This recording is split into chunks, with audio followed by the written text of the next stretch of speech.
Chapter 13-18. Lu Yin's lips curled up. In the distance, Xianxia's body suddenly appeared behind Lu Yin uncontrollably. When Lu Yin had tapped out with seventh brother's finger, he had also set up a teleportation array just for this moment. Xianxia blocked Lu Yin's back and took a blow from progenitor Chen while Lu Yin's seventh brother's finger changed direction and pointed at Xianxia. Xianxia was being attacked from both the front and back. Lu Yin had many battle techniques, secret techniques and sourcebox arrays. His battle potential was limitless. Xianxia was shocked as he had not sensed the teleportation array being set up. By the time he reacted, it was already too late. Facing the simultaneous attacks from both the front and back, he reacted in a way that no one had expected. He faced seventh brother's finger head-on. Lu Yin had not expected this. He had thought that Xianxia would send a third stream of energy towards him to stop seventh brother's finger. After all, progenitor Chen could be turned into a stream of energy at any time, so he was not much of a threat. Could it be that Xianxia wanted to fight with a secret technique? This was the only possibility that Lu Yin could think of, but he was not afraid.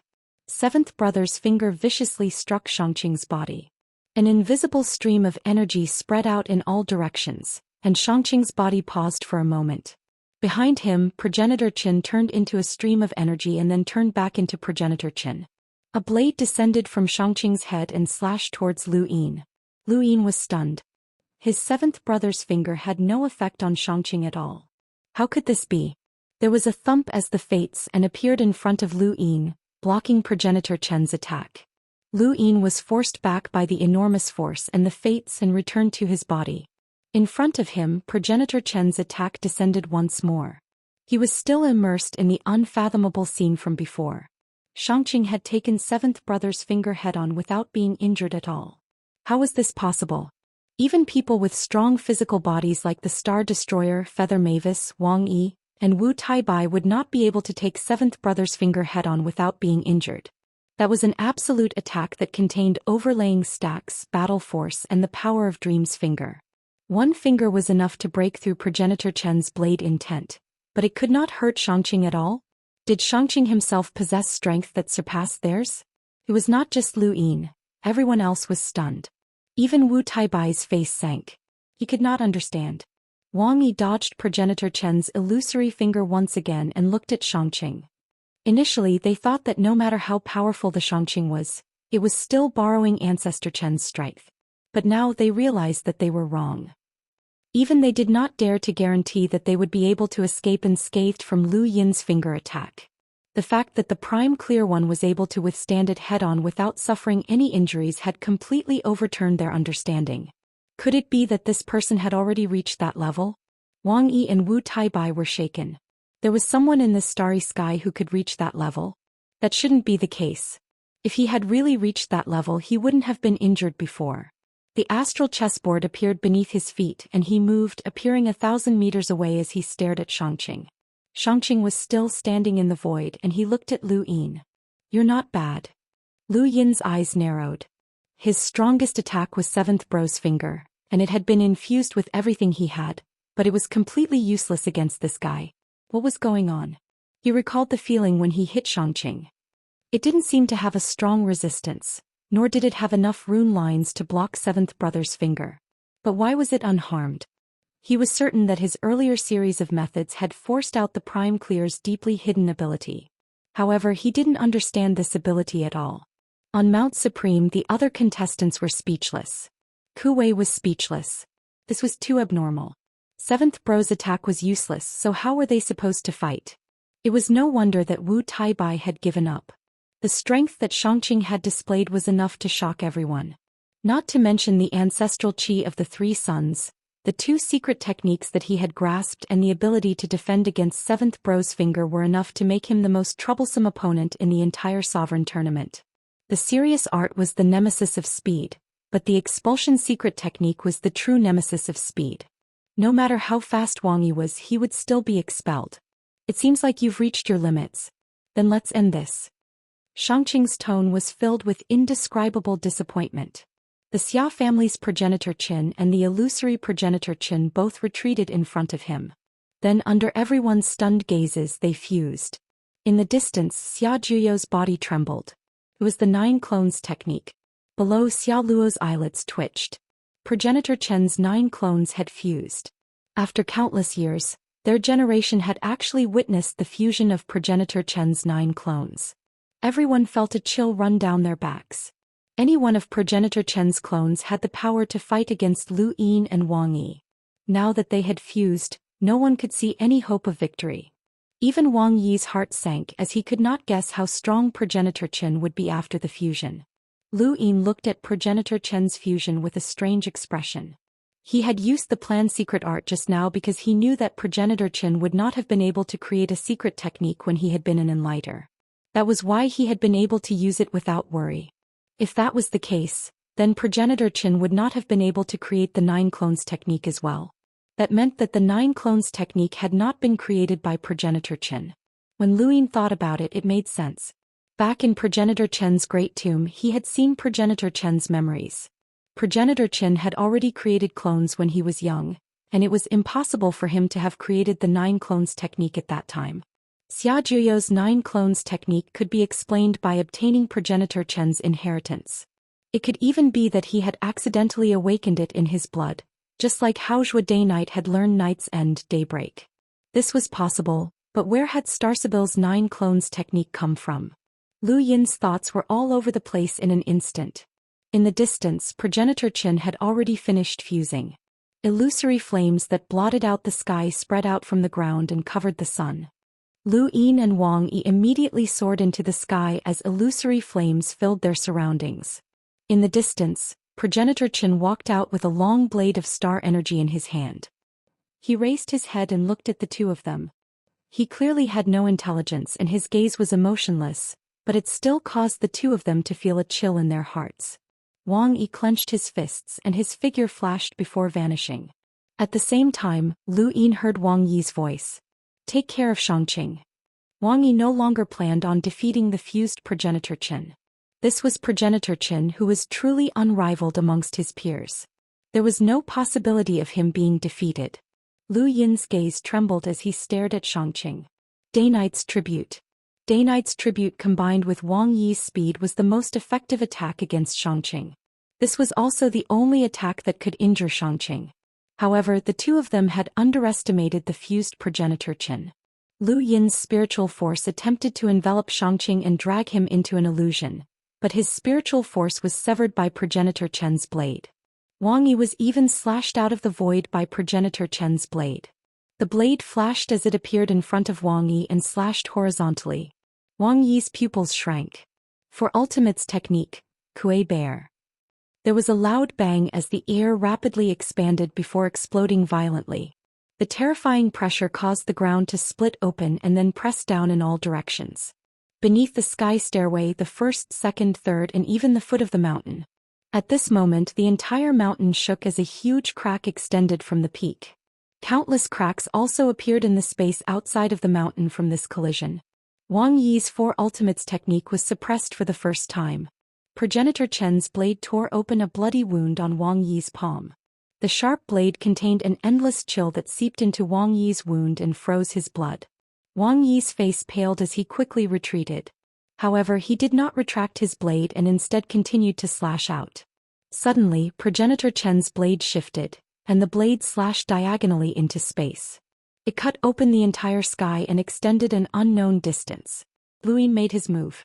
He used the secret art to shift his blade and followed it up with a series of emptiness palms. 9-lined battle force was imprinted on the blade, and each palm contained the greatest strength that Lu Yin could release. Progenitor Chen raised his hand and the blade spun at high speed in his palm. Flames were sucked into the rotating blade as the emptiness palms descended and struck the blade, forcing Progenitor Chen back several steps. Following that, the emptiness palms followed one after another. Each palm was able to force Progenitor Chen back, but that was all he could do. On the other side, Wang Yi's figure disappeared as he attacked Xianxia. The blade in Progenitor Chen's hand suddenly stopped spinning and stabbed into the ground. In the next moment, strands of blade light slashed out from the bottom of the mountain towards Wang Yi and Lu Yin. Each blade light caused their scalps to go numb, and they had the ability to heavily injure them. Lu Yin hurriedly used the strategy secret art to dodge, but the entire mountain peak was covered by the blade light. In the distance, Wang Yi was less than a meter away from Xianxia, but he was also forced back by the blade light. Strands of blade light slashed out, forcing him to continuously dodge. The moment he flipped and retreated, Wang Yi spread open his 5 fingers and used the pearl vine of the 4 ultimate techniques on Progenitor Qin. Progenitor Qin raised his blade and slashed down, but there was no flash of blade light. Wang Yi had caused Progenitor Qin to lose control of his blade. Xianxia was shocked that Progenitor Qin could actually seal and fuse his power. He had never seen this person's battle technique before, and it should have been an ancient inheritance. Losing his blade meant that he had lost his greatest threat to Wang Yi and Lu Yin. One charged towards Xianxia as quickly as possible while the other used a teleportation array to appear behind Xianxia. They both attacked at the same time. Xianxia still did not move, and the illusory flames separated him from the other two. Progenitor Qin appeared and struck out with a palm. Although he could not use his blade, the blade was only Progenitor Qin's ultimate technique, and Progenitor Qin's illusory strength had yet to be used.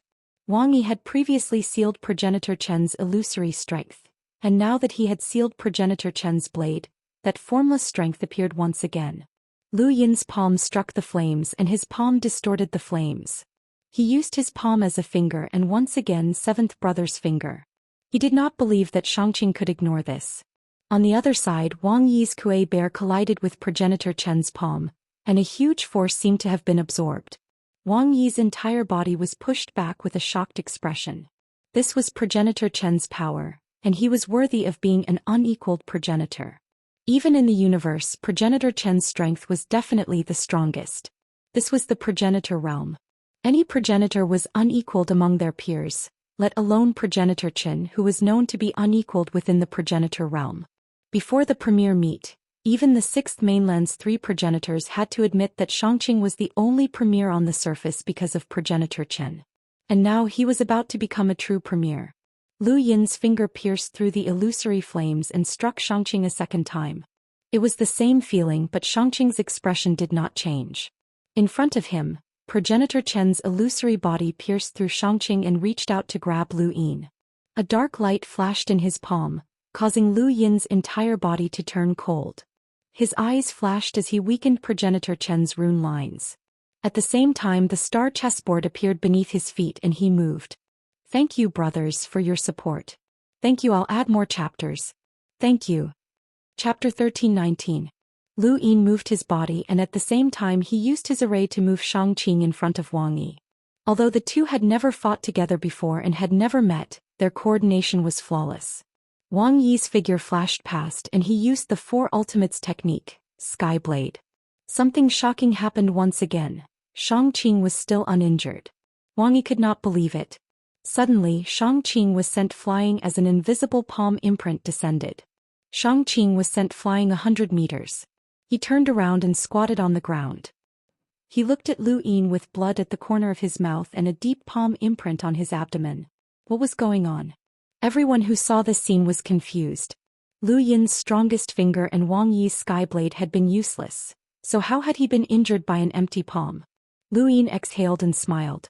My guess was right. You activated your innate gift. Although I don't know what it is, it can't deal with both my and Wang Yi's attacks at the same time. Your innate gift can at most nullify one of our attacks, right? Wang Yi stared at Xianxia. Progenitor Qin stood quietly in front of Xianxia and looked deeply at Lu Yin. As expected of the Hall of Honors method. Not bad, the meaning is about the same. Lu Yin's eyes narrowed. This guy was really troublesome. It wasn't just him. Everyone was thinking the same thing. Xianxia had revealed one ability after another ever since the start of the Sovereign Tournament, and each of his abilities had been incomprehensible.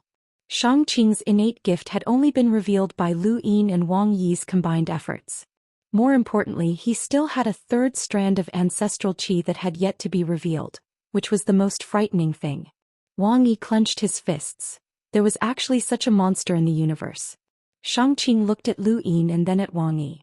You can injure me if you work together and this will be the final battle. Since that's the case, I'll show you the true might of all 3 strands of ancestral qi. Everyone in front of their screens was speechless.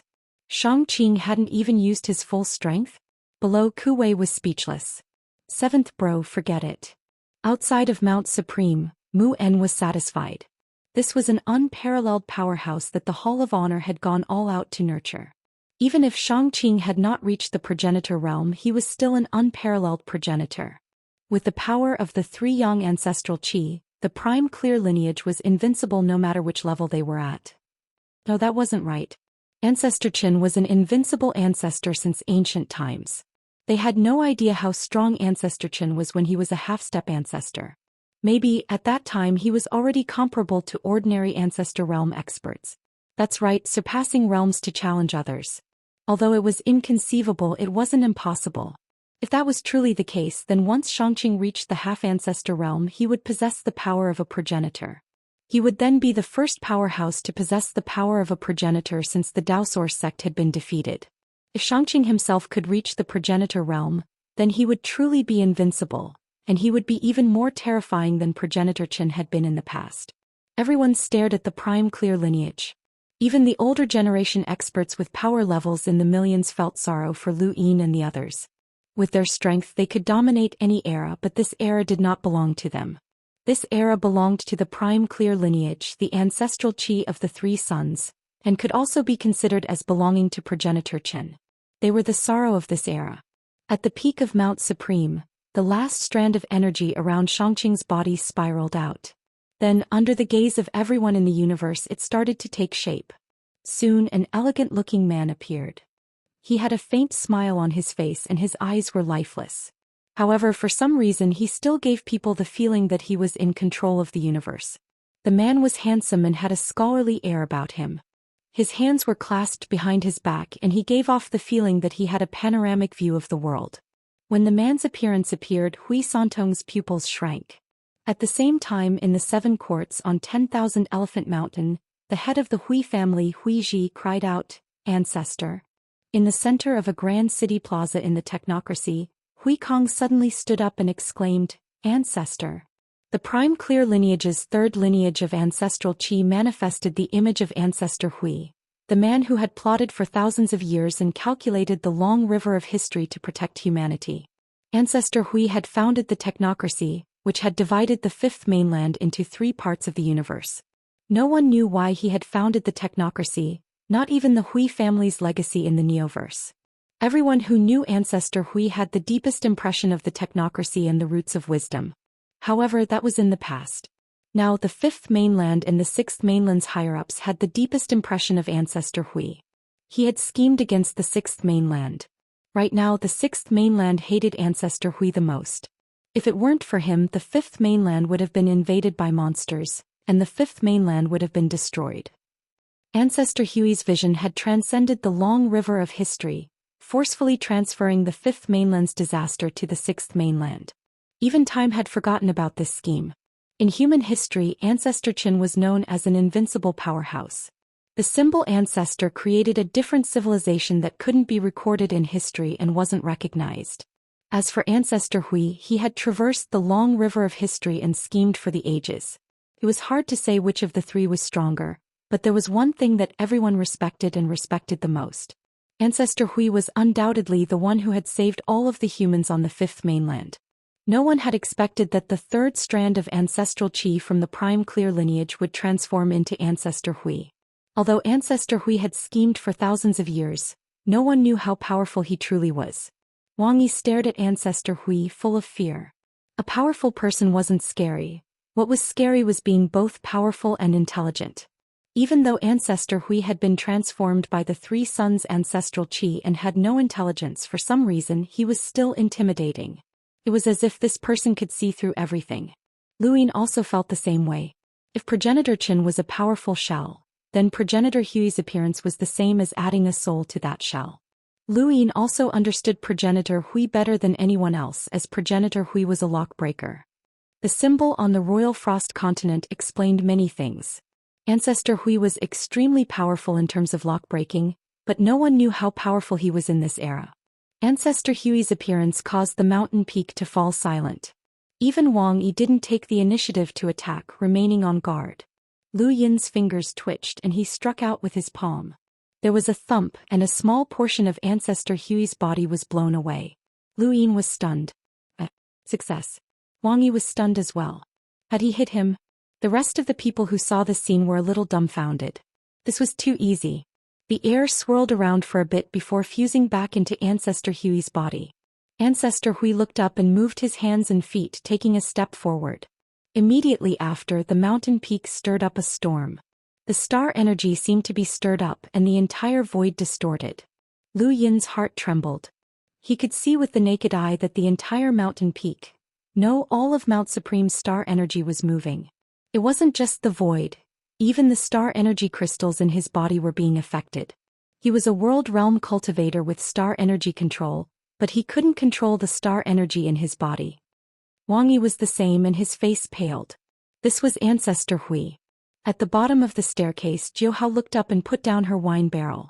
She didn't care much about the Supreme Tournament, but at this moment she looked at Ancestor Hui seriously. Her star energy was also affected as she was in the profound creation realm. If even she was affected, then this meant that Ancestor Hui's star energy control was even higher than hers. This was very frightening. Many people suddenly thought of a terrifying fact. Lu Yin and the others had only been fighting 2 of Progenitor Chen's 9 clones, and they were already so terrifying. Ancestor Hui was an existence that was on par with Progenitor Chen. Even if Ancestor Hui's power level was slightly weaker, he couldn't just compare to Progenitor Chen's 2 clones. At the very least, he could fight against Progenitor Chen's 9 clones. This also meant that Ancestor Hui, who Lu Yin and Wang Yi were facing, was a true progenitor with the power level of an enlighter. The 2 of them also thought of this, and a chill rose from the bottom of their hearts. Ancestor Hui attacked, but unlike Progenitor Chen, he only approached Lu Yin and circled around him. The star chessboard appeared beneath Lu Yin's feet, but he held himself back. Ancestor Hui didn't attack him. Lu Yin was a little confused. Wang Yi's figure flashed and he charged towards Xianxia at an extremely fast speed. However, he was blocked by Progenitor Chen. Lu Yin attacked Ancestor Hui again, using his empty palm to attack. He wanted to force Ancestor Hui back into his air form. Honestly, Ancestor Hui was a little scary. However, this time the empty palm didn't hit Ancestor Hui that easily and he disappeared. Lu Yin felt a chill run down the back of his neck and he suddenly turned around. Ancestor Hui was right behind him, staring at him. His lifeless eyes made Lu Yin's entire body tremble. When had he appeared? The star chessboard appeared beneath Lu Yin's feet and he moved. There was a thump, but Lu Yin couldn't move. A distorted void appeared around him, isolating him from this region of space. He had been sealed. Lu Yin was in disbelief as he had used the planned secret art to avoid Ancestor Hui's attack. That was a secret technique, but it hadn't succeeded? Ancestor Hui disappeared and then he randomly circled around the mountain peak. He didn't attack Lu Yin or Wang Yi, and he just spun around as if he were taking a tour. Lu Yin raised a hand and struck the distorted void with his palm. His palm sank deep into the void, but he couldn't break through it. He used 7th brother's finger to attack again, but he still couldn't break through it. Lu Yin suddenly thought of something and his eyes transformed into runes as he looked around. He saw a sourcebox array and he was trapped in place by a sourcebox array. It was a sourcebox array that could isolate secret techniques. In the Neoverse, in the Lockbreaker realm, Xiaoming's face was solemn. One of the 36 array formations of True Insight, seemingly sealed shut. No one knew who had created True Insight aside from Xiaoming and a few others. They all knew that True Insight had been created by Ancestor Hui, who had created True Insight. The original True Insight had 72 pages, but only 36 remained after being passed down for so long. The other 36 pages had long since disappeared along the river of time. These remaining 36 pages of True Insight had been stolen a long time ago during a fierce war between the 2 mainlands. The 6th mainland also had a copy of True Insight and the contents were the same. Even the materials used to create this copy had been copied from the original copy. It could be said that Ancestor Hui was the ancestor of all lockbreakers in recent history. All lockbreakers had received Ancestor Hui's favor, and all powerful lockbreakers had received some sort of inspiration from True Insight. However, Lu Yin didn't believe that Ancestor Hui could create a sourcebox array with his strength as an enlighter. When Xiaoming saw Ancestor Hui use a sourcebox array, he also guessed that Ancestor Hui's sourcebox array might not have been created by him, and there might have been some remnants left behind by others. Thank you for your support, brothers. Thank you for your support. Chapter 1320. Seemingly sealed shut was clearly a legacy left behind by someone who had come before. What Progenitor Hui was using right now was not just a sourcebox array. When Progenitor Hui appeared in front of Wang Yi, Lu Yin saw that he was also using another sourcebox array to move. This sourcebox array gave Lu Yin a familiar feeling, and when he thought about how Progenitor Hui had constantly wandered around the mountain peak, his expression changed. Not good. Progenitor Hui had used Progenitor Hui's teleportation technique in the past. As long as one had the coordinates, they could use Progenitor Hui to teleport there. Progenitor Hui had just wandered around the mountain peak to set up the coordinates. In the distance, Wang Yi had no intention of clashing with Progenitor Chen. He was focused on attacking Xianxia, but the moment he got close he was blocked by Progenitor Hui. Wang Yi was shocked. How was this possible? How could Progenitor Hui's speed surpass his? Subconsciously Wang Yi struck out with his palm. Play bear. Progenitor Hui's figure disappeared and reappeared behind Wang Yi. Wang Yi did not sense it at all. He raised his foot and moved, but the star energy in his body surged, causing his body to become unstable and unable to use any battle techniques. At that moment, Progenitor Chen passed through Progenitor Hui and landed a palm on Wang Yi's back. A pitch-black light pierced through Wang Yi's body and invaded it, accompanied by the AC chi of the nether-refined palm. Wang Yi could not help but spit out a mouthful of black blood that froze in midair and fell to the ground. He quickly retreated, but Progenitor Hui followed him like a shadow, constantly affecting his star energy. Wang Yi was bitter as he had felt this sort of powerlessness before. Even though they were of the same age and had received the same inheritance, he had still been unable to retaliate. This Progenitor Hui in front of him gave him the same feeling. He had never thought that he would experience this sort of powerlessness in this region of space. In the distance Wu Taibai shook his head. It's useless. Even if that person faced Progenitor Hui he might not be able to win. In fact his chances of defeat were as high as 90%, even if Progenitor Hui did not possess any intelligence. Xianxia watched on coldly. Was it over? He was still a little disappointed. Wang Yi retreated to the edge of the mountain peak with blood at the corner of his mouth. He bitterly said, I admit defeat. Even though it was within his expectations, Xianxia could not help but feel disappointed. He had known from the start that this would be the result. No one could defeat him in this era. In front of the screen, everyone could hear the helplessness in Wang Yi's words, but what could they do? Not to mention Progenitor Chen and Progenitor Hui, even the Prime Clear's own innate gift could ignore his attacks.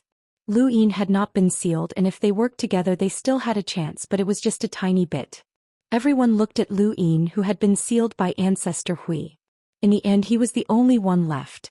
The distorted void around Lu Yin gradually calmed down as he was released by the Hui ancestor. Xianxia met his gaze. You've done well. You've met my expectations. No, you've even exceeded them. From now on you're the second best in the Hall of Honor, second only to me. Outside of Mount Supreme Mu En nodded.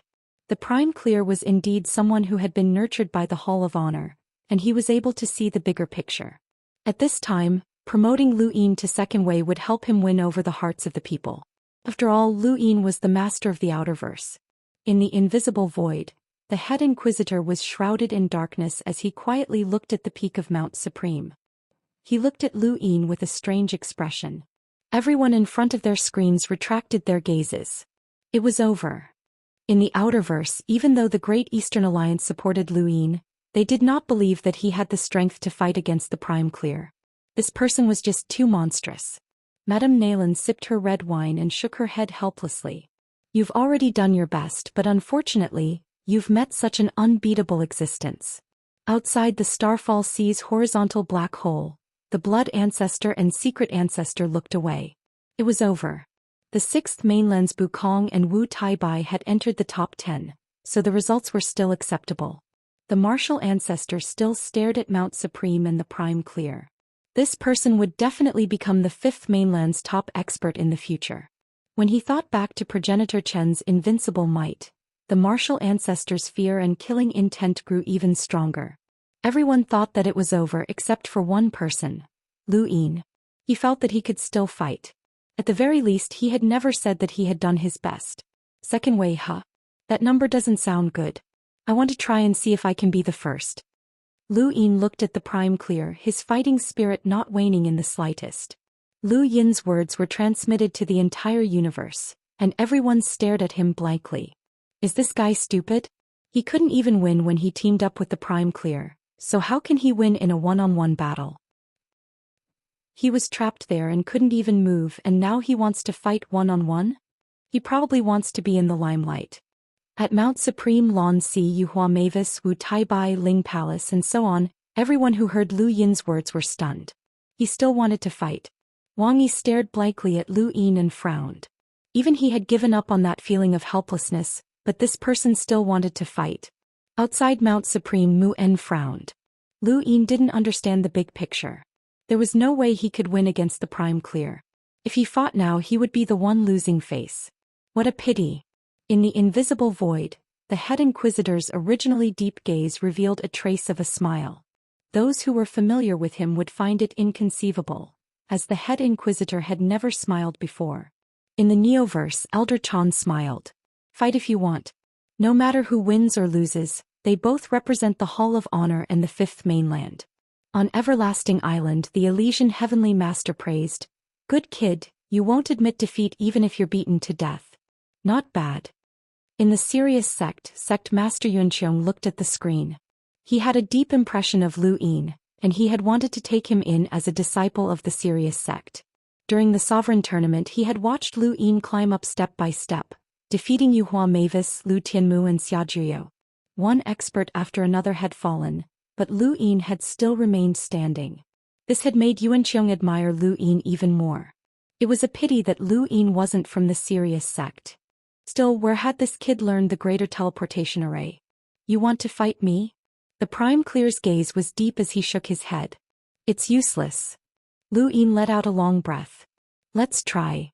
The star chessboard appeared beneath his feet and spread across the entire mountain peak. He then waved his hand and moved. He moved Progenitor Qin Hui and even the Prime Clear. He raised his hand and unleashed an emptiness palm. The Prime Clear was moved to the front of the emptiness palm, and the Prime Clear saw it descend. Hui appeared in front of the Prime Clear and raised his hand as well. The emptiness palm's ferocious power collided with the Prime Clear's palm before mysteriously disappearing. Lu Yin's pupils shrank. Star energy control was at the esoteric creation realm, where one could see a world in a single flower. Once one reached the esoteric creation realm, one could view star energy as a separate space. Hui had transferred the power of the emptiness palm into star energy, just like how Drunkard had absorbed Qin Guangshan's weapon. In the eyes of a powerhouse at the esoteric creation realm, a world was no longer just a world. The esoteric creation realm was like a secret technique or a sourcebox array. It could turn something rotten into something magical, and it could take in anything. Lu Yin's figure flashed and disappeared. Progenitor Chen's blade light descended from where he had been standing. Wang Yi's defeat had allowed Progenitor Chen's sealed ability to be unleashed. The blade light cut through the void and the aftershock slashed towards the first layer. Many of the competitors were shocked. Tai Yishan did not hesitate to use the Aeon Evolution True Scripture to weaken the blade light's aftershock. The blade light landed on the first layer and split it in half. Everyone was left speechless upon seeing this power. Lu Yin appeared behind Shangqing, and at the same time Huizu appeared as well. He roamed around the mountain peak, setting up countless spatial coordinates that allowed him to appear anywhere. Lu Yin raised a hand and unleashed a series of emptiness palms while casually waving his hand. Huizu raised a hand to absorb the power of the emptiness palms, but he discovered that they had disappeared. Lu Yin had used the Yu secret art to transfer the emptiness palms to attack Shangqing's body. Shangqing was caught off guard by the attack, and because it had been too sudden, he had not expected Lu Yin's attack to even touch him. The emptiness palm landed on Shangqing's back without holding back, causing him to bleed. Progenitor Chen's figure shuttled between Shangqing and Huizu as he slashed out with his blade. Lu Yin hurriedly dodged, but the void around him began to distort. Sourcebox array, seemingly sealed shut. The blade light flashed past and viciously slashed at Lu Yin's abdomen, causing fresh blood to flow out from a gaping wound that dripped down his clothes and onto the mountain peak. Shangqing coughed and looked at Lu Yin. Progenitor Qin raised his blade again and slashed down from above. Lu Yin could not break through the seemingly sealed shut, so he could only receive the attack head-on. his fates, and appeared above his head and collided with the blade light. In just one exchange, the fates and was almost shattered, and it returned to Lu Yin's body. The blade light continued to descend, and Lu Yin gritted his teeth. He clenched his teeth and clenched his teeth. With a bang, the blade light transformed into countless lines that shot out in all directions. Suddenly, a ghostly light appeared in front of Lu Yin's eyes, almost swallowing him whole. An icy chill descended upon him, just like when he had seen that knight riding a warhorse through the void. That cold feeling appeared once again, and it caused his hair to stand on end. Under countless nervous gazes, Progenitor Chen's blade slashed into Lu Yin's shoulder, and then down to his chest. A small portion of his body was cut diagonally, causing blood to splatter several meters into the air and splatter in all directions. Lu Yin spat out a mouthful of blood that turned into ice and fell to the ground. Lu Yin had been heavily injured by the blade, and at the same time he had been attacked by the ghostly light. He could not hold on any longer and collapsed to the ground. In the brothel, Ming Yan's face was deathly pale, and her hair instantly turned white. She stared at Xianxia with murderous intent. On Mount Supreme, Zhou Day Knight, Wendy Yushan, and the rest closed their eyes at the same time. They had been defeated. Yuhua Mavis, Wu Taibai, and the rest shook their heads. No one could defeat a progenitor of the same generation. Even if they had great hopes for the future and wanted to break through to the progenitor realm, they still had no chance of victory against Progenitor Qin and Progenitor Hui. The Xianxia was just one person, but the power of two progenitors had descended upon them. This was an unfathomable strength. Myra's emotions were complicated. She was the one who had brought Lu Yin into outer space and watched him walk step by step to his current position. But now he had still been defeated by the Xianxia. Wang Yi frowned as he looked at Lu Yin, who was lying on the ground. It seemed like he was not from that family, or else he would have used his innate gift. With that kind of innate gift, he might have been able to put up a fight. Wang Yi shook his head. He had thought that this person would be able to challenge the Xianxia after Wang Yi, but it seemed like he was just trying to show off. Ziyi Bukong and the rest stared at Lu Yin. Their eyes were filled with fear for the Xianxia, but they also gloated at Lu Yin's misfortune. It was good that he was dead. With him dead, the Fifth Mainland would have one less opponent that could threaten them. Even the Dao Source Three Skies had to admit that Lu Yin's absolute strength had surpassed theirs. Countless people looked at Lu Yin with all sorts of complicated emotions. Chapter 1321. Outside of Mount Supreme, in the invisible void, the head judge's eyes narrowed. Was it over just like that? At the peak of Mount Supreme, Prime Clarity raised his head. He was injured, but he was still disappointed. No one had been able to threaten him, and no one had been able to help him cross the threshold of the Three Suns' ancestral qi. Progenitor Qin and Progenitor Hui transformed into streams of energy that circled around their bodies. Prime Clarity floated in the air like a god, just like he had at the start of the competition. He was a prime, the only prime. He looked at the statue where the originally faceless face would soon take on his appearance. Invincibility was just a process. He had hoped to become a progenitor, not just the so-called invincible title. Unfortunately, no one had been able to defeat him. Outside of Mount Supreme, Mu En was satisfied. This was Prime Clarity. It was over and the sovereign tournament had ended. 6 of the top 10 had come from the human domain. The Astral Beast domain had Zhou Xian, the Technocracy had Wang Yi, and the 6th Mainland had 2. The Hall of Honor could accept this result. They were most satisfied with Prime Clarity's battles. No matter who he faced, he had crushed them. This was right. The goal of this competition was to select the top 10, and the original intention was to boost the humans' morale and show the cultivators the way forward. It was also to show the Hall of Honor's invincibility. This result was within their expectations. At the peak of Mount Supreme, the distorted void around Lu Yin disappeared, and the sealed sourcebox array was removed. Prime Clarity retracted his gaze from the statue and glanced at Lu Yin before looking at the others. He had already held back, or this person would have died without a doubt. Suddenly he turned to look at Lu Yin again, only to see a black and white fog appear around Lu Yin's body. It gradually enveloped his entire body. It wasn't just Prime Clarity. Everyone else saw it and stared at the peak in confusion. What was that? A black and white cocoon? In front of their screens, everyone in the universe stared at the black and white cocoon in confusion. What was that? Outside of Mount Supreme, Muin's eyes narrowed. That was death chi. In the Neoverse, the Heavenly Master's expression was solemn. Black-white. In the Glory Realm, Elder Chan stared at the black and white cocoon. Even with his self-restraint he was stunned. Tai Yi Shin, Heng He, Qing Guangshin, and all the other cultivators who could see the rune lines looked at the black and white cocoon in disbelief. In their eyes, the rune lines continued to increase and even increased crazily as though it was unstoppable. He had a grudge against Lu Yin, and he could no longer hold himself back when he saw the situation unfold. Numerous weapons were created and blasted towards the black and white cocoon. He could sense that Lu Yin was undergoing some sort of metamorphosis and needed to be interrupted. Numerous weapons bombarded the black and white cocoon without holding back. Then they were assimilated into black and finally shattered. See, he was aghast. Quick, do something. He's transforming. On the summit of Mount Supreme, Xianxia stared at the black and white cocoon. His eyes revealed a rare excitement and battle intent, and the corner of his mouth curved up. On the surface of his body, 2 streams of qi turned into ancestor qin, and then fused together. Is this the power you dare to challenge me with? Come and give it a try. Hopefully you'll bring me danger. As soon as he finished speaking, the black and white cocoon in the distance broke open. A figure slowly stood up and a black aura whizzed past, covering the entire mountain peak. Then it spread out and covered the entire Mount Supreme. High up in the sky, the black aura surged like waves, spreading into the heavens and into the distance. In the heavens, anyone and anything touched by the black aura would feel a chill that came from the depths of their hearts.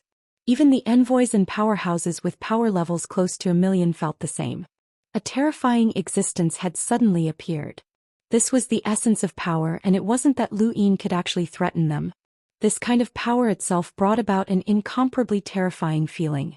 But at this moment no one cared about that. Everyone stared blankly at the screen in disbelief. Even the 6th Mainland's 3 ancestors looked at Mount Supreme in disbelief. Lu Yin stood quietly at the summit of Mount Supreme. At this moment his appearance had completely changed, as if he was a completely different person. His long hair fell to his waist and his upper body was half naked. Black gas swirled around his body like a rotating nebula or a spiraling chain. His body was branded with an incomprehensible dark red pattern. His left arm was wrapped in white gas, forming a shield. His right hand held a giant goggle and pressed it against the ground. Behind him, the black gas rose like clouds, occasionally forming a pair of eyes that were deathly still and emotionless. The broken black and white cocoon gradually turned into a stream of qi that slowly wrapped around Lu Yin's waist, forming a black cloak.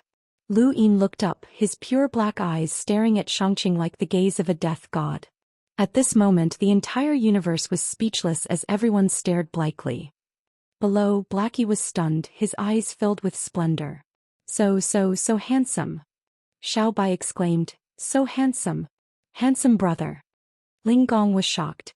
Even she had to admit that Lu Yin was very, very handsome at this moment. Ku Wei's hair stood on end and he looked at Lu Yin with both fear and excitement. Seventh bro, you're so awesome. When Sansi, Wang Mingguang and the rest stared at Lu Yin in shock. What was this? His innate gift? Lu Yin had never revealed his innate gift, so it was only natural for them to make such guesses. Mira felt her scalp go numb. No, she had seen Lu Yin's innate gift before. It should be healing, but what was this? Could it be 2 innate gifts? Wang Yi was shocked. Why did he feel like he had heard of this before? Why couldn't he remember? Wu Taibai stared at Lu Yin. He also felt like he had heard of something similar before, but he couldn't recall where. He stared blankly at Lu Yin. At this moment Lu Yin's rune lines made him feel terrified. It wasn't the sheer number of rune lines, but rather the universe that was affected by the rune lines. It brought about a deep chill that made his entire body tremble in fear. He was one of the 10 arbiters and he had cultivated the Codex of Ian evolution to the knowing realm.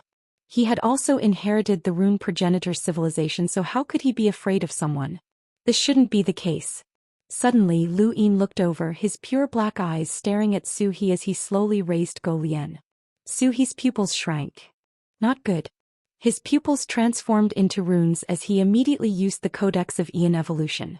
The Codex of Ian evolution could use something as a reference and no attacks could damage that reference. Su He's reference was himself. This was a competition and no one could react to Lu Yin's sudden attack. All Su He needed to do was withstand one attack, and the Hall of Honor would definitely intervene.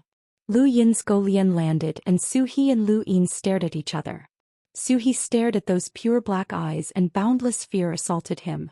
Blood flowed out of his orifices and as Go Lian landed, his body was slashed diagonally, causing blood to spurt out and flow onto the ground. He slowly lowered his head and looked at the gaping wound on his chest. How could this be? Su He, one of the 10 arbiters, had been killed by Lu Yin's Go Lian. This scene shocked countless people and their scalps went numb. Tai Yixing was the closest to Su He and he had been fighting with Su He this entire time. At this moment, his entire body trembled and he looked at Lu Yin with fear and disbelief in his eyes. Su He's understanding of the Codex of Yin evolution. Even a secret technique could not break through the Codex of Yin evolution. After all, the Codex of Yin evolution was a battle technique from a progenitor. What had Lu Yin done? Atop the mountain peak, Lu Yin's eyes narrowed. Su He had died just like that. He gripped Go Lian tightly. This power was truly terrifying, to the point that he did not even want to use it. This was not his first time using this power. Back on the Royal Frost continent when there was still some time left in the time-stop space he had tried it out. That was his first attempt and he had been completely unable to control it. The moment he used it, his mind had been filled with killing intent and violence. Fortunately, his remaining reason had allowed him to forcefully withdraw from that state. His second attempt had been when Mr. Mu had appeared and ordered him to become the champion. Mr. Mu had seen this power and Lu Yin could only try to use it. Otherwise, with his normal strength, he had no confidence that he could become the champion or even defeat Xianxia. He had not only tried it once during his second attempt. He had tried it multiple times in the time-stop space, and he had finally been able to slightly control his killing intent. His reason had prevailed. Previously he had only tried it in the time-stop space, but this time he was completely exposed in front of everyone. He was very satisfied with his current state, as his reason could suppress his killing intent and violence. He called this state the Grim Reaper transformation. Is this the last of your power? I hope it can surprise me, Xianxia said. Lu Yin looked up and looked at Xianxia. Last battle, continue. His tone had never been so cold before. It was stiff and emotionless as if winter had descended. Anyone who heard it could feel the chill. Xianxia was excited. All right. He then waved his hand, and the fused progenitor Chen's star energy transformed into a blade that slashed towards Lu Yin. The Xia family's third style was restrained, and it also contained the power of the ghostly light and illusory flames. This attack was far stronger than the previous one. If it had been the Lu Yin from before, seventh brother would have had to take it head-on with one finger, and he would still have been forced back. But at this moment, Lu Yin looked at progenitor Chen's attack strangely. Did not seem to be that strong. As he thought about it, he raised his left arm and a white stream of energy formed a shield in front of him. Progenitor Chen's blade slashed down and with a bang the mountain peak caved in. The sharp edge of the blade extended out and slashed down along the mountain, affecting the entire Mount Supreme. Then the ghostly light shot straight up into the sky, and the illusory flames were instantly dispersed. Everyone stared at the mountain peak. How was it? On the mountain peak, Lu Yin stood motionless and progenitor Chen's attack had no effect. In the distance, Xianxia's pupils shrank, and his expression changed for the first time. He subconsciously transformed the last stream of energy into progenitor Hui. Lu Yin raised his right arm and Go Lian slashed horizontally like a grim reaper. Progenitor Qin immediately retreated and his blade fell to block in front of him. With another bang, progenitor Qin was sent flying 1,000 meters away, the black stream of energy tearing through the void. Lu Yin raised his hand again and Go Lian slashed at Xianxia. Xianxia felt the same as Coco He, and that chill was something he would never forget for the rest of his life. He had the power of a knowing or denying realm expert and he could ignore the attack of an absolute powerhouse. However, Coco He's fate made him unable to take it head-on. Progenitor Hui appeared and disappeared with him. The void split open and the black stream of energy spread out like a spider web corroding the void. Everyone was dumbfounded. Did Lu Yin have the upper hand? In the distance, progenitor Qin charged over once more and his blade slashed down. His invincible blade intent was useless against Lu Yin, and he directly raised Go Lian to meet the blade. Chapter 1322. With a loud bang, the void expanded and exploded like a wave. Countless cracks in the void devoured the surroundings. Outside of Supreme Mountain, even the starry sky was affected and the stars were overturned. Progenitor Qin was forced back once again, and half of his body had been sliced apart. At that moment, Progenitor Hui appeared behind Lu Yin. Source box array, seemingly sealed shut. Lu Yin's gaze was cold as he looked at the distorted void around him. It was this source box array that had forced him into a corner and caused him to be heavily injured by Progenitor Qin. But was it of any use now?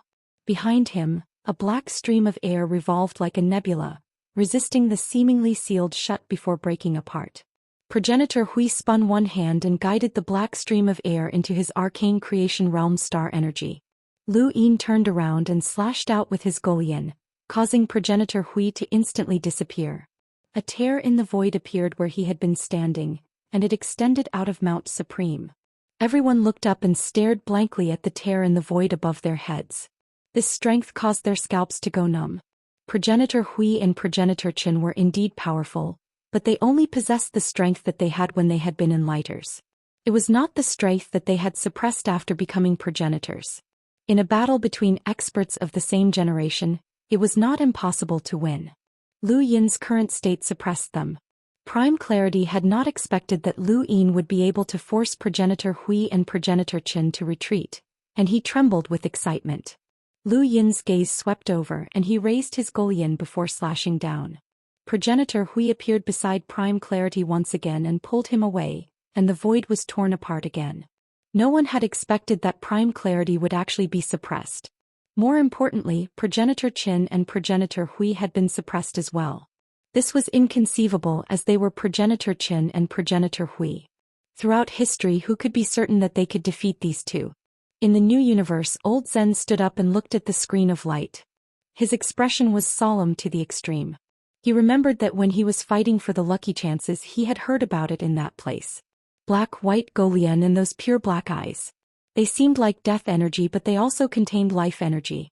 This was the power of the most ancient ancestor realm powerhouse. That ancestor was known as the Grim Reaper. The Holy Heavenly Master also remembered, and his expression kept changing. This kind of power should have disappeared, but now there was actually someone who could inherit the power of the Death God. Back in the Eternal Kingdom, Silver stared at the screen with deep excitement hidden in the depths of his eyes. This was the power that the Spectre clan had been searching for countless years. Whoever could obtain this power would become the king of the Spectre clan. Captain, please take care of me in the future. At the peak of Mount Supreme, Progenitor Qin was forced back once more. A small portion of his body had been cut off, and it turned into a stream of energy that fused back together.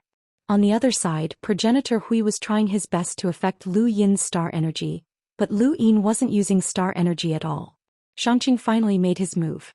Since the start of the Supreme Being competition, this was the first time he had taken the initiative to make a move. Previously, he had relied on Ancestor Qin and Ancestor Hui to deal with him, suppressing everyone to the point that they were unable to breathe. Someone discovered a terrifying fact. Ever since Lu Yin had become like this, he hadn't moved at all, not even a single step. He didn't need to hide as no one was qualified enough for him to hide. Progenitor Hui appeared behind Lu Yin once more, and Xianxia appeared at the same time. Secret technique: exile. Lu Yin's giant Golian smashed into the ground, and a black stream of energy formed a waterfall that blocked Xianxia's exile. Xianxia was shocked. This secret technique could actually be blocked? He had no idea that this was the power of the Death God, a progenitor battle technique, the most ancient of progenitors. Boing. He reached out with his left hand to grab Xianxia, who hurriedly dodged. However, when he met Lu Yin's pure black eyes, that chill descended once more, causing him to panic for a moment. Fortunately, Progenitor Hui had pulled him away from his original position. Lu Yin's hand missed and he raised his right arm, causing the Golian to circle around his body and slash horizontally. The circular slash tore through the void, and Progenitor Hui appeared with Xianxia in tow. No matter where they appeared, they were all within the slash's range. Progenitor Hui's body was sliced apart, and he turned into a stream of energy that disappeared. Xianxia's abdomen was also heavily injured and fresh blood spilled out. Xianxia's face was deathly pale. Secret technique: punishment. A similar wound appeared on Lu Yin's waist, This was the secret technique of punishment. Whatever injuries Xianxia suffered, Lu Yin would suffer the same. However, no blood flowed out from the wound on Lu Yin's waist. There was only a black stream of energy that circled around his waist before recovering. Even the cloak around his waist was restored. Although there was no blood, there was still pain, and the pain seemed to intensify Lu Yin's tyrannical nature. His pure black eyes flickered as the giant Golian smashed into the ground. He turned to look at his surroundings at the foot of the stairway at the first layer, and at the entirety of Mount Supreme. He raised a hand and crooked his finger. "Come at me together." Lu Yin had never been an arrogant person, but in this state he couldn't control himself. Once he was injured, his thoughts would be affected and that tyrannical nature would take over. At this moment he could either withdraw from this state, which he wouldn't be able to defeat Xianxia, or he could exhaust this state. Xianxia alone wouldn't be able to exhaust this state, which was why he had provoked everyone. Wang Yi attacked without hesitation, his figure disappearing in a flash. For Ultimate's technique, Sky Blade. Lu Yin swung his left arm, and a shield formed from air blocked the might of Sky Blade. The huge force pushed Wang Yi back 100 meters. He was shocked. His speed had been disrupted. On the other side, Wu Taibai covered his face with one hand, gathering air in his palm before releasing it. It wrapped around his body as he leapt towards Lu Yin. At the same time, Xia Juyo's three-sword intense and Qiu Shi's serious sword techniques descended. They were all elite geniuses and were decisive in their actions. Since Lu Yin had provoked them, they wouldn't hesitate. Their attacks were clearly very strong, and regardless of whether it was the three-sword intense or serious sword techniques, they were all ranked at the top of the Supreme Tournament. However, they couldn't break through the layer of black air around Lu Yin's body. Wu Taibai landed and punched out. He had once suppressed Feather Mavis with this punch. Lu Yin raised his hand and grabbed Wu Taibai. The air around Wu Taibai's body intertwined with the black air and was disintegrated layer by layer. No one was more shocked than Wu Taibai, and Wang Yi was equally shocked. Lu Yin had actually disintegrated the divine martial aura. With a bang, Wu Taibai was flung away. Progenitor Chen's blade descended, and Lu Yin raised his left arm again. With a bang, a shocking shockwave swept out, forcing Xia Juyo and Qiu Shi to retreat to the bottom of the staircase. With a whistle, Zhou Xian attacked, his terrifying spiritual force bearing down on Lu Yin. Behind him, Lu Yin's eyes formed from air flashed, but his spiritual force was useless. Zhou Xian gritted his teeth. Whether or not he could complete the State Tutor's mission depended on this final battle, and it was clear that no one in the current Supreme Tournament could challenge Lu Yin alone. With that thought in mind, he looked towards the bottom of the staircase. Attack! With a roar, Star Devourer transformed into its enormous form and raised its claws. In terms of strength, no one in the Supreme Tournament could compare to Star Devourer. Even in Lu Yin's current state, it was confident that it could suppress him. Lu Yin remained in his original position, and Star Devourer's enormous shadow loomed over him. His left hand grabbed the chain-like black air and flung it out. Star Devourer howled in pain, but its strength was useless as it was bound by the chains and flung away by Lu Yin. Around them, the void was cut apart as darkness enveloped them. Secret technique Black Coffin came from the invisible light. The next moment, sharp spikes pierced through the black coffin, and everyone stared at Lu Yin. As the black coffin disappeared, Lu Yin was unharmed. Even a secret technique was useless against the invisible light. The 100 pulse charged towards Lu Yin, opening its mouth to tear at the black air. As a parasite of a progenitor, it could tear apart anything unless it was trapped. Drunkard was its only nemesis. However, as the 100 meridians tore at the black air, it suddenly stopped. Lu Yin reached out and grabbed the 100 meridians, crushing them. Zhou Xian's pupils shrank. How was this possible?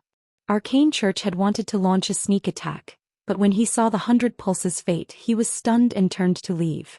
The Great Reincarnation technique appeared out of thin air and struck out with a palm.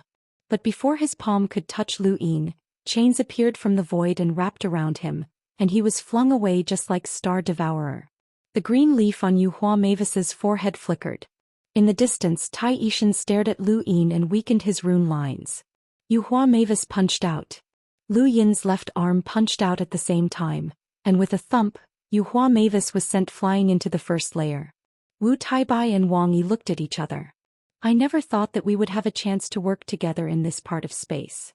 Wang Yi was helpless. The problem is that we can't win even if we work together. This guy is too abnormal and he's on par with the others.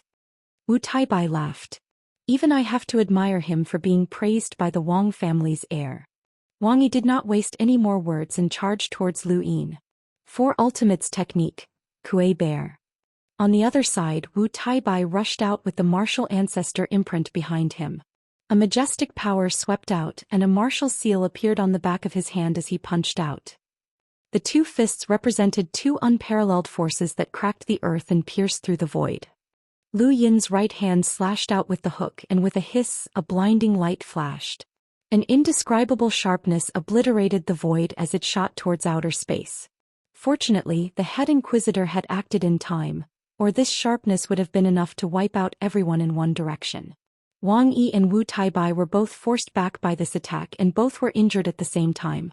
Blood dripped from their wounds and their fingers were torn apart. A gentle breeze blew past and Lu Yin's eyes flashed.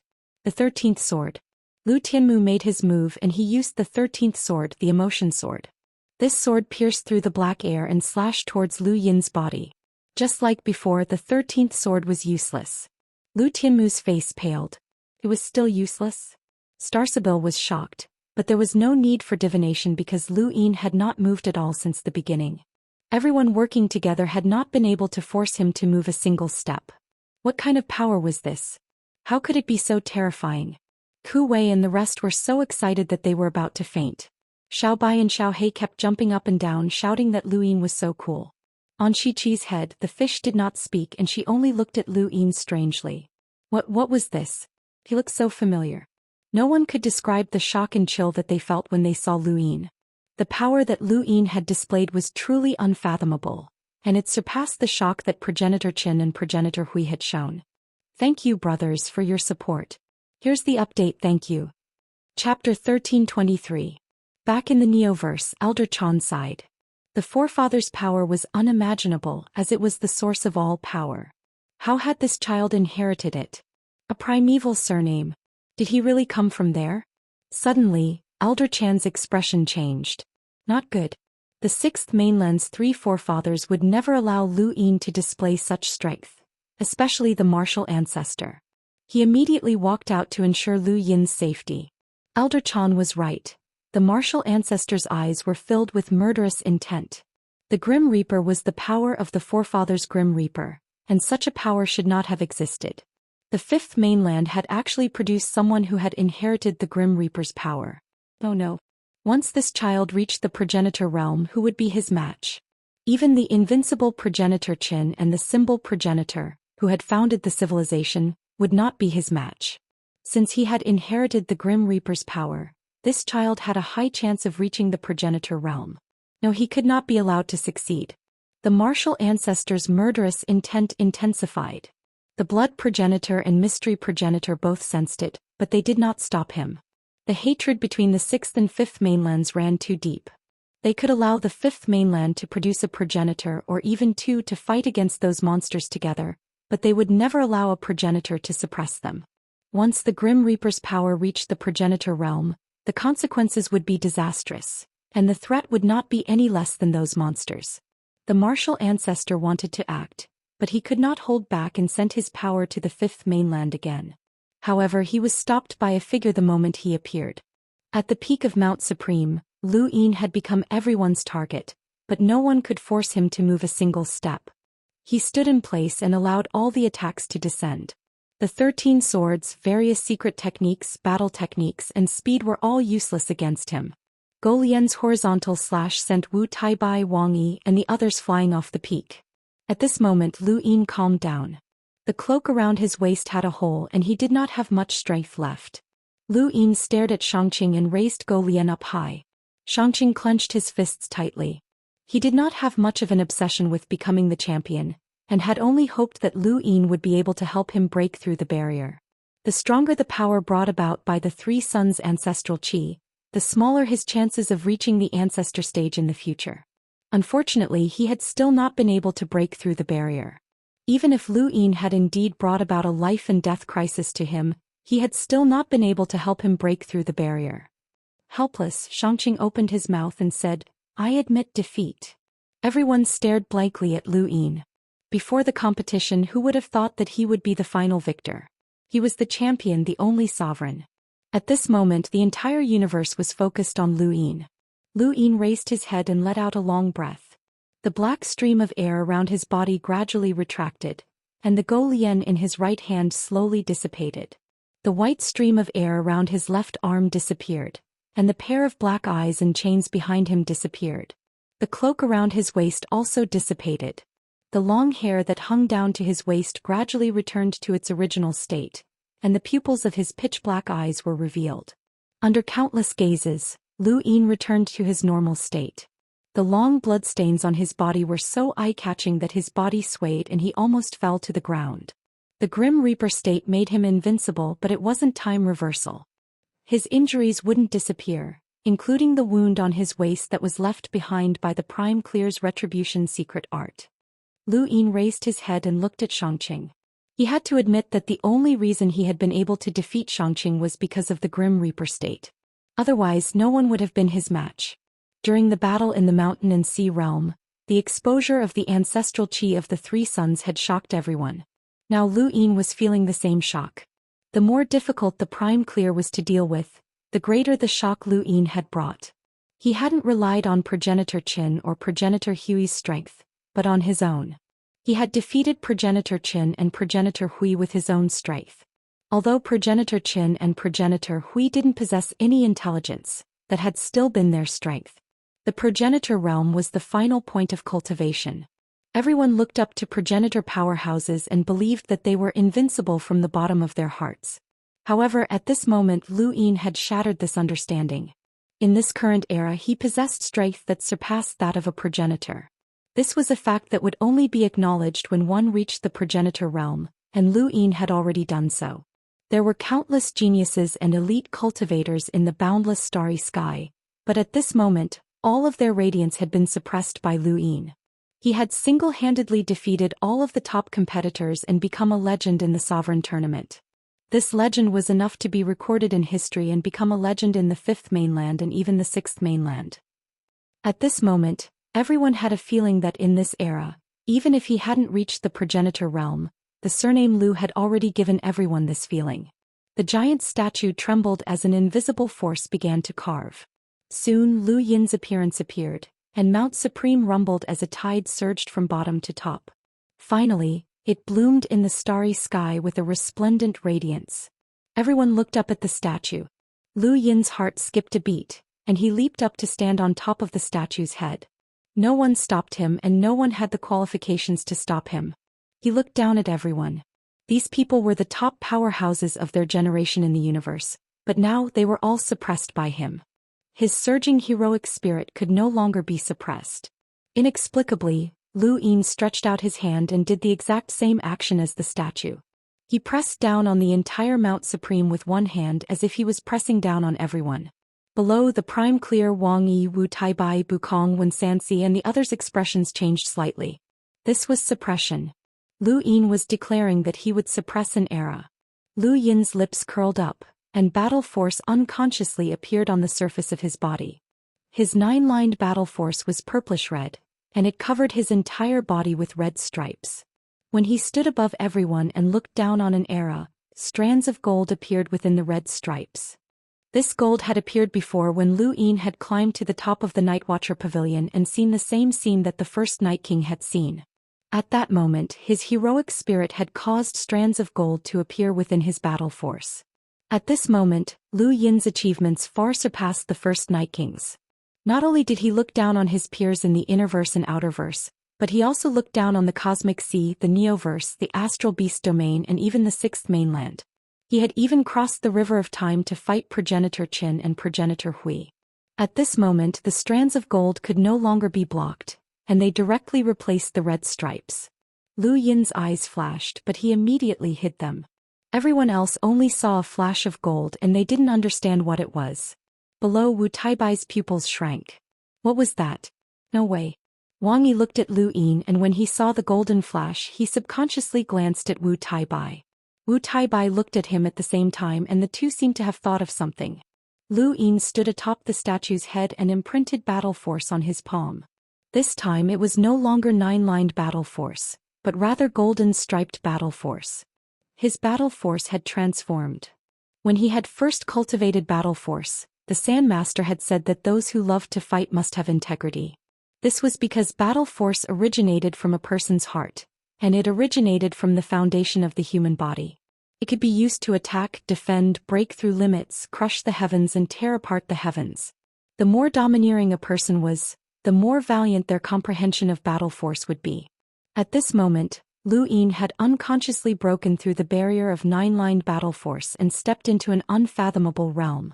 Up until now he had not seen anyone in the Fifth Mainland with golden battle force. This had nothing to do with cultivation. Even a powerhouse like Master Yuan, whose power level had surpassed 1,000,000, might not have been able to cultivate battle force well if he did not have the heroic spirit to look down on everyone else. Even if he did not cultivate battle force, he might not have been able to cultivate it. Everyone had their own path that was suitable for them, and even an ordinary person might be able to cultivate battle force unconsciously. Lu Yin had comprehended the most suitable strength at the most appropriate time. In front of the screen, the outer verse was in an uproar.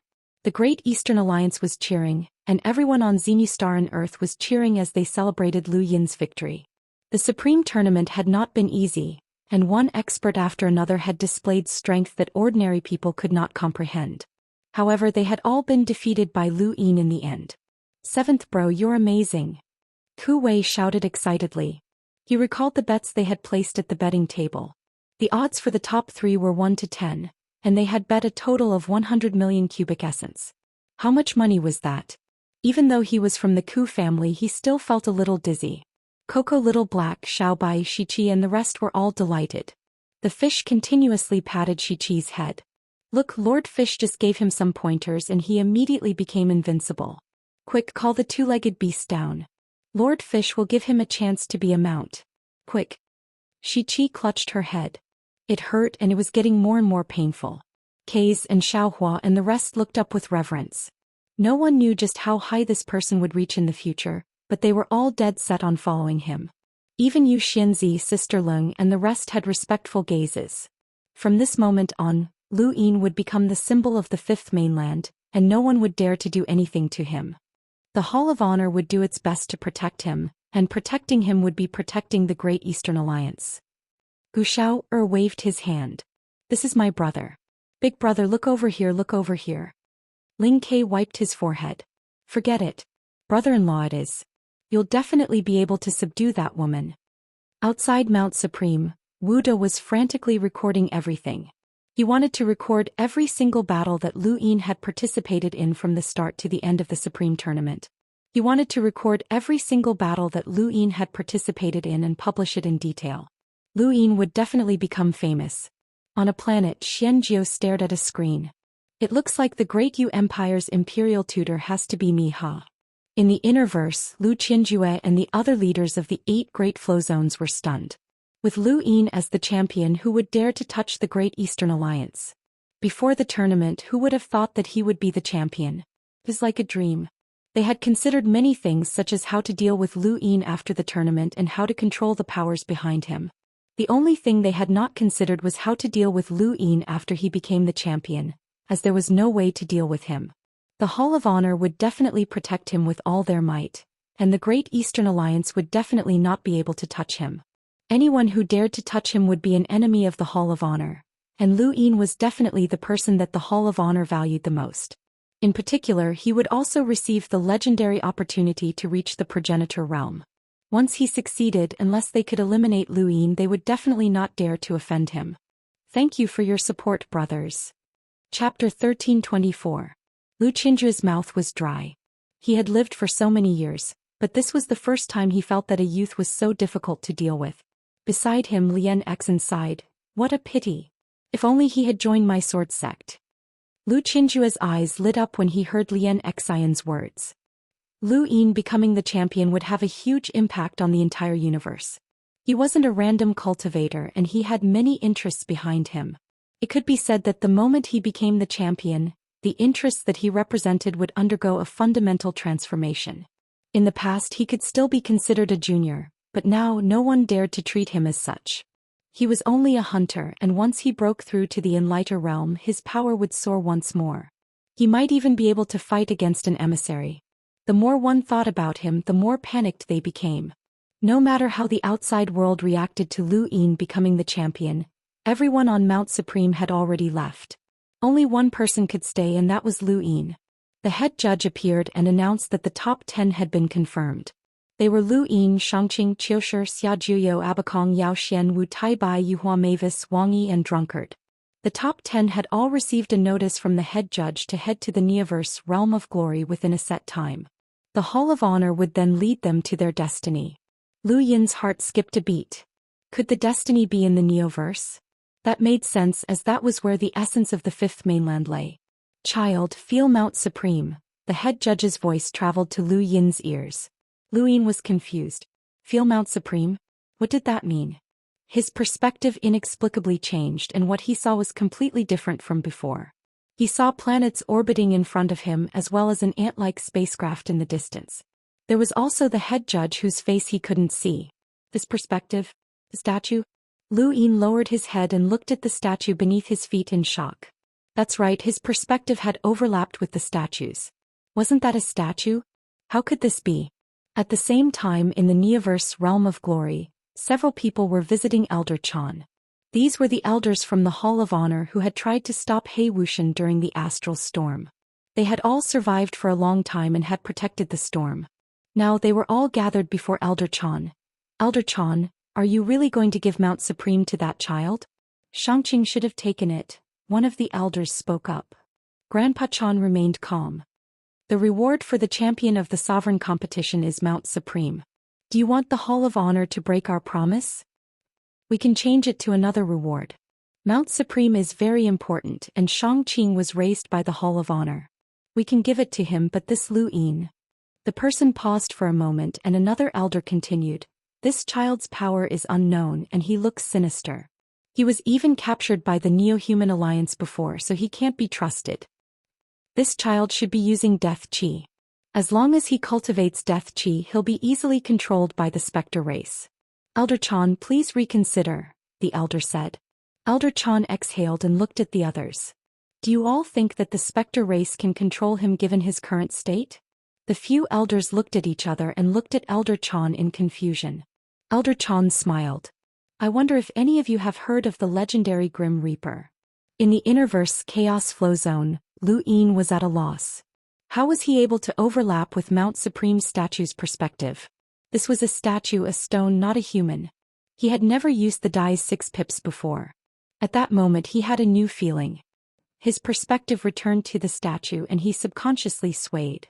Mount Supreme was swaying and he could control it. A small dot appeared in front of him, and it was the head inquisitor shrouded in darkness. When he saw that it was the head inquisitor, Lu Yin hurriedly shifted his perspective back to his own body and bowed. Junior Lu Yin greets the head inquisitor. The top 10 have been determined and you will receive an opportunity. As for the champion of the sovereign tournament, the Hall of Honor has another reward, which is this Mount Supreme, the head inquisitor said. Lu Yin had already guessed what was going on the moment he switched his perspective back to the statue. Senior, may I ask what's so special about this Mount Supreme? The head inquisitor's tone was calm.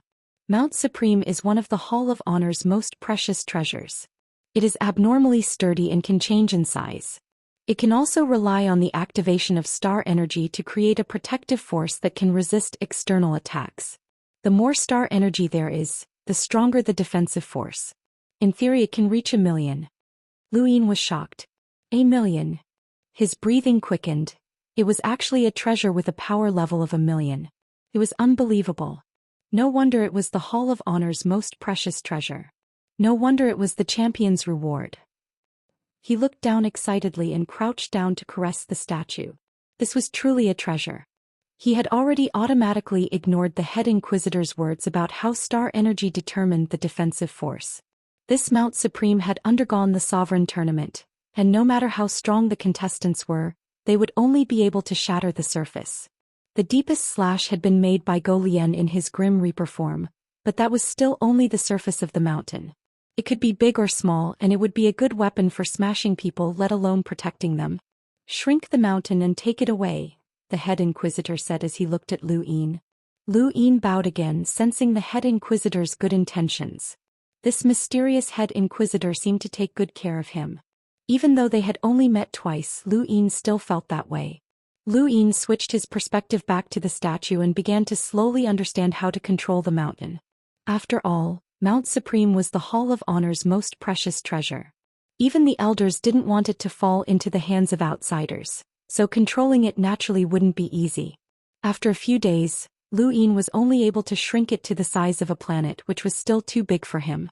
According to the head inquisitor's request, he had to shrink the mountain to a size that could be stored in a cosmic ring. This wasn't something that could be done in a day or two. However, the head inquisitor didn't seem to want to leave if he couldn't do it. Lu Yin had no choice but to continue trying. Outside the mountain, the contestants left one after another. Many wanted to bid farewell to Lu Yin, but they couldn't contact him. Xia Luo left quickly, afraid of being targeted by the Xia family. There were too many people participating in the sovereign tournament and everyone had their own grudges. He had to leave as soon as possible in this chaotic environment. The Mavis family also left. Ascension Mavis had entered the top 10 and proved her strength, but she was still unwilling to accept her defeat to Wu Taibai and Lu Yin. Little Black and Xiao Bai were also taken away, and Qianzhou hitched a ride on Eternal Sky Island. Gu Xiao also left, but before he left he announced that Lu Yin was his brother. Those who knew him and those who didn't all left. Half a month later, the once majestic Mount Supreme had shrunk to the size of a spacecraft. The live streamers had long since been banned, so they could only watch it for themselves and not broadcast it to the rest of the universe. This was a miraculous scene. The enormous Mount Supreme could contain many stars, and it was like a colossus that stood tall in space. Even an idiot would know that this was something good, and it was definitely a power vessel. At this moment, the irrelevant people in space were being chased away by Chaos God Mountain and the Great Eastern Alliance.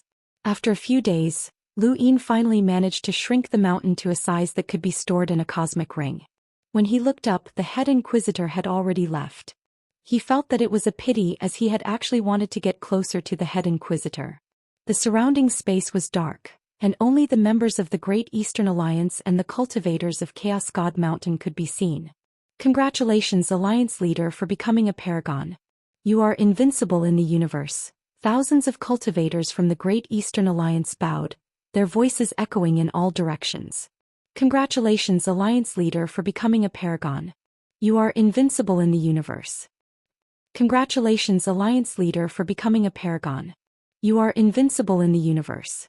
Lu Yin waved a hand and looked around. Let's return to the Great Eastern Alliance. Yes, Alliance Leader. Before leaving, Chaos God Mountain's master, Zhou, saw Lu Yin and sighed emotionally. When I was your age, I was only a cruiser. The geniuses of this generation have surpassed their predecessors. Lu Yin and Zhou faced each other and smiled. Since Senior was able to reach this point, then you are the ultimate victor. Zhou smiled. You're implying something, kid. Lu Yin shrugged. Many people think that no matter how glorious my achievements are, once I die, all that will be left behind will be a legend.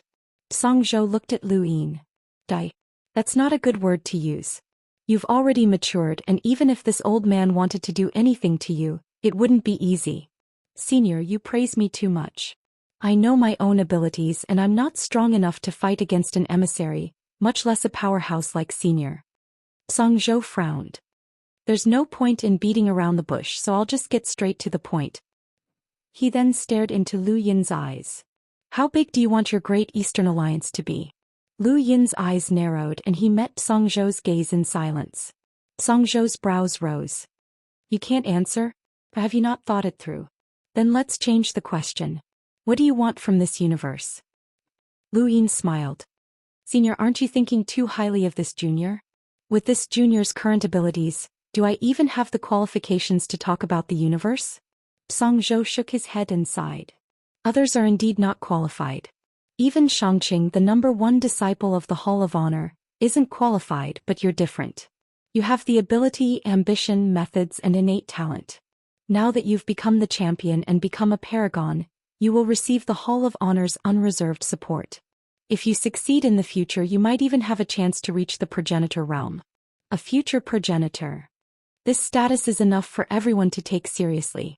Even if you're only a hunter right now, your cultivation doesn't represent yourself. When he heard Song Zhou's words, Lu Yin knew that if he did not give a definite answer today, then he might become a target that everyone would ostracize in the future. After all, a future progenitor was not yet a progenitor, and no one was willing to have their own interests threatened, even if they were a progenitor. Even ants knew how to resist, and Lu Yin was far from being able to view these people as ants. They were worried about Lu Yin's ambitions, and Song Zhou was probing him. If Lu Yin really did have the ambition to unify the innerverse and outerverse, then what awaited him would be the innerverse enmity.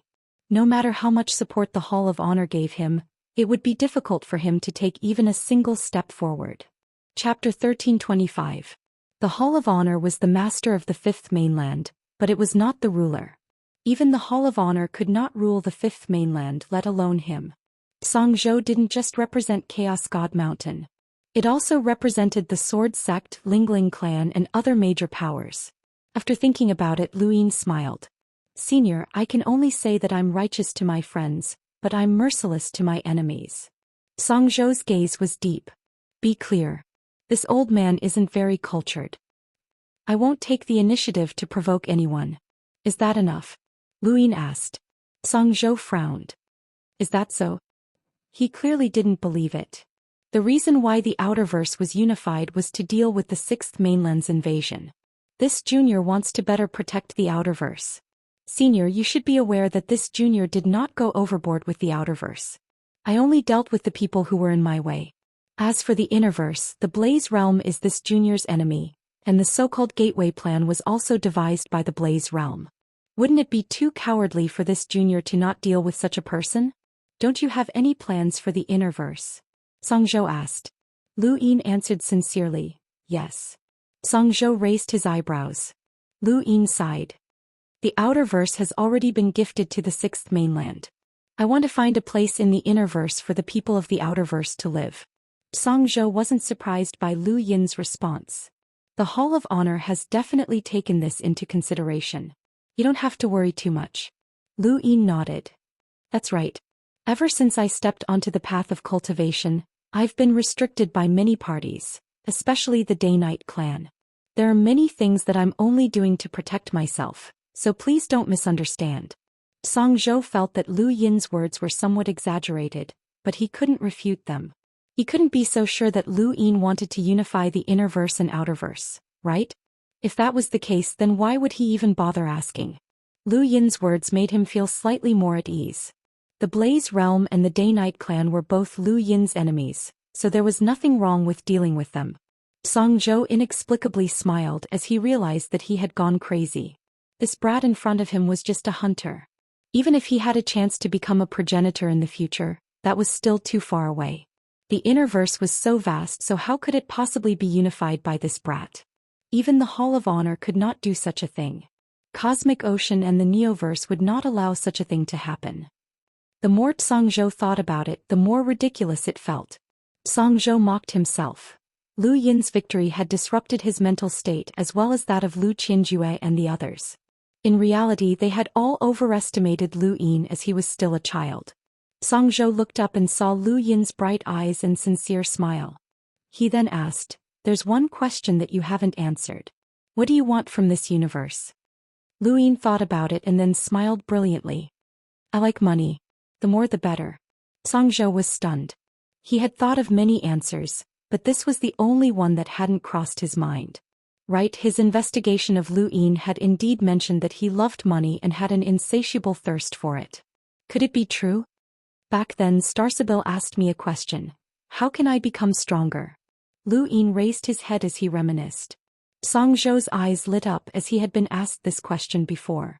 Starsibyl was not the first generation's answer. How did you answer? He was very curious. Lu Yin smiled. Earn more money and you'll become stronger. That's what I said. Song Zhou pursed his lips, clearly stunned. When Starsibyl had asked Lu Yin this question, only the two of them, Hai Dashao and the Sea King, had known. Hai Dashao had felt embarrassed, so he had not told anyone. The Sea King naturally did not tell anyone, so Lu Yin's answer had not spread. Songzhou, he had a strange feeling, and the way he looked at Lu Yin had changed. Back at Sword Mountain, Lu Yin had spoken with them and threatened them, which had temporarily disrupted the portal plan. At that time, Songzhou had admired Lu Yin, and this had been the source of Songzhou's uneasiness after Lu Yin had become the champion of the Sovereign Tournament, which had led to this conversation. But why did it feel like the atmosphere had changed? How could the Master of Chaos God Mountain have anything to do with money? Although the portal plan had disrupted the Great Eastern Alliance for the benefit of the Outerverse, these benefits were for the entire Chaos God Mountain. Songzhou had never lacked resources, and he had never personally participated in matters of money. Now he was actually talking about money with a junior. Should he give Lu Yin a greeting gift? After all, this was a child. Songzhou was speechless. Ahem, I still have matters to attend to, so I'll take my leave. Songzhou coughed, clearly not knowing how to continue the conversation. Lu Yin bowed. Take care, senior. Songzhou left, and Lu Yin watched his back as the smile on his face gradually disappeared. Although he had become the champion, these old fellows from the Innerverse had become even more fearful of him and did not dare to deal with the Great Eastern Alliance. It was impossible for him to advance any further. These fellows were all watching him closely. If he moved, he would receive the attention of the entire Innerverse, the Cosmic Sea, and even the Neoverse. Right, there was also the Sixth Mainland. Most of the people from the Great Eastern Alliance had left, and only Wendy Yushan and a few others followed Lu Yin to the Blaze Realm. This was Wendy Yushan's first time going to the Blaze Realm. When they boarded the spacecraft, Ku Wei hurriedly welcomed them. "Seventh bro, you're too amazing. Seventh bro, you're invincible." Lu Yin casually brushed him aside as he could not be bothered to waste his breath on this guy. In front of him, Duan Day Knight slowly bowed. "Congratulations, Alliance Leader." Lu Yin nodded and looked at Wendy Yushan and Zhou Day Knight. The two did not say anything. Lu Yin felt that the atmosphere was a little strange. "Seventh bro, there was someone called Wu Da who wanted to interview you, but I kicked him away." "What kind of joke is that? A mere explorer actually wants to interview seventh bro? What a joke." Ku Wei was Lu Yin's loyal lackey, and he immediately stepped forward to show off his achievements. "Right, there was also someone called Zijing, but I kicked her away as well," Ku Wei continued. Lu Yin was stunned and he looked at Ku Wei with an unfriendly gaze. Ku Wei panicked. What's wrong?" "Zijing is the boss of Starlink Network," Lu Yin said. Ku Wei's mouth fell open. "That doesn't make sense. Where is she?" Lu Yin felt a headache coming on as he really wanted to work with Starlink Network. Ku Wei's lips twitched. "She left.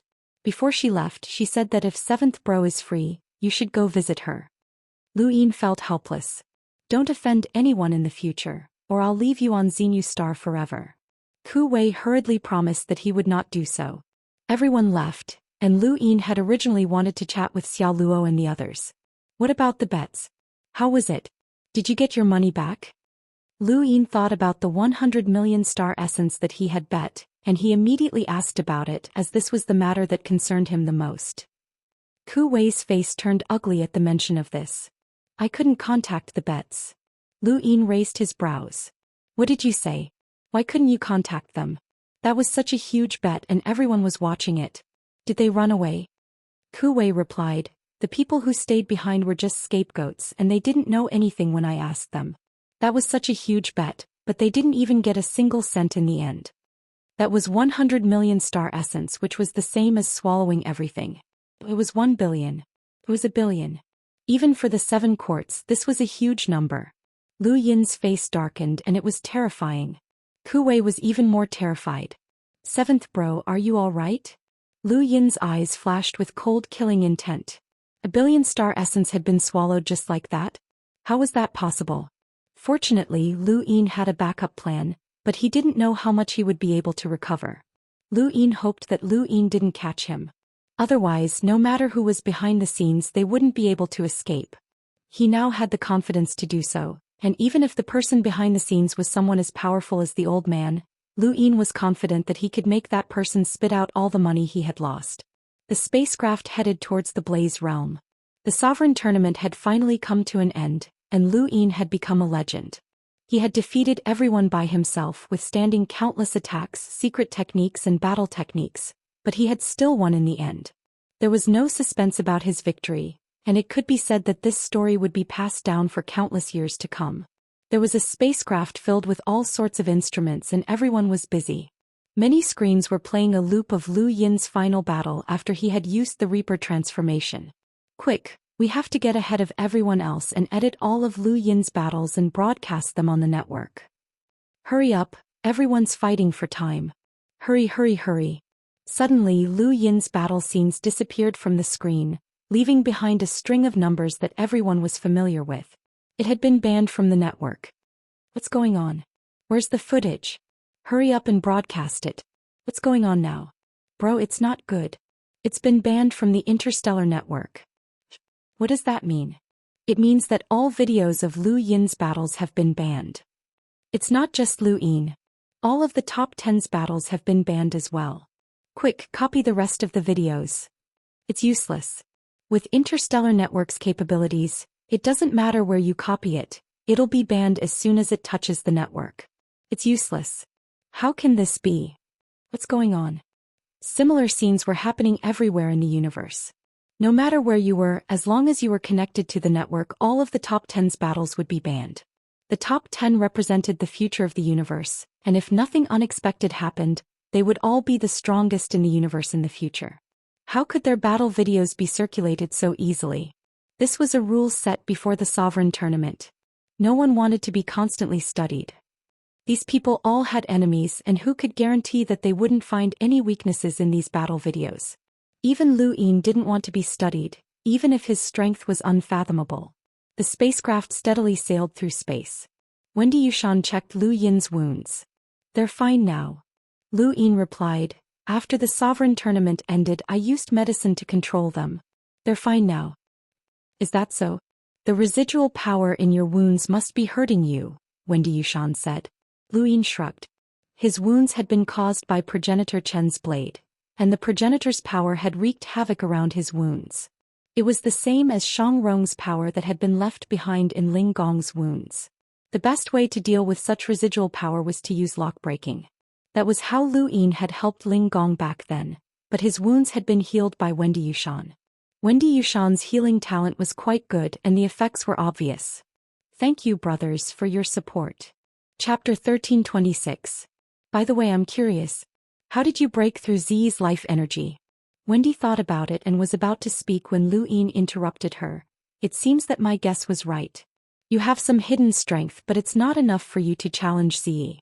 You don't have to tell me. Wendy looked at him. Backtrack. Lu Yin was confused. What do you mean? Wendy Yushan sat down across from him, her long hair cascading down her back. She was naturally beautiful, and without a sword in hand, she exuded a graceful beauty. My innate gift is called backtrack. Isn't it healing? Lu Yin was confused. Wendy answered, backtrack means to turn back time. Lu Yin's expression changed in shock. Turn back time? You can turn back time? Wendy Yushan remained calm. I've always displayed my healing innate gift in front of others, but it's not healing. It's just turning back time around an injury to what it was before. Lu Yin was in disbelief.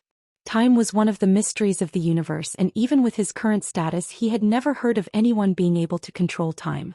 Mr. Mu He Wuxian and the others seemed to have stopped time when they appeared, but he didn't know if that was true or if the void had been frozen. Wendy Yushan, someone he was very familiar with, was saying that she could control time? He had to be kidding.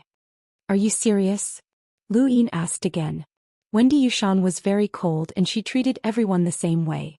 However, to Lu Yin she still added, under the premise that there are no external influences, I can rewind time to a certain extent. That's why this innate gift is best used for healing. It's not very useful in battle, and I can't rewind time to a specific person either. I might be able to do it in the future, but I can't do it now. Lu Yin finally understood. It was no wonder why Wendy Yushan was able to ignore life energy. As long as Wendy Yushan retraced everything in her path, she wouldn't even need to break through life energy because she wouldn't even be able to come into contact with it.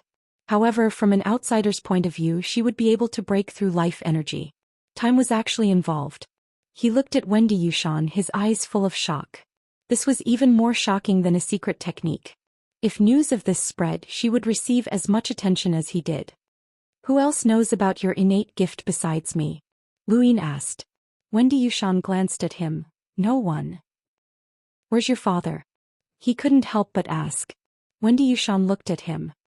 You still think he's alive? Lu Yin did not reply. Wendy Yushan fell silent as well. A refreshing fragrance wafted into Lu Yin's nose. He looked at Wendy Yushan's graceful figure, her long black hair and her beautiful face, and he felt an indescribable impulse. At this moment, Wendy Yushan seemed exceptionally attractive for some reason. Suddenly, a voice sounded out. Seventh bro, we've entered the Ascension Flow Zone. The Sun family has sent an invitation and they would like to invite seventh bro for a chat. Lu Yin's thoughts were interrupted by Ku Wei, and that inexplicable impulse disappeared. He glanced at Wendy Yushan, who kept staring at him. He felt a little guilty. Well, I'm going out for a bit. Wendy Yushan nodded. Be careful. The Sun family might not have good intentions. Don't worry, I know. He then walked out of the spacecraft. In front of them was a huge spacecraft that was many times larger than the one that Lu Yin was on. It was made of wood instead of metal, and it looked like a toy that had been magnified countless times. This was the Sun family's spacecraft. The Sun family's mechanical techniques were well known throughout the universe. Their battles, daily necessities, and even their spacecraft and planets were all related to mechanical techniques. The Sun family's influence in the Innerverse was not small, and many powers relied on mechanical techniques to complete certain tasks.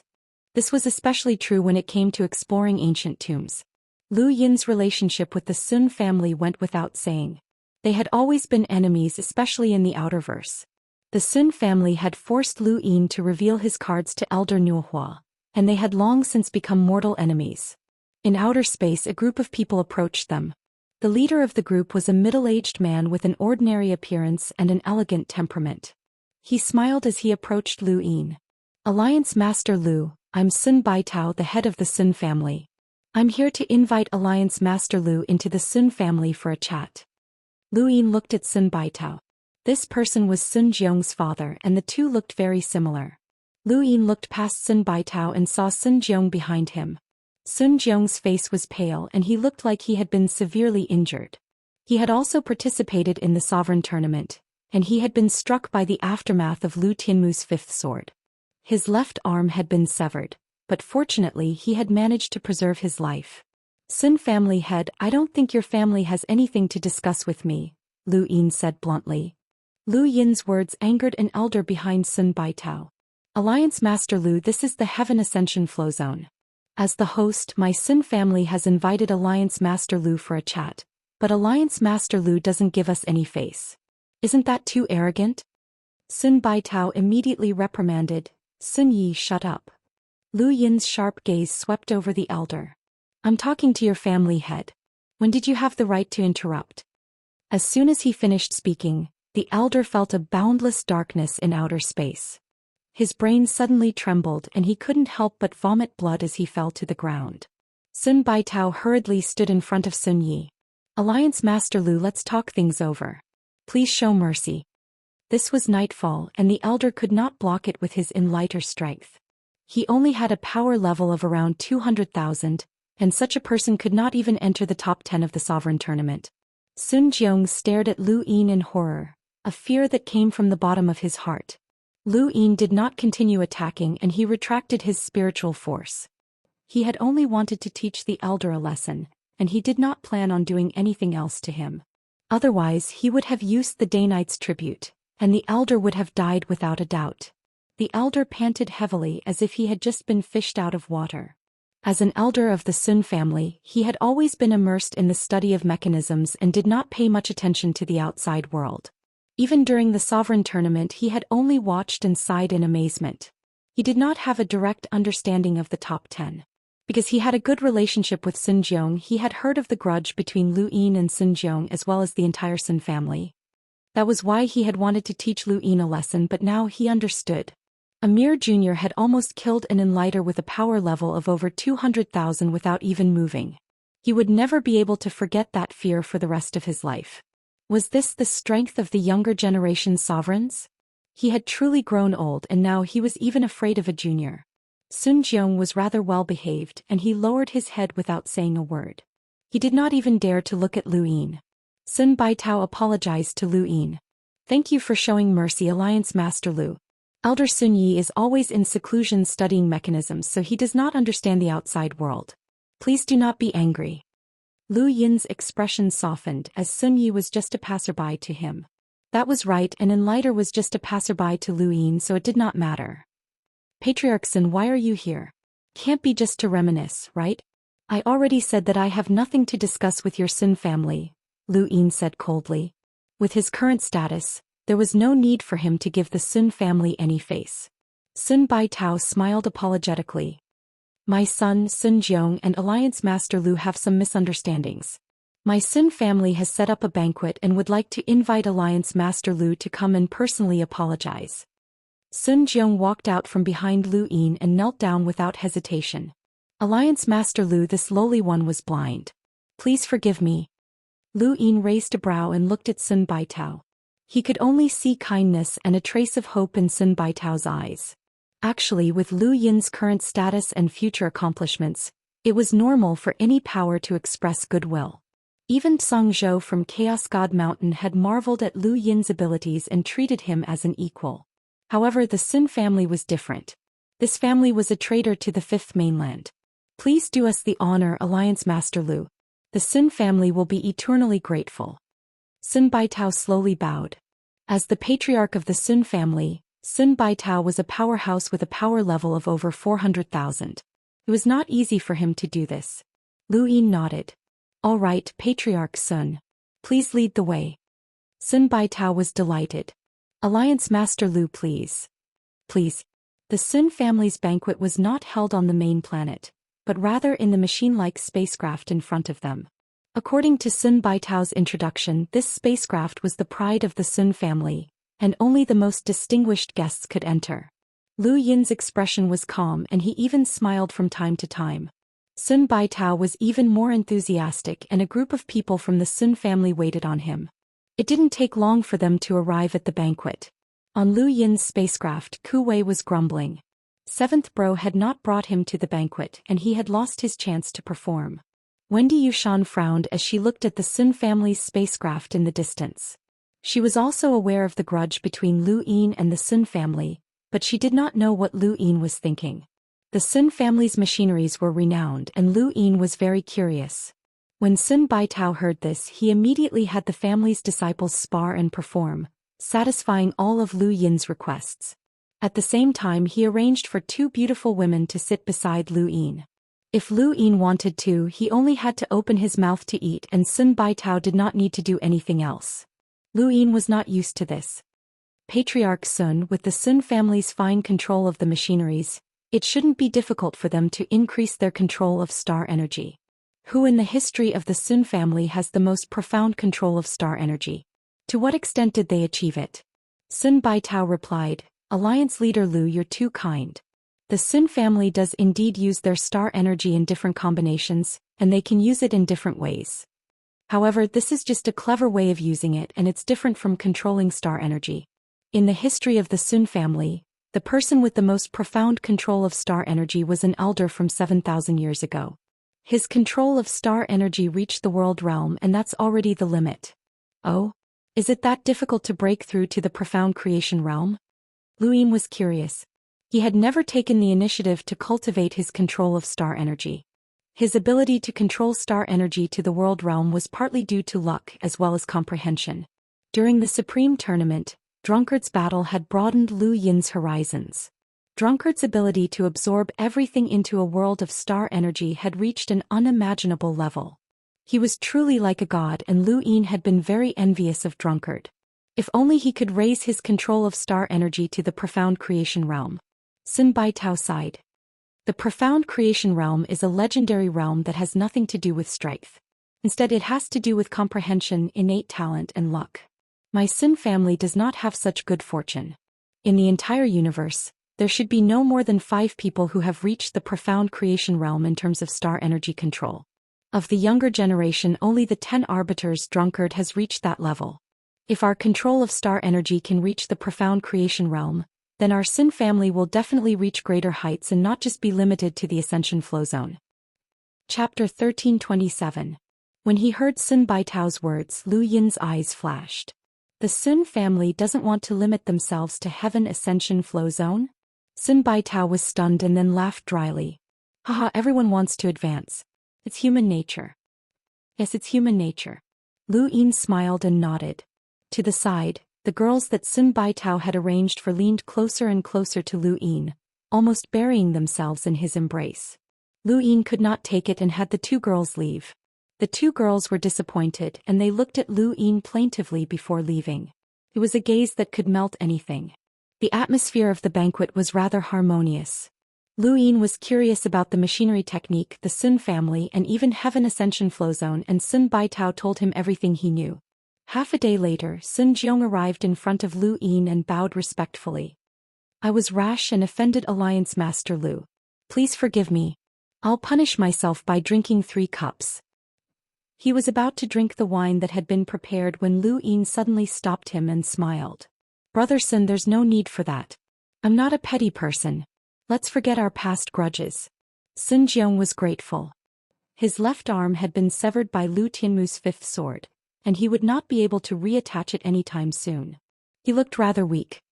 Alliance Master Lu is magnanimous. I was blind, so I must punish myself. Lu Yin replied, Brother Sun's actions make me seem petty. If Brother Sun wants to drink, I'll drink with you. He then poured himself a cup. Sun Jiong hurriedly said, Thank you, Alliance Master Lu. He then finished the wine in his cup. Lu Yin finished it in 1 gulp as well. When he saw Lu Yin finish the wine, Sun Baitao's smile grew even brighter. Alliance Master Lu is magnanimous. I, Sun Baitao, toast to Alliance Master Lu as well. Lu Yin did not refuse anyone. After a few cups, Lu Yin's body swayed, and he immediately supported himself on the table while shaking his head vigorously. Sun Baitao and Sun Jiong exchanged glances when they saw Lu Yin's reaction. Sun Jiong's eyes flashed with resentment, but he nodded and slowly left. Alliance Master Lu, what's wrong? Sun Baitao asked with concern. Lu Yin was puzzled. Family head Sun, what wine is this? It actually made me drunk? Sun Baitao smiled. This is a good wine that my Sun clan has specially prepared for you. Do you like it? Lu Yin looked at Sun Baitao in confusion. What do you mean? Sun Baitao laughed. At the banquet, Elder Sun Yi and the rest of the Sun family laughed. Alliance Master Lu, I've always wanted to ask you a question. Do you still remember Sun Xianxia? Sun Baitao asked. Lu Yin shook his head again. The Sun family that I killed? Sun Baitao's eyes narrowed. That's right. Does Alliance Master Lu know why he attacked you? What did you learn from him? Lu Yin and Sun Baitao exchanged glances. What should I know? For example, the paper in that gun, that list of names, Sun Baitao said slowly, his tone cold. As he spoke, an enormous aura with a power level of over 400,000 descended. Star energy whizzed past, enveloping not only the Sun family's spacecraft but also the surrounding space. In the distance, Duan Day-Night and the others' expressions changed. Not good. An enlighter has sealed off the region. Wendy Yushan clenched her fists and looked at the Sun family's spacecraft. The others looked panicked. The terrifying power that sealed off the starry sky made them feel powerless. This was not a power that they could resist. Around them, spacecraft after spacecraft appeared, all from the Sun family, and they surrounded the group. Within the Sun family's spacecraft, Lu Yin lowered his head. List? What list? Sun Baitao approached Lu Yin and reached out. Still trying to act? Just as he was about to approach Lu Yin, the scene in front of him suddenly changed.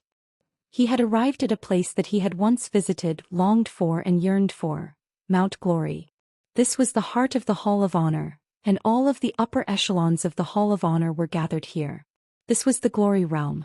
When he had first arrived at the Glory Realm, Sun Baitao had been nothing more than an ant that anyone could step on, even if he had been the Sun family's patriarch at the time. Now he had become the master of Mount Glory. In front of him, 9 people were kneeling in a row. They were the 9 directors that he had looked up to in the past. In the distance, various great worlds prostrated themselves at his feet. He had become the master of Mount Glory and the master of the entire universe. Sun Baitao's breathing quickened as he laughed heartily. He had finally succeeded. He had joined the technocracy and climbed up the 6th mainland's branch, becoming the person with the highest status in the 5th mainland. From now on his Sun family would dominate the Neoverse. The Hall of Honor, the Sirius sect, the Innerverse Sword sect, and the Day-Night clan would all have to act according to his whims. Maniacal laughter echoed throughout the Glory Realm. Suddenly, the top of Sun Baitao's head split open as a hand descended and slammed him into the ground. Sun Baitao's body pierced through a great world and smashed into the ground. Sun Baitao spat out a mouthful of blood, and his eyes almost popped out of their sockets as he watched the enormous hand descend once more. He resisted, and the star energy around him gathered together to form a strange weapon that blasted towards the hand. This was his strongest attack, and even an emissary would be shocked by it. However, it was useless and he was still smashed into the ground by the hand. Once, twice and again. Within the Sun family's spacecraft, Sun Baitao's hand was only a few centimeters away from Lu Yin, but he was unable to advance any further. He spat out a mouthful of blood and his body collapsed to the ground. The surrounding Sun family members were shocked. What was going on? Lu Yin's gaze turned cold as he stood up and moved his hand. Sun Yi, who had been about to attack, was sent flying. He crashed into the side of the spacecraft and fell into outer space, his body torn apart. He had been struck by an empty palm and there was no way he could have survived. A hole appeared in the spacecraft, and a powerful suction force sucked away all of the tables and chairs in the banquet. The members of the Sun family looked at Lu Yin in horror, their faces pale and filled with despair. Sun Baitao coughed up another mouthful of blood and his vision grew blurry. He had endured the Day-Night's tribute and been struck by the Night King's sky-splitting technique dozens of times. His spiritual force had long since crumbled, and the injuries he had sustained from the Day-Night's tribute would appear in his real body. Although Sun Baitao's power level exceeded 400,000, his spiritual force was still weaker than Xianxia and the others. A single Day-Night's tribute was enough to cripple him. This was the difference between geniuses and ordinary people. Even if his power level exceeded 400,000, his flaws were still too great. Xianxia, Xiajuyo and the others were not as strong as Sun Baitao, but these elite geniuses did not have any obvious flaws. For example, Xiaoxia's physical strength was not as strong as the Star Devourer or Feather Mavis, but she was still able to resist. Another example was Jiuhao. His spiritual force could not compare to Zhou Xian, Lu Yin and the others, but he would not be easily knocked unconscious or severely injured. Sun Baitao was different. He had a body full of power but his flaws were too obvious. If he participated in the Sovereign Tournament, it would be difficult for him to even enter the top 10. Zhou Xian's spiritual force, Feather Mavis' strength, Xia Juyo's blade intent, and so on were enough to deal a fatal blow to him. The top 10 powerhouses of the younger generation all had power levels that even envoys would be shocked by. He looked down at Sun Baitao, who gritted his teeth and looked up at Lu Yin. You weren't poisoned? Lu Yin's lips curled up. Where did you get the confidence to think that I would have been poisoned? Sun Baitao's face paled and he slowly stood up. How could that be? Were you prepared? Who betrayed us? Lu Yin laughed. It looks like you're very confident in your ability to poison others. Do you remember the battle at Night King Planet? Night King Zhenwu poisoned me as well, and it's impossible to guard against such methods. I've suffered once, so why would I suffer a second time? Sun Baitao despaired. He had poisoned the two women, and as long as they touched Lu Yin would definitely be poisoned. As a precaution, he had even poisoned the chair. Normally, it would be impossible to avoid, but this person had actually been able to. How did you know that I would poison you? If you didn't poison me, then how would you deal with me? Lu Yin retorted. Sun Baitao suddenly attacked, and the star energy in his palm transformed into a strange combination as he slammed his palm towards Lu Yin. Lu Yin narrowed his eyes and his pupils transformed into runes that weakened the attack. At the same time, he raised his hand and unleashed an emptiness palm. Bang! There was a loud explosion and the spacecraft was torn apart. The surrounding Sun family members were all affected and turned into dust. Sun Baitao had displayed strength with a power level of over 400,000, but it was only enough to withstand a single attack from the emptiness palm. Lu Yin had used the Ian evolution scripture to weaken Sun Baitao's attack from over 400,000 to less than 400,000. Every single attack from the emptiness palm had a power level of over 300,000. The two palms collided, and Sun Baitao borrowed the force of Lu Yin's palm in an attempt to escape. As for the Sun family, he didn't even care about his own son, Sun Jiong. Lu Yin sneered. Sun Baitao really was heartless. As he thought about it, the star chessboard appeared beneath his feet. Outer space was the board and people were the chess pieces. The spacecraft was the chess piece and Sun Baitao was also a chess piece. Sun Baitao's vision changed again and he appeared directly in front of Lu Yin. Most importantly, his back was still facing Lu Yin. Lu Yin's emptiness palm was so fast that Sun Baitao could not react in time. His back was in intense pain and his bones were instantly shattered. His entire body was bent over and he no longer resembled a human. From the surroundings, beams of light shot towards Lu Yin from the Sun family's spacecraft. Lu Yin snorted and released his domain, which enveloped outer space and disintegrated all of the incoming attacks. His powerful domain was enough to defeat an ordinary enlighter, let alone these Sun family's spacecraft. Wendy Yushan, Ku Wei and the others walked out from outer space and attacked the surrounding spacecraft. This was the Ascension Flow Zone, and although the Sun family had many cultivators, they did not have many experts. They were not a match for Ku Wei and the others. Lu Yin could not be bothered with these small fries, and his body flashed as he appeared in front of Sun Baitao. Sun Baitao had been smashed into a barren planet by Lu Yin's emptiness palm. There were only gray rocks around him that were completely devoid of life and lava flowed within the earth. Sun Baitao fell into the ground and could not move at all. Lu Yin walked up to him. When the banquet started, you did not mention a single word about Xianxia or the name list. I knew that something was wrong. You took the risk of killing me just because of a name list that I might know about? That's impossible. You should be very clear about the power behind me. Even if I succeeded, the Sun family would never be able to establish itself on the fifth mainland. Sun Baitao kept coughing up blood as he stared at Lu Yin with unwillingness. Chapter 1328. You're risking your family's destruction to assassinate me? Who gave you a guarantee? This guarantee is enough for your Sun family to survive and reach heights that you've never been able to reach before. Who gave you this guarantee? Lu Yin barked as he stared at Sun Baitao.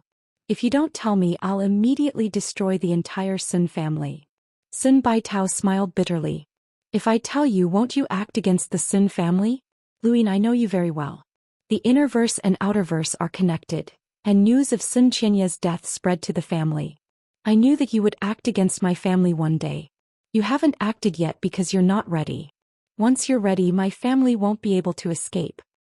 Now that I failed to kill you, my family will definitely be destroyed by you. There's no other way. Lu Yin continued. As long as you tell me who ordered you to kill me, I can leave a trace of your Sun family's bloodline. At the very least, it can be passed down. Sun Baitao laughed. Do I need you to leave me with any bloodline? The moment I decided to deal with you, I was already fully prepared. I didn't rely on luck to survive until now. Lu Yin frowned. You don't want to live anymore? Sun Baitao shook his head helplessly.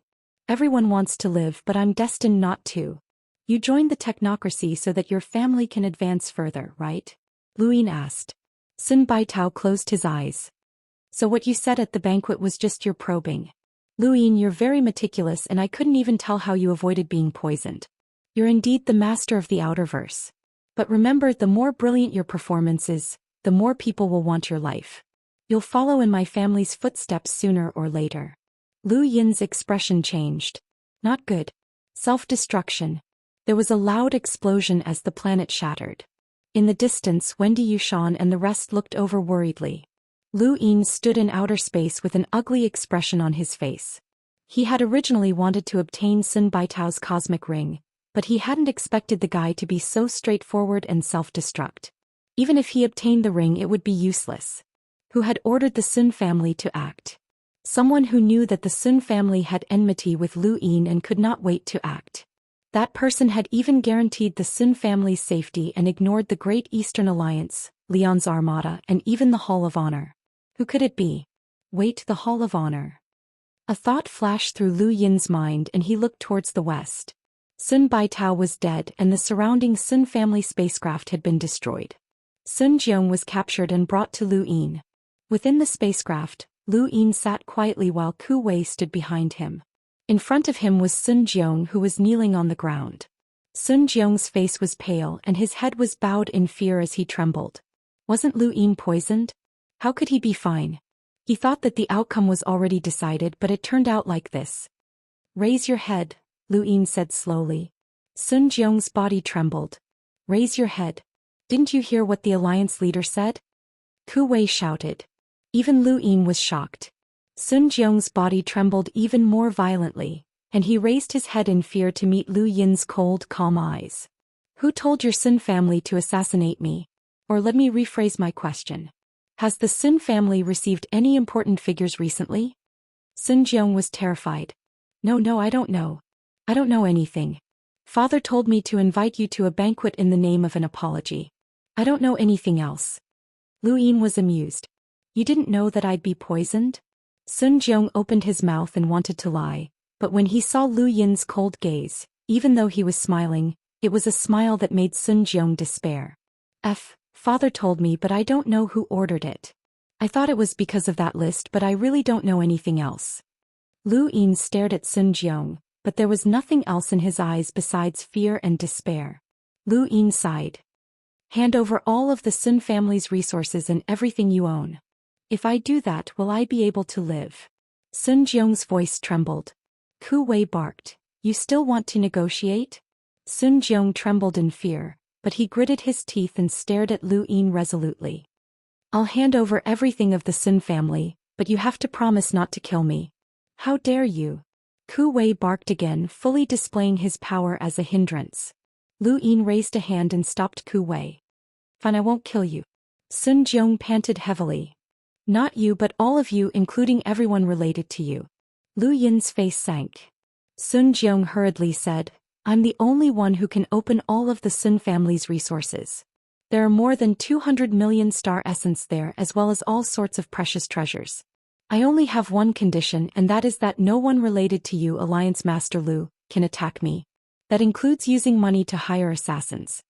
Lu Yin was stunned. The Sun family had more money than the Blaze Realm? After thinking about it for a while, he understood. The Blaze Realm was split into 3 parts, and the Blazing Mist Flow Zone had many disciples, so their expenses were naturally higher. The Sun family's expenses were much lower, and they also sold items that were created using the mechanism technique. Their income was not much worse than the Blaze Realms, so the remaining resources they had naturally surpassed the Blaze Realms. 200 million star essence. That was an enormous amount of wealth. At that moment, another piece of news arrived. A direct descendant of the Sun family, Sun Jiong's brother, had died. He had not been killed by Lu Yin's subordinates, but rather had died mysteriously. Lu Yin's heart skipped a beat and he looked at Sun Jiong. Did you kill your brother? Sun Jiong panted heavily and nodded. I saw Elder Sun Ye's death, so you killed your brother with your own hands just to ensure that the Sun family's resources would only be opened by you alone. That way you can use it as a bargaining chip, Lu Yin continued. Ku Wei was astonished. This guy was so smart and he was also so ruthless? Ku Wei could not tell. Sun Jiong did not refute this as that was the truth. Lu Yin sighed.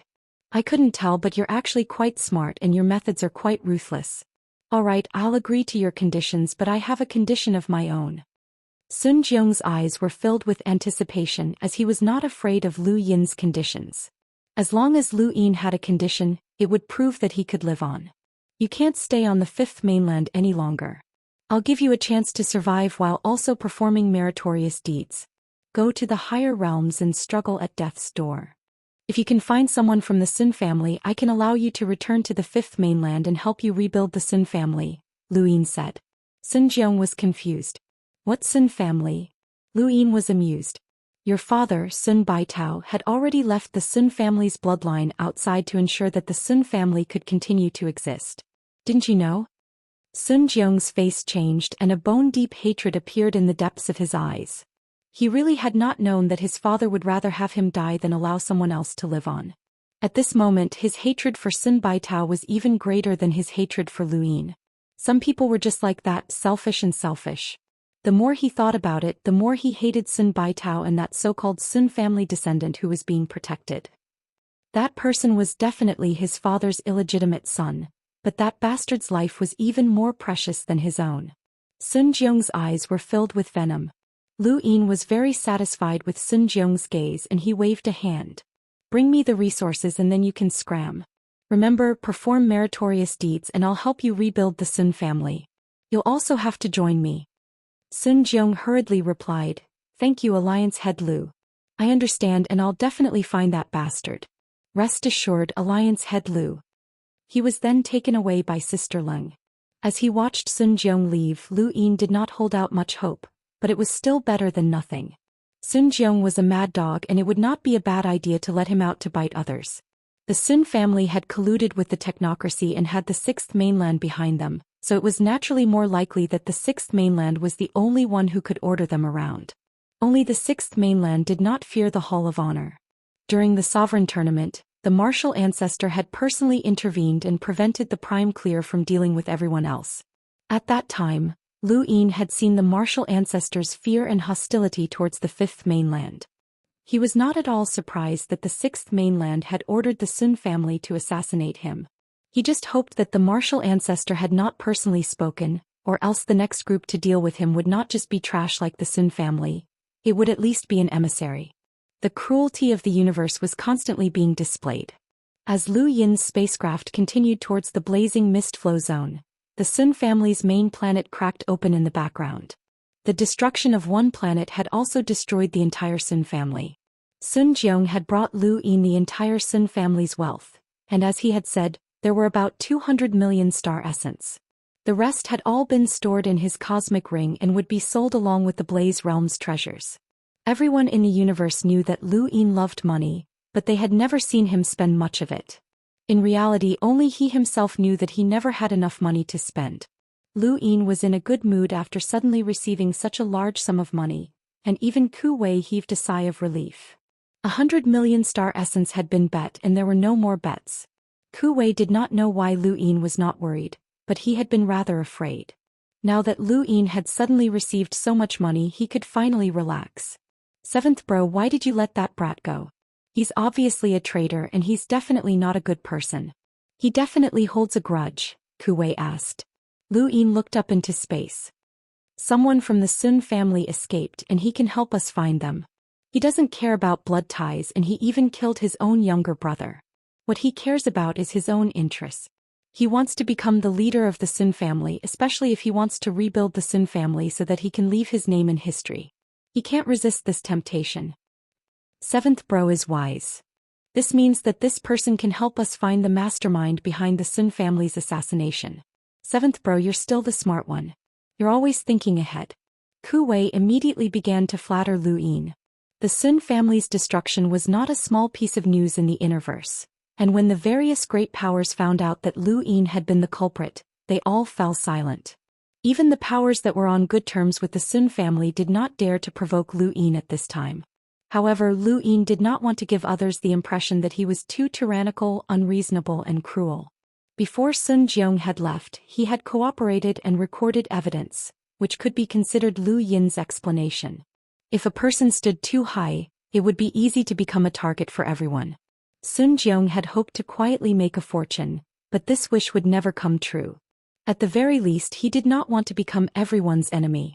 The Sun family's power was not weak in the Innerverse, and if they were destroyed just like that, it would easily cause panic. Now that he had a reason, he could calm some people down and prevent them from causing trouble for the Great Eastern Alliance. His gadget rang and Huan Sha contacted Lu Yin to tell him the good news. Lu Yin had won first place and was unrivaled in the Sovereign Tournament. He had become the only sovereign of his generation, and the 72 weaves of the Outerverse congratulated him. They even sent gifts worth more than 30 million star essence. Chapter 1329. Lu Yin was very satisfied. After all, this was the Outerverse and they had used star crystals. 30 million star essence was a boundless amount of star crystals, and it was a huge congratulatory gift to the various powers of the Outerverse. Right after that, Wei Rong also brought Lu Yin good news. The Innerverse major flow zones had congratulated Lu Yin on winning the championship and had sent over 5,000 star essence worth of star essence. Lu Yin's breathing quickened as this was close to 100 million star essence, an unimaginable sum. Even if it was given to the 8 major flow zones, it would still be an astronomical sum. The Blaze Realm's stockpile of star essence was only 100 million. And this was only the gifts from the smaller flow zones in the Innerverse. The 8 major flow zones were even more generous, and they had sent a total of 200 million star essence. Lu Yin was unhappy at this point as he could tell that these people were trying to use money to get rid of him. No matter how much money a person could spend, how much money could he possibly spend? Lu Yin did not have any particularly large expenditure records, and these people were all shrewd. If Lu Yin liked money, then they would give him money until he was full. In any case, the money could not be spent, and it was at most a decoration. It was still better than giving him power vessels, weapons, and battle techniques that could increase his strength. More importantly, this money could not be spent, and if something happened to Lu Yin in the future, this money would still appear. These people treated Lu Yin as an alternative bank. He would just treat it as saving money. Wang Wen smiled brilliantly, but it was very annoying. You're using things that you can't use for the time being in exchange for favors. To those people, this amount of money is not enough to move them, but it can temporarily fill you up. It's a good deal. Lu Yin knew that Wang Wen was mocking him, but how could these people know the true meaning behind his money? No matter what these people thought of him as, an alternative bank was better. The more money he had, the faster his strength would increase. If these people knew that his strength increase was related to money, they would probably regret it to death. Put away that annoying smile of yours. I have my own uses for it, Lu Yin said unhappily. Wang Wen smiled. It doesn't matter. Having more money isn't a bad thing. Lu Yin grew wary. What are you planning? I won't let a single cent of my money go out. Wang Wen was stunned and his gaze turned strange. You can't be like those people are guessing that you have a strange addiction to money, right? Lu Yin didn't explain. You said that you would make arrangements before the autarkas match. How are things going? Wang Wen felt a bit helpless as he said, everything I did was based on you entering the top 3. Now that you've become the champion, it's too eye-catching, so I'll have to redo everything. Lu Yin raised his brows. I remember that you were very confident in me before the competition. Everything was set up with me becoming the champion as the foundation. That's just one of the options, but you have to know that the goal of becoming champion is too difficult. That's why. Wang Wen felt a little embarrassed and sullen. This was the first time he had made a mistake in his judgment. Even though Lu Yin becoming champion was a good thing, it had caused his image to crumble. Who would have thought that Lu Yin would actually become the champion? You're currently attracting too much attention and the entire universe is watching you closely. That's why I'm planning to have the Great Eastern Alliance withdraw from the Blazing Mist Flow Zone as a show of our friendship. We'll then slowly infiltrate the Innerverse from another angle, one that won't attract the Innerverse's attention, Wang Wen explained. Lu Yin's eyes flashed. Which aspect? I've already called Xianxia over. Economy. Do you remember the Daystar line? I remember that you talked to that woman from the Daystar line, and she explained in detail the status of corporations in the Innerverse. It's completely different from the Outerverse. No matter how rich these corporations are, they're just tools for the various flow zones to amass wealth. They don't have any autonomy. In the Innerverse, corporations attract the least attention, but they're also the easiest group to infiltrate. Lu Yin recalled that Ling Yan had indeed mentioned that the Daystar line was a subsidiary company of one of the top corporations in the Innerverse, the Giant Financial Group. The Giant Financial Group was the top corporation in the entire Innerverse, and in terms of economic strength, it far surpassed the Outerverse's 4 great corporations. However, its status in the Innerverse was inferior to the Outerverse's 4 great corporations because it did not have the ability to protect itself. All of the money it earned had to be handed over to the organizations behind it, which caused the corporations to lead miserable lives in the Innerverse. Lu Yin had only mentioned this to Wang Wen once, but he had not expected Wang Wen to remember it and use it as a starting point. Lu Yin recalled the time when the Innerverse and Outerverse had been separated, and when tyrannical weave had first been connected to the outside world. Xianxia's methods of amassing wealth had given him confidence. With Xianxia, Wang Wen, and Wei Rong, they were enough to dominate the Innerverse business world. The Great Eastern Alliance's withdrawal from the Blazing Mist Flow Zone had not only caused the Innerverse various powers to relax, but it had also given the Sylvan Dragon tribe a reason to go to war with the Ross Empire. Where will the Great Eastern Alliance go after withdrawing from the Blazing Mist Flow Zone? Back to the Outerverse? Lu Yin asked. Wang Wen shook his head. It wasn't easy for us to connect to the Innerverse, so how could we return? There's a small flow zone between the Gu Flow Zone and the Blazing Mist Flow Zone called the Fennel Flow Zone. This flow zone is known as the gateway to the Gu Flow Zone, And cultivators from the outerverse who want to go to the goo flow zone to search for poisonous insects will usually stop at the fennel flow zone. Although it's small, it's very lively. That place can become the Great Eastern Alliance's territory in the Innerverse. First, it's relatively small so it won't attract too much attention. Second, we can return to the Blazing Mist flow zone at any time. That location and the outerverse can form a pincer attack against the Blazing Mist flow zone. Third, it's backed by the goo flow zone, making it easy to defend and difficult to attack. If anything happens, no one will be able to easily take down the fennel flow zone. After all, it depends on the goo flow zone's attitude. Will the goo flow zone hand over the fennel flow zone to us so easily? Lu Yin asked. Wang Wen smiled. The goo flow zone doesn't care about that place, and our Great Eastern Alliance doesn't have the ability to threaten them. We also can't seal off the goo flow zone's cultivators from leaving. To them, we're just gatekeepers at most. Lu Yin understood. The Great Eastern Alliance wanted to borrow the goo flow zone's power to make the Sword Sect and other powers wary. The outside world definitely thought so, but there was no need for that. The Great Eastern Alliance's true goal was to gradually weaken the Great Eastern Alliance's influence in the Innerverse and create an opportunity for Xianxia. This was a diversion. Who do you plan to start with? The giant financial group? Lu Yin asked. At that moment, the screen distorted and then disappeared. The signal was gone and Lu Yin found it strange. His gadget was specially provided by the Starlink Network Company, and its signal reception was extremely strong. It was not something that other gadgets could compare to, so how could there be no signal? Suddenly the spacecraft trembled and Lu Yin frowned. He looked up into space and his pupils shrank as his face turned pale. He saw that space had completely split open and the crack extended endlessly. It was as if another part of the starry sky had appeared, and within that crack, something so familiar that it made his scalp go numb appeared. It was a doll. The Witcher spirit deity, a doll. When he saw the Witcher spirit deity doll, Lu Yin felt as if he had fallen into a bottomless abyss. He immediately donned his universal armor and roared, "Run!" He then walked out of the spacecraft and grabbed the walnut source box that Master Yuan had created. He then took out the Tianhuang array source box and stared at the Witcher spirit deity doll. Inside the spacecraft, no one else knew what was happening. Only Ku Wei felt an intense sense of despair the moment he saw the Witcher spirit deity doll. The Witcher spirit deity doll floated in space and let out a strange laugh. Everything around it was locked down, including the spacecraft, and it could not move at all. Lu Yin gritted his teeth. It was over and he had no chance at all. This was one of the Neo-Human Alliance's 7 sky gods, an absolute powerhouse that stood at the peak of the universe. Why would it attack him? What about Mr. Mu? Would he appear? Without the jade, Lu Yin had no way of contacting Mr. Mu. At that moment, many thoughts ran through Lu Yin's mind as he stared at the Witcher spirit deity doll.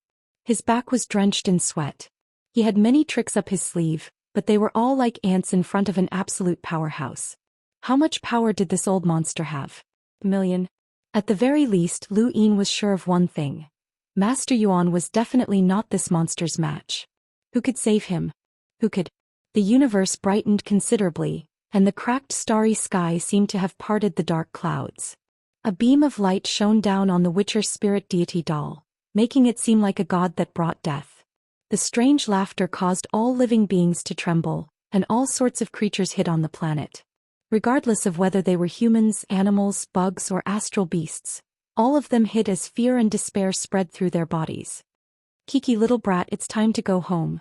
Return to the Eternal Kingdom, return to where you belong.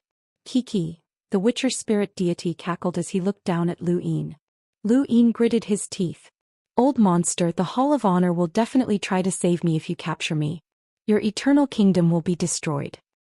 Kiki, if the Hall of Honor could destroy the Eternal Kingdom, they would have done so long ago. Little brat, are you trying to threaten me? The Witcher spirit deity said in a cold voice. Lu Yin stared at the Witcher spirit deity doll and called out to Mr. Mu in his mind. Why did you capture me? I'm just a hunter and it's not up to you, one of the 7 sky gods, to attack me, Lu Yin asked as he was stalling for time. The Witcher spirit deity doll's cold gaze met Lu Yin's, causing him to shiver. We'll talk when we get home. You have a lot of research value. After all, you've inherited that power. An irresistible force appeared around Lu Yin. He wanted to use the walnut power vessel, but he found that he could not move. He had no ability to resist the 7 sky gods. He felt even more powerless than when he had faced cultivators as a normal person. Within the spacecraft, the rest of the people could not move either, and they could only watch as Lu Yin was taken away. Suddenly, there was a loud shout that caused the cracked space to tremble. The Witcher spirit deity doll was shocked and immediately reached out to grab Lu Yin. However, an old man appeared in front of Lu Yin and looked up. What a trick! The old man then raised his hand as well. All rivers returned to the sea. This was a secret technique from Eternal Sky Island, and it could convert an enemy's attack into primal energy that could erase the opponent's attack power. The person who blocked Lu Yin's path was the Elysian Celestial Master from Eternal Sky Island. The Witcher spirit deity doll was furious. The little brat from back then dares to act so recklessly now? Old ghost, it's time for you to die. The Elysian Celestial Master shouted. A huge force pushed Lu Yin into the spacecraft and landed heavily on the ground. His organs were shaken and he almost spat out blood. He hurriedly looked up into space and saw that the entire universe was shaking. It affected the astral river, the flow zone, and an unknown area. Chapter 1330. At this moment they were all insignificant. So what if Lu Yin was the champion of the sovereign tournament? In front of this power he was still an ant. Wendy Yushan and the rest held onto the spacecraft tightly and almost fell over. Not long after, the cosmos returned to normal. Everyone looked outside in shock and Ku Wei gulped. The Heavenly Master had to win or they would all be finished. Outside, space was silent. Only the planets in the surrounding area had been shattered, turning into black holes. It was a spectacular sight. Lu Yin panted heavily and his eyes turned into runes as he looked out into space. Aren't you afraid of going blind? A voice came from behind the group, scaring Ku Wei so much that he almost fell over. Lu Yin turned around and relaxed when he saw that it was the Heavenly Master. He hurriedly asked, "Senior, where's the witchling god?" The Heavenly Master straightened his clothes. "I chased him away. That old monster was quite difficult to deal with." Lu Yin relaxed. Everyone else relaxed as well. "Senior is still the best. You're invincible in this universe." Ku Wei subconsciously flattered the Heavenly Master. Lu Yin bowed. "Thank you for saving me, Senior." He had despaired when the witchling god had appeared. The Heavenly Master waved a hand. "You're welcome. We've all encountered this before." Lu Yin was curious. "You've encountered it as well?" The Heavenly Master did not elaborate on this topic. Instead he warned Lu Yin, "It's not just you. The rest of the top 10, as well as anyone who can compete for that opportunity, will likely be attacked by the Neo-Human Alliance. The Neo-Human Alliance will not allow you to obtain it, so I'll stay close to protect you during this time." Lu Yin relaxed when he heard the Heavenly Master's words. With the Heavenly Master around, there was no need to be afraid of the witchling god. Would the others be attacked as well? It seemed that this opportunity was quite precious, and even the Neo-Human Alliance was afraid of it. For the Neo-Human Alliance to be so afraid that they would mobilize the 7 sky gods, and for the Hall of Honor to invite someone like the Heavenly Master, it seemed that the rumors were true. This opportunity was definitely related to the progenitor realm. No progenitor had appeared in the 5th mainland since the ancient war. The Hall of Honor greatly desired the progenitor realm and they were their hope. Just as the Heavenly Master had said, the moment the witchling god attacked Lu Yin, the rest of the top 10 were attacked as well. In the sky above Universe Ocean, a giant corpse king stood in the middle of the ocean. The seawater of Universe Ocean didn't even reach his knees. When he moved, Universe Ocean started to churn. Cosmic Ocean had the strangest celestial phenomenon. There were 4 major battle groups, yet none of them posed any threat to this corpse king. He was one of the 7 celestial gods, corpse god. Opposite the corpse god, Qin Mavis stood in front of Feather Mavis, her face pale. She had not expected to encounter the 7 sky gods on her way back to the Neoverse. These were the 7 sky gods and they were not existences she could fight against. He could not even look up to them. The zombie god raised his hand and grabbed Feather Mavis. His scarlet eyes were like 2 dark red suns, covering the sky above Universe Ocean. "Corpse goddess, stop!" shouted a voice. The surroundings turned green, and a pair of enormous eyes met the corpse goddess's scarlet eyes. The dark red and green struggled for brilliance. Qin Mavis and the rest were pleasantly surprised. "Elder Lingzi." Girl, I didn't kill you back then, but now you can stop me, the corpse goddess said, her words unclear. All of the corpse kings were the same. Lingji Mavis was the oldest powerhouse of the Mavis family, and she was one of the fifth mainland's 7 half-ancestors. However, her appearance was no different from when she was young. Old man, why aren't you all dead? Lingji Mavis shouted. The Mavis family members were all the same. No matter how gentle they appeared, their hearts were abnormally fiery. Bang! The cosmic ocean rumbled and shockwaves overturned the seawater. In the distance, the warship of Leon's armada swayed, and it was almost sent flying. Heizage Leon was also helpless. He had just returned from the Innerverse, and he had not even warmed his seat before a fight broke out. More importantly, he could not interfere and he did not even dare to interrupt. In the face of a truly supreme powerhouse, even the 4 major battle groups were useless.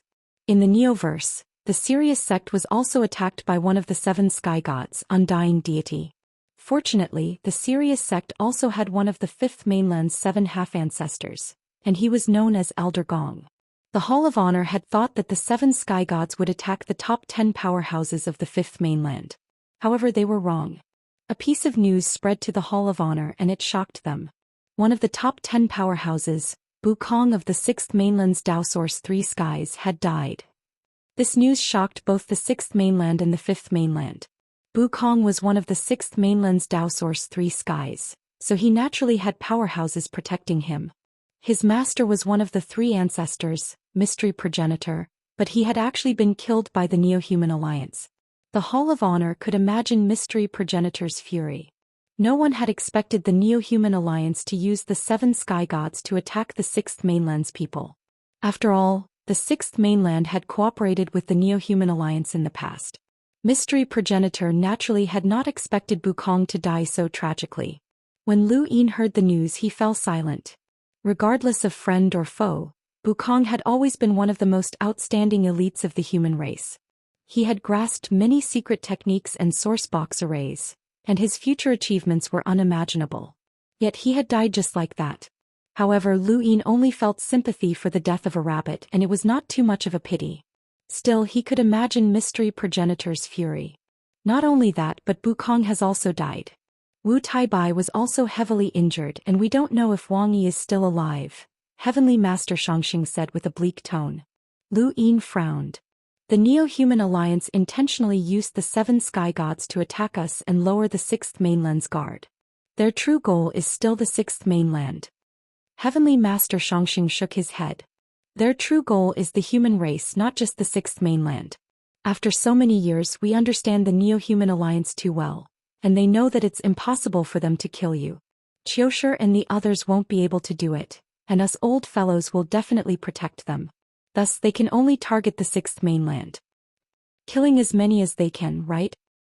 Lu Yin asked. Heavenly Master Xianxia nodded and looked at the sky with a complicated expression. There's only hope for that opportunity if all of you work together. If one of you dies, there's less hope. Fortunately, there are many experts in this generation. Even if Wukong dies, the 6th mainland can still replenish CE. What about Wang Yi? Lu Yin asked. Heavenly Master Xianxia shook his head. I don't know if he's dead or not. If he can't reach the Neoverse in time, then someone else will definitely take his place. At this point, Lu Yin suddenly exchanged glances with Heavenly Master Xianxia. Not good. If they could think of this, then how could the Neo-Human Alliance not have? This generation of youths was too dazzling, and the Hall of Honor might have overlooked the possibility that others might be attacked as well. Hidden Weep, Lu Tianmu, Obscure, and Starsabil were all not much weaker than the top 10, and they definitely had the qualifications to compete for the opportunity in Wang Yi's place. The Neo-Human Alliance might have already made a move. What happened to the others did not have much to do with Lu Yin, and he did not have the time to worry about others. It didn't take long for him to receive a call, and he immediately picked it up. A beautiful woman appeared on the screen, and it was Faye, the leader of the Flyfall Squadron, one of the 7 subordinate squadrons of Leon's armada that he had met once before. Little 7, we still can't find out who's behind the bets, Sister Faye said. Lu Yin's heart sank. How much money is left in the bets? I came just in time. There's about 360 million star essence left. After the start of the Supreme Tournament, Lu Yin had contacted Leon's armada and asked Heizage Leon to send someone to look for the biggest bets, as he was worried that the bets would run away after Lu Yin won the championship. Reality proved that his worries were correct, as Leon's armada moved quickly and found the bets during the tournament. Sister Fei personally monitored the bets, and it was fine if the bets did not go back on their word, but if they did, Leon's armada would take action. However, they were still a step too late as the bets had already been transferred. If not for Sister Fei's quick actions, even 300 million star essence would have been transferred. Sister Fei, you really can't find out who's behind this? Lu Yin was unwilling to give up as the odds were 1 to 10. He had bet 100 million star essence and would have received a billion star essence, but he was left with only 300 million star essence. It was impossible for all of it to be his as the bets had been found by Leon's armada, which meant that he would get at least half of it or even more. Even blood brothers had to settle accounts clearly. Furthermore, Leon's armada was a pirate group, and he was even their leader. Sister Fei rolled her eyes. I want to find out more than you do. Do you think you're the only one who bet? A large group of people lost all their money. Lu Yin frowned. The reason why this bets had become the largest and most trustworthy was because they had placed their bets with the Mavis Bank, and they had borrowed a billion star essence directly from the bank. It was precisely because of this billion star essence that others had dared to place their bets. As long as they won money and had proof from the bets, they could directly withdraw the money from the Mavis Bank. It was very simple. Since the bets had been set up, there was basically no way for them to lose money. However, who would have thought that Lu Yin would suddenly bet so much and even win? Even with a billion star essence, it was only enough for Lu Yin to make a loss. Many others had won as well, so the bets were set to lose money. Without Lu Yin's bets, the bets would have been more than enough to squander, and they would have even made a huge profit. After deducting the Mavis Bank's interest, they would have been able to make a few 100 million star essence or even more. However, because of Lu Yin, they had lost all of their bets. The person behind the bets had simply run away. As for the Mavis Bank's 1 billion star essence, without proof from the bets, no one could take it. At most, the bets would have to pay interest to the Mavis Bank every year, but the bets they had collected were enough to pay off the interest for countless years. The unlucky ones were the ones who had won the bets, as all of their money had been stolen by the bets. Most importantly, no one knew who was behind the bets. Lu Yin contacted Lulu Mavis and wanted to use her connections to check the Mavis Bank's records, but he was told that he could not do so.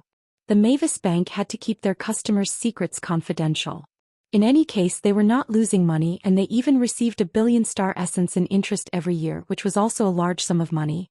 Hundreds of millions of star essence had been lost, and Lu Yin's heart ached so much that he wanted to vomit blood. Even the wealth he had accumulated over the years could not compare to the amount that had been stolen. No, he had to find out who had stolen his money. Even if that did not work, he had to take the Mavis Bank's 1 billion star essence. Otherwise, he would not be satisfied. Chapter 1331. It's impossible for you to check the Mavis Bank's records. Even the Mavis family members don't have the authority to do so, let alone you.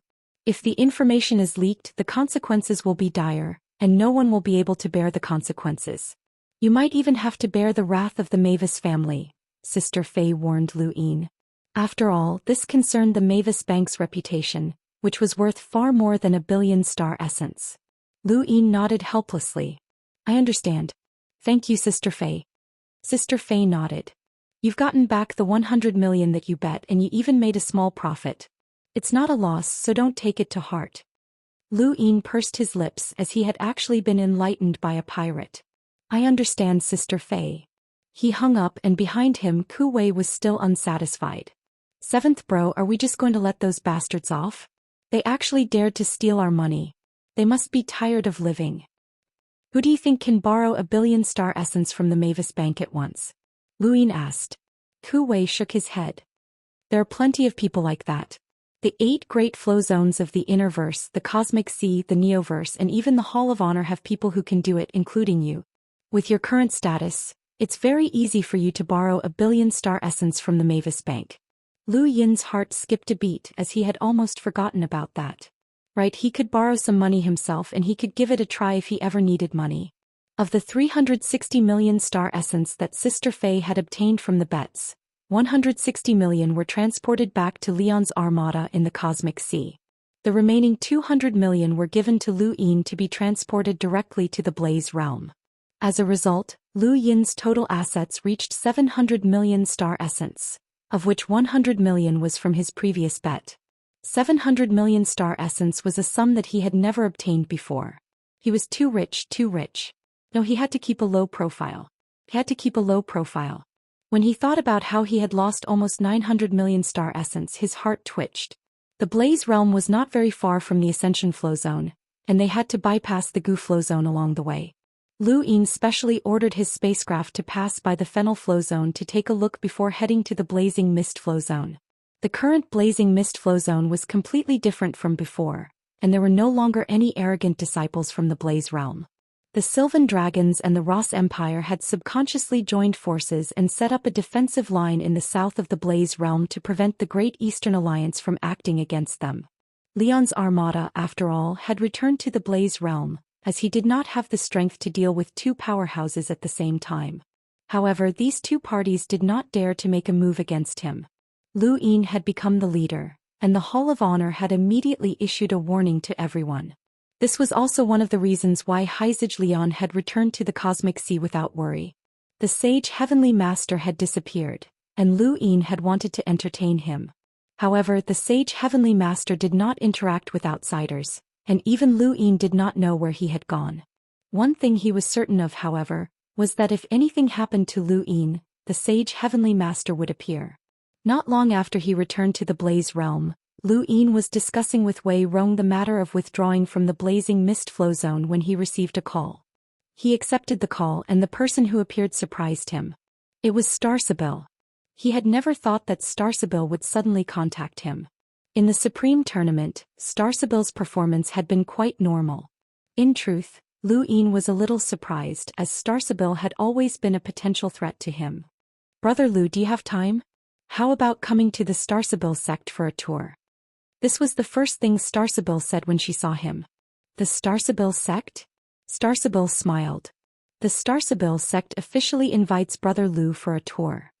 Several days later in outer space, Lu Yin clasped his hands behind his back and fell into deep thought. He had accepted the Star Sibyl sect's invitation and was going for a tour. Anyone in the universe who knew about the Star Sibyl sect would more or less have some misgivings about them. After all, divination was something that normal people did not dare to underestimate as it involved the domain of time. Lu Yin was no exception. He had originally not believed in divination, but the incident with the Sea King had forced him to believe in it. No one knew that the Sea King had stolen pyrolite, and only the Star Sibyl sect had divined it. Star Sibyl's divination of battles was quite mysterious, and her so-called abacus method was puzzling. Lu Yin was still very curious about this organization and he wanted to see through this so-called divination. Any normal person would have such a mentality. However, if he could not see through it and instead believed in the divination, then he would definitely have more misgivings when facing the Star Sibyl sect in the future. He might even have to respect them. The Star Sibyl sect was located in the Innerverse Minor Thousand Flow Zone, which was located at the intersection of the Gu Flow Zone, the First Flow Zone and the Day-Night Flow Zone. It could be considered the intersection of the Innerverse three major flow zones. The Minor Thousand Flow Zone was somewhat different from the other smaller flow zones. It was unknown whether it had been intentionally set up or formed naturally, but the entire flow zone had 108 ring-shaped tributaries that circled each other in layers, making the entire flow zone look like a vortex. If it was a flat surface, it would be a perfect target. At the center of the 108 ring-shaped tributaries was the Star Sibyl sect, and the stars in the Minor Thousand Flow Zone circled around the tributaries. They were arranged in a seemingly ordinary order, but at the same time they were not. The moment he entered the Minor Thousand Flow Zone, he could clearly see that there were only ring-shaped tributaries in front of him, which seemed very ordinary. However, for some reason Lu Yin had a strange feeling. It was as if these tributaries and the arrangement of the stars held some sort of strange meaning. He exhaled and arrived at the Minor Thousand Flow Zone, which meant that he was very close to the Star Sibyl sect. Along the way he had received a message from the Yu family, a place that he had never interacted with before, the Yo Court. The people who had contacted him over the past few days had all been very unexpected. The Yo Court had contacted him with the intention of joining the Great Eastern Alliance. Lu Yin had never thought that such a thing would happen. After all, the Yo Court was a well-known power in the Innerverse, and it was backed by the Sword Sect in the First Flow Zone. The Sword Sect and the Yo Court had several marriage alliances, but they actually wanted to join the Great Eastern Alliance. The Sword Sect already suspects that the Yo Court hasn't left the Yu family of the Seven Courts, and their attitude towards us is completely different.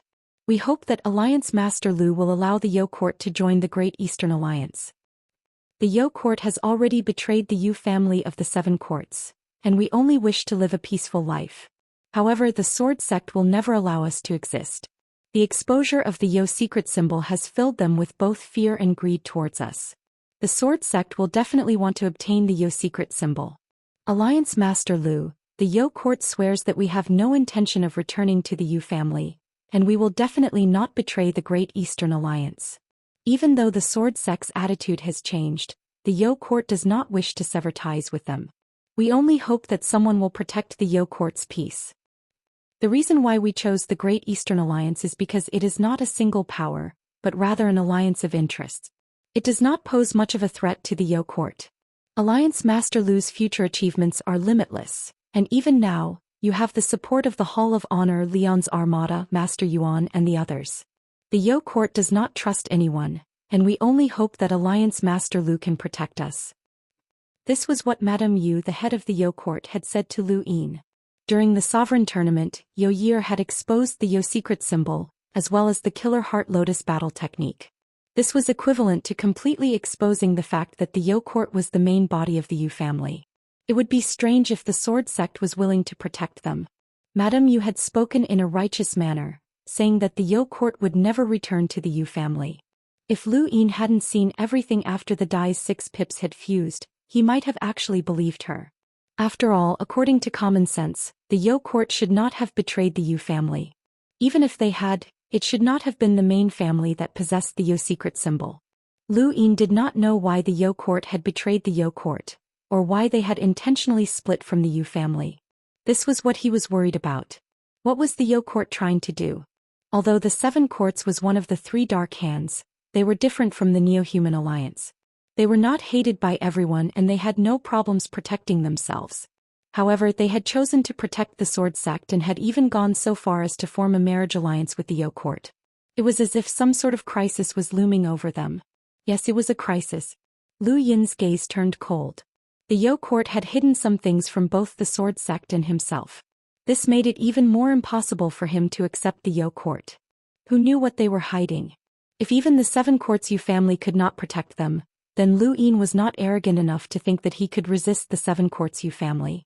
The Yu family was definitely an old monster with terrifying power, and they were definitely not weaker than the Night King clan. Madame Yu was waiting for his reply, but after much consideration, Lu Yin decided not to contact her. The Yo Court was clearly using him as a shield. Elsewhere in the First Flow Zone, countless people were kneeling under the gloomy sky. Their expressions were solemn and they looked exceptionally dignified. A large flag with the word, Yo, fluttered in the wind. This was the Yo Court, and the head of the Yo Court, Madame Yu, appeared calm, but the anxiety in her eyes could not be concealed. Behind her, Yo Yi had her head lowered and her face was pale. Was that battle technique really something that you learned from the Yo secret symbol? Madame Yu asked in a low voice. Yo Yi did not dare to hide the truth. Yes. It accidentally appeared when I used the Yo secret symbol, so I started cultivating it. Actually, I've never tested its power before and this was my first time in the Supreme Tournament. Madame Yu's chest heaved and her eyes were filled with excitement, but there was also fear. Yo Yi did not know why the Yo Court had been separated from the Yu family. Only the current head of the Yo Court knew that it was because of the Yo secret symbol. The Yo secret symbol was not just a secret technique, but also a treasure that had been hidden over the years. No one knew what the Yo secret symbol contained, but it was known that those who cultivated it could accidentally obtain ancient battle techniques, cultivation methods, or even secret techniques. It was rumored that this secret technique had been created by the Yu family's ancestor, the legendary Netherworld ancestor. He was an incomparably ancient progenitor who had long been lost to the passage of time. It was very likely that the Netherworld ancestor had hidden these battle techniques within the Yo secret symbol. The reason the Yo Court had been separated was because the secret of the Yo secret symbol had been leaked. They did not know how many people knew about this secret, but one thing was certain. There had always been people who had been watching the Yo court, vainly trying to obtain the Yo secret symbol. This constant sense of danger had long since been engraved into the blood of every member of the Yu family. This feeling of being constantly watched had existed for a very, very long time. It could be traced all the way back to the ancient war between the 5th and 6th mainlands. It was precisely because of this that the Yu family had decided to split off from the Yo court and take away the true Yu secret symbol. The Yo court naturally had to have the ability to protect itself. Apart from the Yu family's secret protection, the sword sect was also a protector that the Yu family had found. Its strength was definitely not weaker than any of the 7 courts, and it was enough to protect the Yo court. Thank you for your support, brothers. Chapter 1332. Everything had been going smoothly, but Yo Year's exposure during the sovereign tournament had completely disrupted the Yu family's plans. Even the sword sect suspected that the Yo court had other motives. Even an idiot would know that a disciple who had grasped the Yo secret was the true heir of the Yu family. Was it possible for the true heir to defect? Even if he had, how could the Yu family allow the Yo secret to remain hidden? None of this made sense, so it was impossible for the Yo court to continue protecting the sword sect. Madame Yu, or rather the entire Yu family, had chosen to rely on the Great Eastern Alliance in Luyin. Why should we rely on the Great Eastern Alliance? Yo Year couldn't help but ask.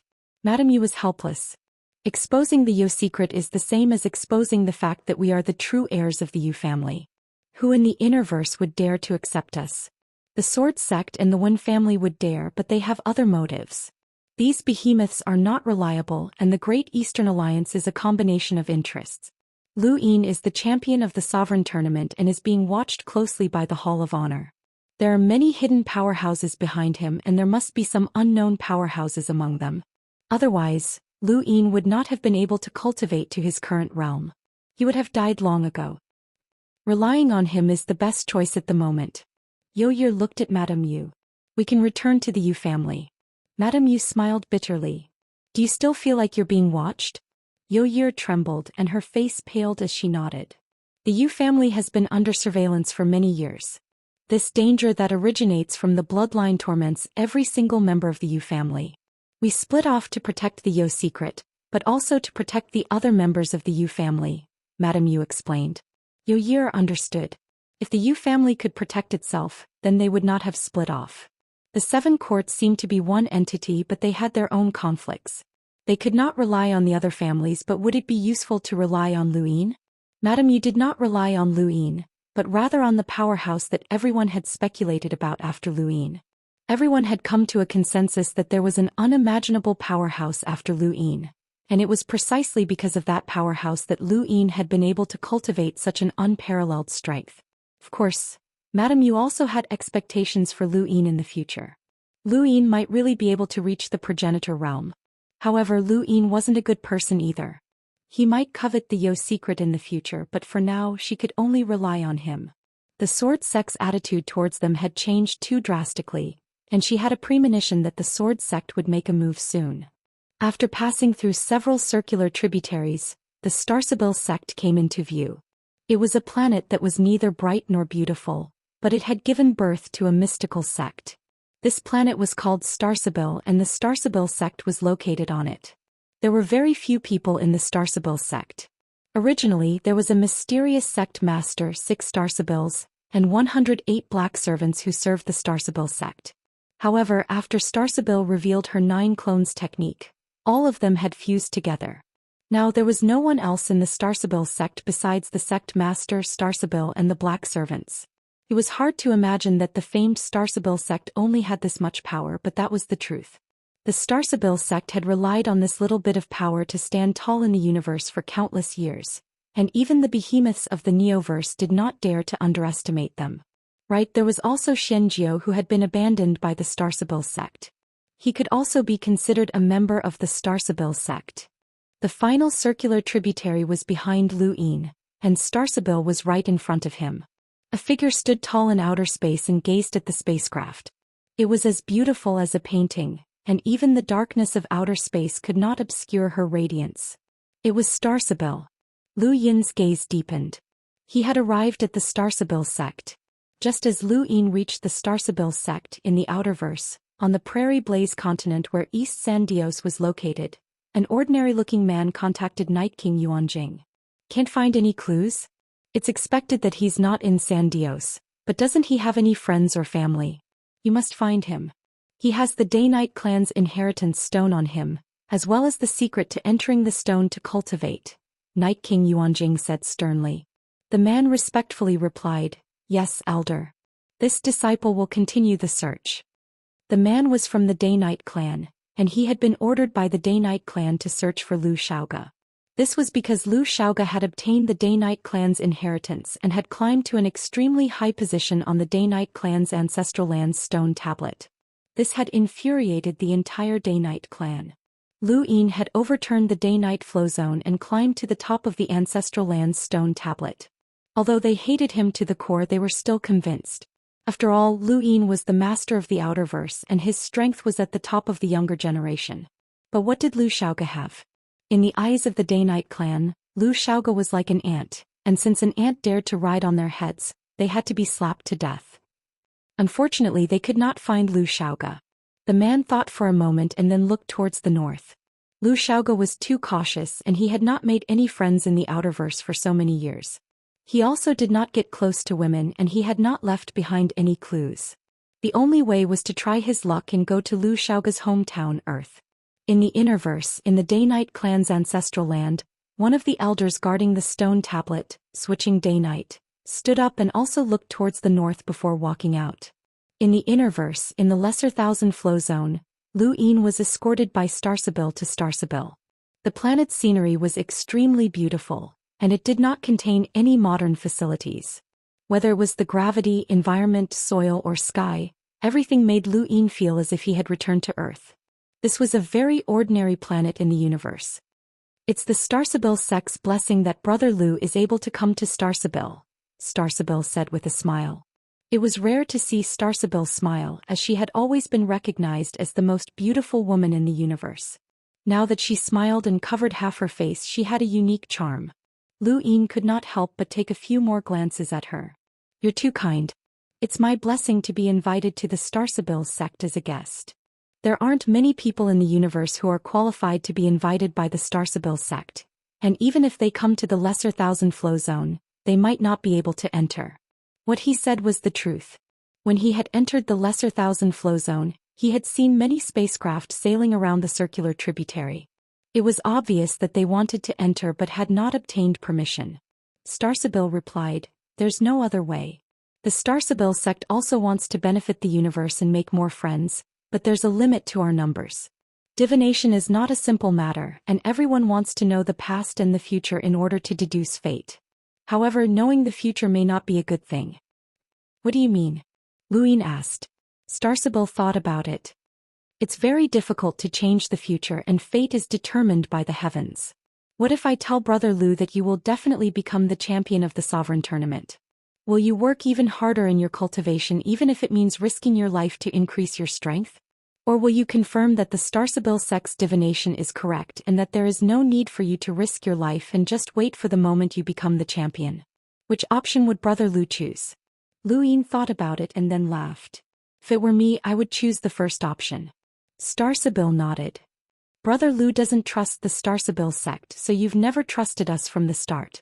However, those people outside have been scrambling for our Starsabil sect.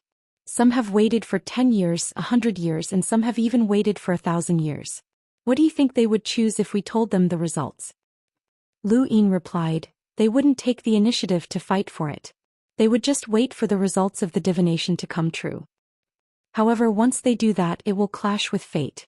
This is because fate dictates that even if you become the champion, you will still have to risk your life to increase your strength. Once that happens, your fate will change and no one will know if it's good or bad." Liu Yin laughed. "You're the Starsabil. Don't you want everyone in the universe to trust you and allow you to make decisions? What you said just now seemed like you were trying to undermine me." Starsabil smiled. "It's the exact opposite.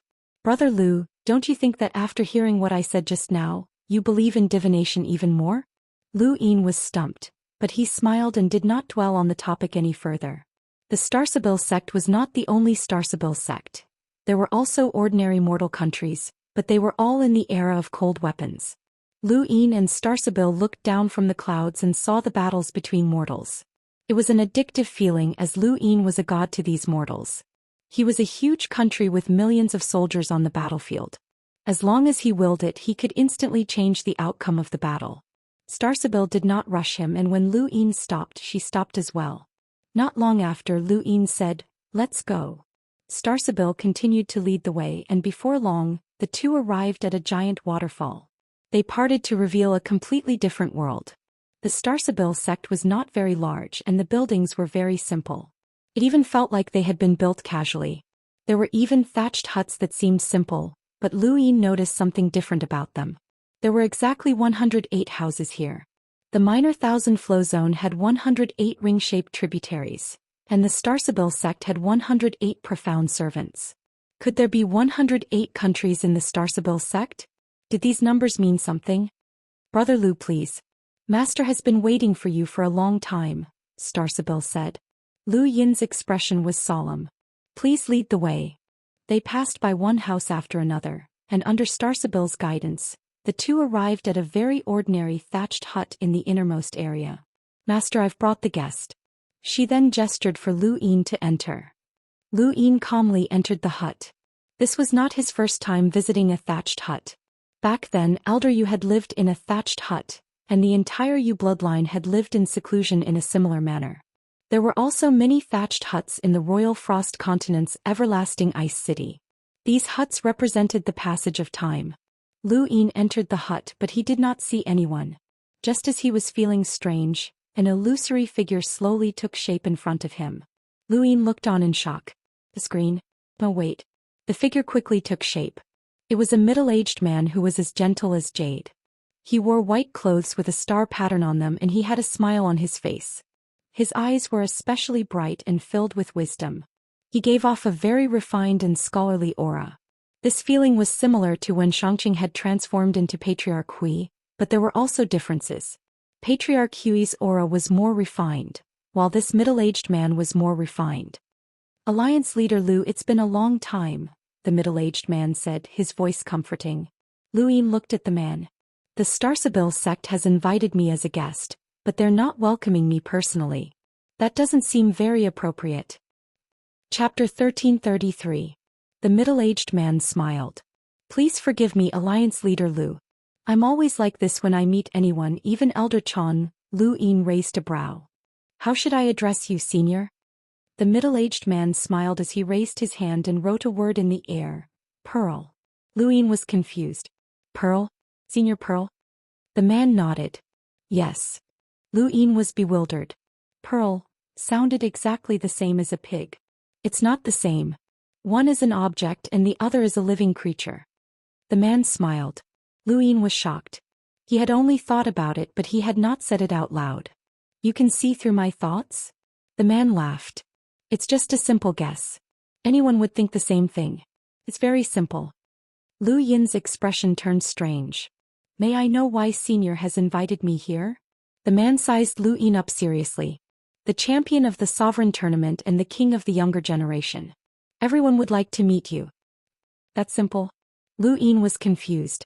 The man replied, "My Starsabil sect would like to establish good karma with Alliance Leader Lu. I'll give you a piece of advice and you might be able to help us in the future." "What kind of good karma?" Lu Yin was curious. The man's eyes twinkled, and Lu Yin knew that he was trying to divine something. He calmly stood there and waited. Starsabil had not been able to divine him, and Xianxia had shed tears of blood when he had divined for Lu Yin. He had even sworn to never do so again. Lu Yin wanted to see what abilities this sect leader had. "There are traces of the Xiantian mirror on Alliance Leader Lu's body. It seems that my useless junior brother has caused trouble for you." Lu Yin was astonished. "You can tell? Wait, did you say the Xiantian mirror? Xianxia has really cultivated it?" The man nodded. "Of course." Lu Yin blinked. This was a pleasant surprise. Xianxia had actually cultivated the Xiantian mirror. This was the Xiantian mirror, a famous divination technique that was rumored to be the Starsabil sect's most mysterious technique. Lu Yin had originally thought that Xianxia had been bragging, and everyone else had thought that he had been bragging. Who would have thought that it was actually true? Lu Yin felt that inviting Xianxia to become the Great Yu Empire's imperial tutor was not a bad idea. Is there anything in particular that Alliance leader Lu wants to know? The only good karma that my Starsibyl sect can do is divination. Family? I want to know where my family is. The middle-aged man's eyes narrowed as he stared at Lu Yin. Xianxia's state after his divination had left him feeling uneasy. Xianxia's gaze had been filled with sorrow, and he was most afraid of hearing a certain result. After a while, the middle-aged man's body suddenly began to circulate and distort. His originally refined temperament became anxious and even somewhat incredulous. Lu Yin's heart sank as he clenched his fists. The middle-aged man retracted his gaze from Lu Yin and lowered his head, his eyes flickering. How is it? Did you manage to divine it? Lu Yin hurriedly asked. The middle-aged man raised his head and looked at Lu Yin with a strange gaze. It was different from Xianxia's sorrowful and sympathetic gaze. It was more like, how should he describe it? Lu Yin had an indescribable feeling. I can't give you an answer about Alliance Master Lu's background, the middle-aged man said. Lu Yin frowned. Why? You can't divine it? The middle-aged man withdrew his gaze and seemed to be thinking about something. Lu Yin stared at him. After a while, the middle-aged man said, It's not that the divination is impossible. Your past has been concealed. He raised his hand and drew a finger in the air. When he saw the finger, Lu Yin's pupils shrank. This was the dream finger. The middle-aged man drew again, but this time he drew a general appointing platform. One is an attack and the other is a defense. Alliance Master Lu, as long as you can find these two truths, then you will be able to discover your background. However, it will be very difficult as someone can conceal your past from even me. This proves that this person's ability might be related to time and might even be able to block the river of time. The middle-aged man then looked at Lu Yin seriously. I only have one piece of advice for Alliance Master Lu. You must succeed in this fight for the opportunity. Lu Yin watched the image in the air dissipate and then looked at the middle-aged man again. Anything else? Nothing else. The man shook his head. Lu Yin did not believe him, but he could not force the man to tell him.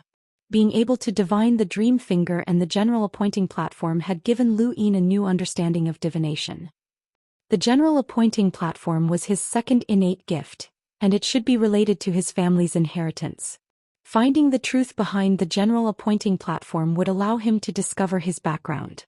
The dream finger was definitely related to the Daoist clan, and Lu Yin wondered if he should make another trip to the Daoist clan. Thank you for your divination, Senior. I am eternally grateful. The middle-aged man looked at Lu Yin. Remember my advice. You must obtain this opportunity as it is the key to unlocking the mystery of your background. What exactly is this opportunity? Lu Yin asked. Even though he had become the champion, no one had explained to him what he was about to fight for. The middle-aged man shook his head. I can't tell you in advance. Alliance Master Lu, just wait for a while. Lu Yin asked again, Senior, did you manage to divine anything about that finger? The man shook his head. I really didn't. Lu Yin felt helpless. In that case, this junior will take his leave. If the Starsibyl sect needs anything in the future, this junior will definitely not decline. The middle-aged man nodded and watched Lu Yin leave. After Lu Yin left the room, the middle-aged man frowned. It actually involved that place. No wonder the girl couldn't divine it. This child's path is difficult, more difficult than anyone else's. He has a supreme status, but he has to climb up from the bottom. It's even harder than becoming a progenitor. After leaving the room, Lu Yin was still immersed in their conversation. How was it, Brother Lu? Starsibyl asked. Lu Yin looked at her. What a wonderful divination. Starsibyl did not know if he was telling the truth, so she changed the topic. Brother Lu, it's rare for you to come here. Why don't you try some of our Starsibyl sect's specialties? Lu Yin smiled. Then I won't stand on ceremony. He had not come here purely because he had been invited. There was another important matter that he needed to attend to, and that was to ask the Starsibyl sect to investigate the person behind the bets. He was unwilling to give up just like that. 900 million star essence. What kind of concept was that? Even the Blaze Realm's treasury, combined with the Sun family's, did not amount to even half of 900 million star essence. To Lu Yin, this amount of money could allow him to upgrade many of his external items, and he would not have to worry about money for a long time. How could he just give up? At Starsabil's invitation, Lu Yin tasted the Starsabil sect's delicacies and toured around the planet. One day later he asked Starsabil to divine the person behind the bets. Starsabil was put in a difficult position. Lu Yin replied, I know that it's not easy to ask the Starsabil sect for a divination. If you have any conditions you can state them. Starsabil replied, it's not that we're refusing, but there are some things that can easily offend people if they're divined. Lu Yin replied, that depends on whether it's worth it or not. Of course I'm not trying to force you. You can divine it first, but if it turns out to be someone that you really don't want to offend, then it's fine if you don't tell me. I'll investigate it myself. Starsabil sighed. Please wait a moment, Alliance Leader Lu. She then left. Lu Yin stood in place and waited for more than an hour before Starsabil returned. Lu Yin was filled with anticipation. Starsabil earnestly said, the person who borrowed 1 billion star essence from the Mavis Bank is called Nan Yuan. Nan Yuan? Lu Yin was puzzled as this name sounded very familiar. Starsabil replied, he's one of the 9 directors of the Hall of Honor, Nan Yuan. Lu Yin recalled that Nan Yuan was actually one of the 9 directors of the Hall of Honor. It was no wonder why he had been able to borrow 1 billion star essence from the Mavis Bank. This person was backed by the 7 courts and most importantly the Xia family. The 9 directors of the Hall of Honor represented many different interests. There were 2 from the Innerverse, 1 from the Sword Sect and the other from the Day-Night clan. There were 2 from the Cosmic Sea and Xianxia was from there. There were 5 from the Neoverse and the Unaging Old Man was one of them. Nan Yuan was also one of them. Lu Yin had never thought that this matter would involve the directors of the Hall of Honor. He really did have some sort of fate with these directors. Brother Lu, Director Nan Yuan is different from the Unaging Old Man. The Unaging Old Man has many interests behind him, but there are no behemoths that directly protect him.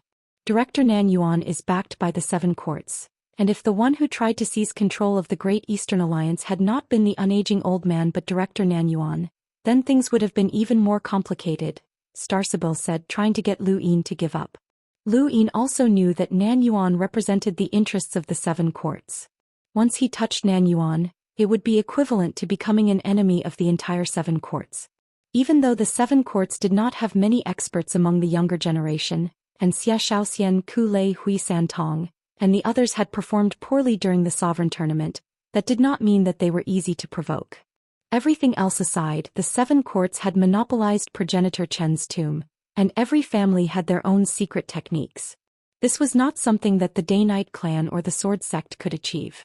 The depth of their foundation was not something that Lu Yin could imagine.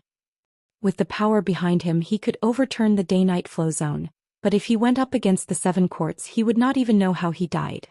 He still had some self-awareness and he was not arrogant enough to disregard the 7 courts. However, that was 900 million star essence and he was not willing to give it up. Starsabil did not disturb Lu Yin. Lu Yin thought about it for a long time, but he still could not think of a way to take away 900 million star essence from Director Nan Yuan. It was very troublesome, and even if this matter was exposed, Director Nan Yuan would definitely have a way to escape. He could not think of anything for the time being, so Lu Yin could only bid farewell to Starsabil. Starsabil said, Brother Lu, there's no rush. I invited you here for another matter.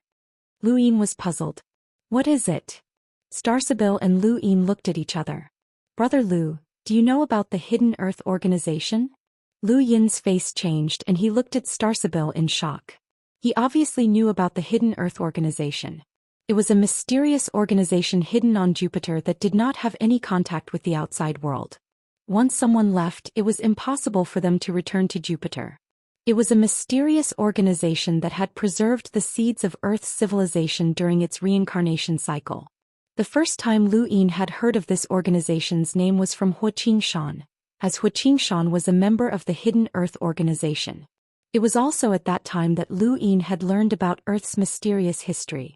Chapter 1334. Lu Yin had originally planned to explore Jupiter in the near future. A mysterious organization had been hiding in his backyard and he had to find out more about it. After all, this organization was related to the Primeval Surname Alliance, and he might be able to find out more about his past. However, he had never imagined that he would actually hear the words Hidden Earth Society from Starsabil in this distant minor thousand flow realm. What do you mean? Lu Yin asked as he stared at Starsabil, trying to discern something from her eyes.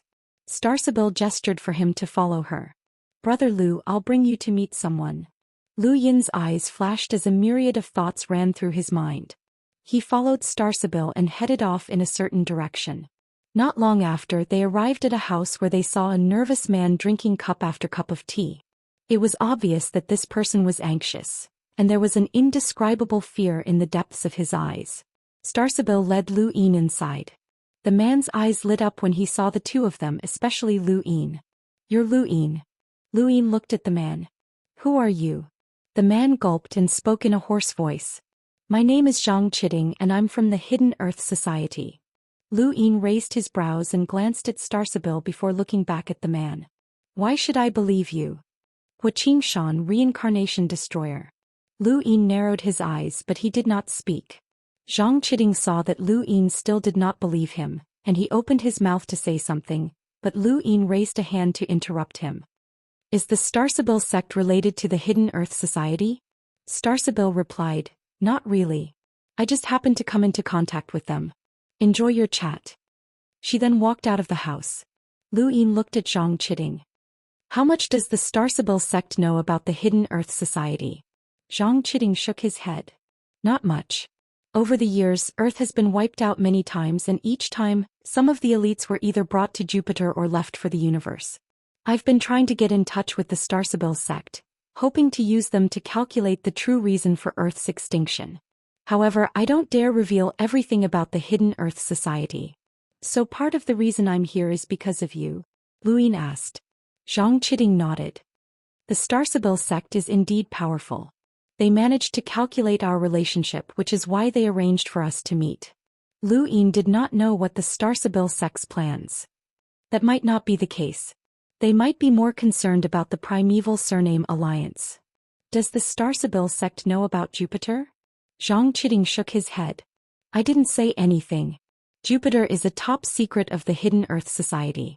Unless it's someone from Earth or someone with a primeval surname recognized by us, we won't tell anyone about it.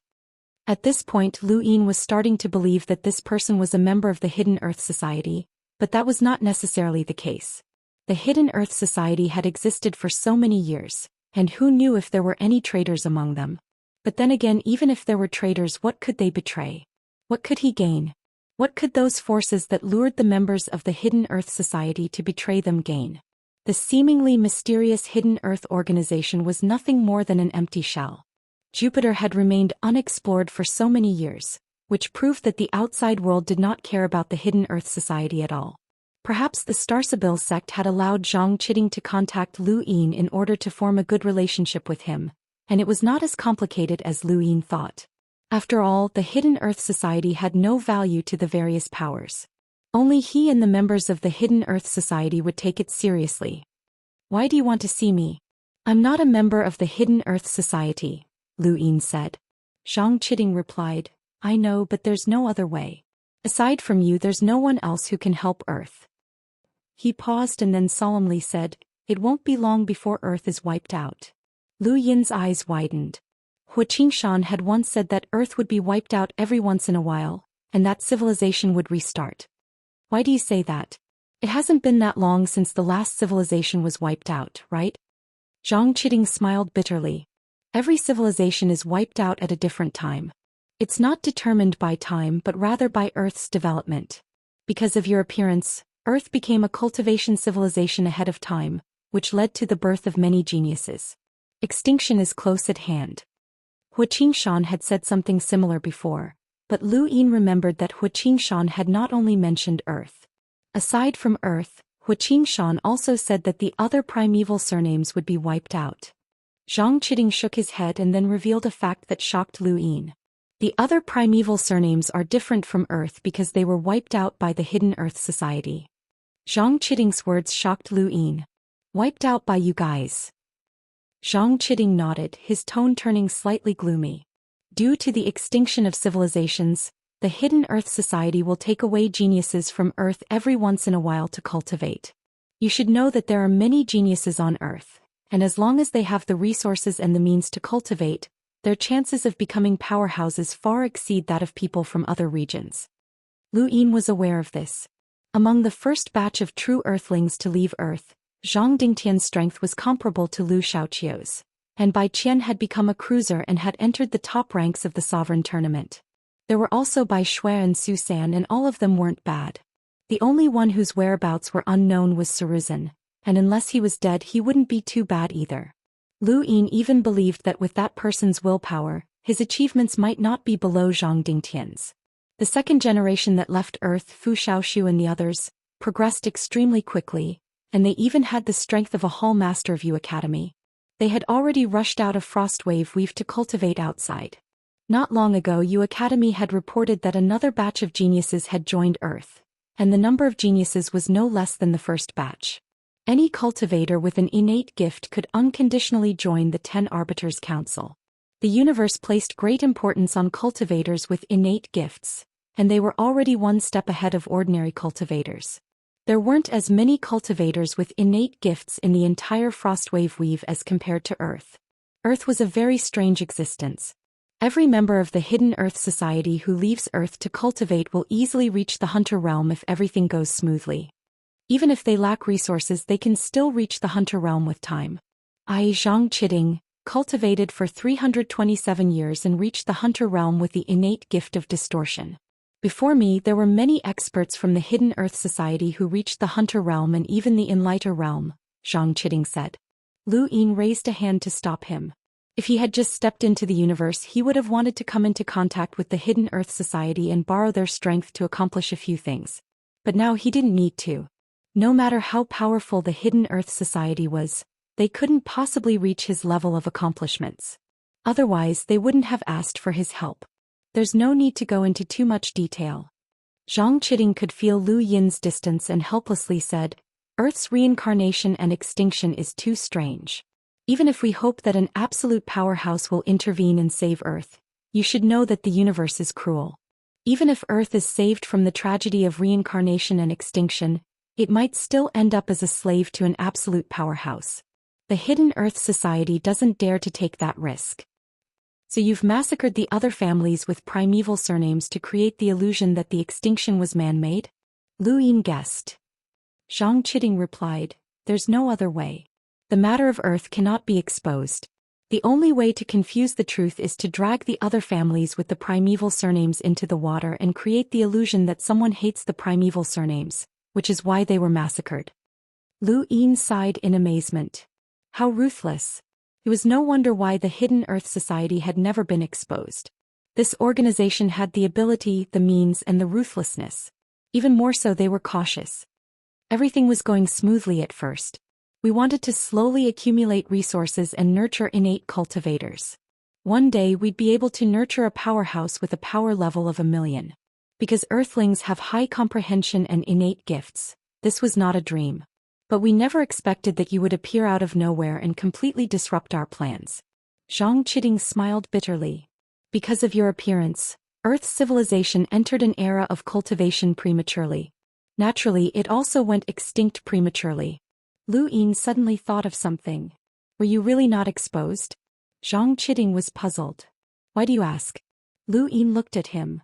If we weren't exposed, then why would the Mavis family, the Seven Courts Xia family, the Neo-Human Alliance's Spectre clan, and even Starsibyl appear on Earth?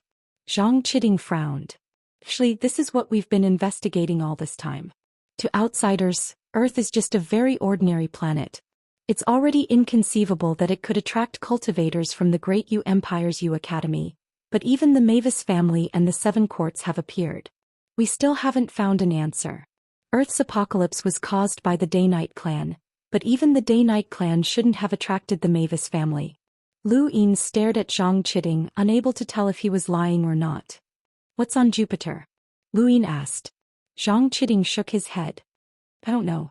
Those who went in never came out. None of us went in. His answer was the same as Hu Qingshan's. It seemed that Lu Yin would have to take a look if he wanted to know what was on Jupiter. Zhang Dingtian and Bai Shui had both been sucked in by Jupiter. What do you want from me? Lu Yin asked. Zhang Chiding replied, Earth has entered a countdown to its extinction. According to our estimations, this civilization will be completely wiped out in about 100 years. We want to use you to ask Master Yuan to investigate the truth behind Earth's extinction. Lu Yin understood. Master Yuan's reputation was too good. His disciples were spread throughout the universe and his strength was in the millions. The Hidden Earth Society was not afraid of Master Yuan doing anything to them. Zhang Qiting looked at Lu Yin anxiously and expectantly. He knew that Lu Yin was not an earthling, but he had stayed on Earth for 2 years. The reason why Earth had entered an era of cultivation so early was because of this person, and this person was full of goodwill towards Earth. The Hidden Earth Society had dared to expose themselves because Star Sibyl had divined it, and because of this person's existence, they did not have to worry about Earthlings becoming slaves. At the same time, Zhang Qiting felt somewhat bitter. The Hidden Earth Society had been developing for so many years, but it could not compare to this person's 10 years of cultivation. It was true that an absolute genius could change the entire situation. Lu Yin said, I can ask Master Yuan to investigate Earth. If he's not free, I can also ask other powerhouses with power levels in the millions to go. However, that will have to wait until I personally investigate. Investigate what? Zhang Qiting was stunned. Lu Yin's eyes narrowed and he replied with 2 words, Jupiter. Chapter 1335. He had wanted to investigate Jupiter for a long time, but he had never put it on the agenda. He hadn't been able to enter the planet when he had first investigated it, but now he should be able to. No matter how powerful the Hidden Earth Society's internal powerhouses were, they could not surpass an emissary. At his peak, he should be able to surpass the Hidden Earth Society's strongest powerhouse. Lu Yin left the Star Sibyl sect and boarded a spacecraft that headed towards the blazing mist flow zone. He had decided to head to Earth as soon as possible, as it would be like a fishbone stuck in his throat if he didn't get to the bottom of Earth's extinction. But before that, he had to contact someone. He opened his gadget, accessed the Astral Combat Academy's network and contacted Xia Luo. Xia Luo's image quickly appeared on his screen. Xia Juyo has always wanted to fuse with you. Can you fuse with him? This was the first thing Lu Yin asked when he saw Xia Luo. He was unwilling to let the Xia family steal 900 million star essence. That was 900 million star essence, and it was enough to raise his power to a whole new level. Xia Luo had not expected Lu Yin to ask him this. Of course. As long as his consciousness is scattered during the fusion, my consciousness will be the dominant one. Why are you asking? Do you want to help me? Lu Yin smiled. If you rely on yourself, you'll be fused with Xia Juyo sooner or later. I don't want to lose a friend. Besides, the Xia family owes me 900 million star essence. Xia Luo was shocked. 900 million? That much? The Xia family's representative in the Hall of Honor, Nan Yuan, one of the 9 directors, borrowed 1 billion star essence from the Mavis Bank as a deposit to start the biggest bet, but he ran away. Without his proof, I can't withdraw the 1 billion star essence. It's a huge loss for me. Xia Luo smiled. Gambling has its risks and it's important to stop gambling. Lu Yin pursed his lips. That's a matter for the future. Right now, I want to take back the 900 million star essence that I lost. You want me to fuse with Xia Juyo and replace him as the Xia family's successor? You want Nan Yuan to give you the money that was sealed in the Mavis Bank? Xia Luo immediately understood. It's a win-win situation. I'll help you fuse with Xia Juyo and you'll help me get back the money I lost. How about that? Xia Luo chuckled. That's a good idea and I'm willing to do so. No amount of money can compare to life, and besides, it's not even my money. Unfortunately, it's very difficult to do so. After the Sovereign Stage competition, the top 10 were ambushed one after another. You should have encountered it as well. Rumor has it that the 6th mainland is dead, and Xia Juyo has many protectors by his side.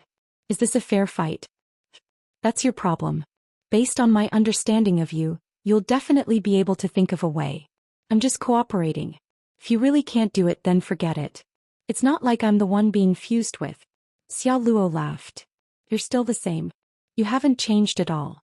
You're not afraid of anything, but you're also very shrewd. You were able to remain unscathed when we tried to ban the Day-Night clan in the Astral Combat Academy. With your strength, I believe that you'll be able to protect yourself. Lu Yin replied, I can indeed protect myself. Even if I fail and you're fused with Xia Juyo, nothing will happen to me. However, that's my problem and you don't have a choice. Xia Luo shrugged. Alright, you've already thought about it. Unfortunately, you left the most crucial step to me. The Xia family has an expert who specializes in protecting Xiajuyo. Her name is Xia Meng and she's an elder of the Xia family with a power level close to 1,000,000. She won't be easy to deal with. Lu Yin didn't say anything. If Xia Luo couldn't think of a solution, then there was nothing he could do. The debt of 900 million star essence would have to be delayed for a very long time. Brother Lu, you've been away for so long. It's time to return to the academy and graduate. You haven't even graduated from Astral 10 yet. Xia Luo smiled happily. Lu Yin's eyes flashed and he smiled as well. That's right. It's time to go home. Astral 10. With Brother Lu's abilities, there will definitely be people who will pay attention to your whereabouts. Lu Yin's lips curled up. Will the Yu family tell the Xia family about my whereabouts? Of course. The 7 courts have allied together to protect progenitor Chen's tomb, and although there are rivalries and grudges between them, they've always been united when it comes to important matters. Xia Juyo is the most important matter to the 7 courts, Xia Luo replied. Then it'll be fun, Lu Yin said slowly. Xia Luo's eyes flashed as he didn't understand what Lu Yin meant. However, it didn't matter. Since he had already resolved the most important problem, then Lu Yin would take care of the rest. After ending the call with Xia Luo, Lu Yin had his spacecraft turn around and head towards the erudite flow zone. Astral 10 was currently in the erudite flow zone. Beep beep beep beep. His gadget beeped again. Lu Yin immediately looked over and his eyes lit up. It was the Yo court. He had thought about contacting them, but he hadn't expected them to be so anxious. Madame Yu appeared on his screen with a calm expression that carried a hint of weakness and helplessness unique to women. Alliance leader Lu, have you thought it through? Can the Yo court join the Great Eastern Alliance? Lu Yin sighed. Madame Yu, it's not that I don't want to, but if I accept the Yo court, it will be the same as offending the Sword Sect. You should know about the relationship between the Great Eastern Alliance and the Innerverse 8 Great Flow Zones. If we become mortal enemies with the Sword Sect, then it will be difficult for us to do anything in the Innerverse in the future. Madame Yu anxiously replied, regardless of whether or not you accept the Yo court, the Sword Sect will not allow the Great Eastern Alliance to enter the Innerverse. They've already thought of all sorts of plans, including my Yo court. They've even considered assassinating you, Alliance leader Lu. The Sword Sect and the Great Eastern Alliance cannot coexist with you. Lu Yin was still in a difficult position. Madame Yu pursed her lips. Alliance leader Lu, my Yo court is willing to pay tribute to you every year. We only hope that Alliance leader Lu will take us in on account of the weak women of my Yo court. I'll be eternally grateful. She then bowed. The master of the Yo court bowed to him, and Lu Yin could tell that she was anxious and uneasy. The more anxious she was, the more he would not take her in. He was certain that this woman was using him as a shield. Madame Yu, it's hard to explain things through the screen. How about we meet to discuss this? Madame Yu's eyes lit up. Alliance leader Lu is willing to meet and discuss the details? Alright, where should we meet? Lu Yin replied, one must always be on guard against others. Madame Yu, you just mentioned that the Sword Sect even has plans to assassinate me. The first flow zone is obviously out of the question. How about this? How about the Outerverse Southern Weave? Southern Weave? Madame Yu was puzzled. That far. Master Yuan oversees the Southern Weave, Lu Yin reminded her. Madame Yu understood. Master Yuan had always been Lu Yin's backer and everyone knew that. If they met right under Master Yuan's nose, then Lu Yin would not be afraid of being assassinated. Of course, he would not only be on guard against the Sword Sect, but also against her Yo court and the Neo-Human Alliance. Madame Yu did not mind, as she only wanted to join the Great Eastern Alliance. Did not matter where they met. Alright, I'll set off immediately. Alliance leader Lu, let's meet in the Southern Weave. Alright, let's meet there, Lu Yin confirmed. Lu Yin ended the call and looked towards the Outerverse. Madame Yu, I wish you a safe journey. In the Minor Thousand Flow Zone in the Starsibyl sect, Starsibyl stood in front of the bead. Can he find out anything? I do hope that he can. Reincarnation extinction is very interesting. I can't divine anything about him. Of course you can't. No, you can't divine anything right now. His background is very complicated and he's also very connected to the heavens. Connected to the heavens. Don't worry about him for now. He'll affect this universe in the future, but we'll have to wait until the struggle for the opportunity is over. Right now, even my divination is a blur. Starsibyl's eyes flickered, but no one knew what she was thinking. Neoverse 7 Quartz. On the Summer Blade continent, Xiajuyo gritted his teeth as beads of sweat dripped from his forehead, soaking the ground. Veins popped up all over his body, and with a low roar, star energy violently scattered from his body as he panted heavily. Xiameng stepped out of the void and looked down at Xiajuyo. "How is it? Can you recover?" Xiajuyo panted and lowered his head. "I can't. I'll have to cultivate a new clone." Xiameng replied, "There's not enough time." "I know, but I'll have time once I get there." Xiameng was shocked. "You want to leave your clone there?" Xiajuyo did not reply, but his eyes flickered. The greatest disadvantage of the 9 clones technique was that it had an independent personality. If one did not control it well, accidents could easily happen, such as Xiaoluo. However, this was also the greatest advantage. Perhaps he would leave it there himself. He would not tell anyone about this. "Where's Xiaoluo?" Xiajuyo asked as he clenched his fists. "As long as I can fuse with him, not only will my power not decrease, but it will even surpass what I showed during the Supreme Tournament. His control of star energy is too strong and he can definitely increase my power level." Xiameng replied, "I just received news that he's returned to Astral 10. Xiajuyo was not surprised, as Xiaoluo had been hiding in Astral 10 all this time. "I want to go there and fuse with him." "No, it's too dangerous to go out now. The Neo-Human Alliance will definitely attack." Xiajuyo looked up at Xiameng. "If I don't fuse with him, then what's the point of that opportunity to me? I won't have any hope of obtaining it." Xiameng frowned. Xiajuyo replied, "I'm the hope of the Xia family. If I can't obtain this opportunity with my peak power, then it's meaningless to the Xia family and the 7 Quartz. Astral 10 isn't a place that I want to go to. At least I definitely won't be able to enter." Xiajuyo replied, "You can't enter, but I can. I'll use the Hall of Honor's name as an exchange student without revealing my true identity." Xiameng hesitated. "There's no need to worry. No one will expect me to go out at a time like this. Besides, I have Elder Meng's protection and I have a defensive power vessel with me that can block an envoy's attack. There won't be any problems. Inform Nan Yuan to contact Astral 10 immediately." Xiameng was still hesitating.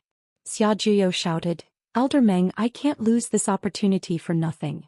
The Xia family needs a progenitor, someone who can rival Progenitor Qin." Xiameng's body trembled as she thought of Progenitor Qin, that domineering and invincible powerhouse. Her eyes lit up. "I can go out, but you have to ensure one person's position." "Who?" Luin. Chapter 1336. Luin. Luin is the only one who can suppress you and enter Astral 10 as he pleases. If he and Xiaoluo join forces, what will you do? Xiajuyo fell silent. Regardless of whether he was willing to admit it or not, he was powerless against Luin. Not long after, Xiameng's eyes lit up. Luin went to the Southern Weave. "How did you know?" Xiajuyo was puzzled. Xiameng replied, "The Yu family accidentally obtained this information." "Yu family?" Xiajuyo thought of the woman who used the Killing Heart Lotus combat skill during the sovereign competition. What's going on with the Yu family? Are the Yo court and the Yu family still in contact? I'm not sure about the specifics. The Yu family has always been mysterious, but we've already confirmed Lu Yin's whereabouts. Are you really going to Astral 10? Xiameng asked. Xiajuyo said firmly, "I must go." "I'll report this to Elder Ji," Xiameng said. Xiajuyo nodded. Elder Ji was one of the Xia family's hidden experts. He was also one of the 7 demigod ancestors of the human domain. Xiaji was the true ruler of the Xia family. Strange, Elder Ji didn't reply. "He was still secretly protecting us," Xiameng muttered to herself. Xiajuyo said, "Perhaps Elder Ji just went into seclusion. He's been in seclusion for many years. Let's go and prevent Xiaoluo from escaping. He should have guessed that I won't let him go."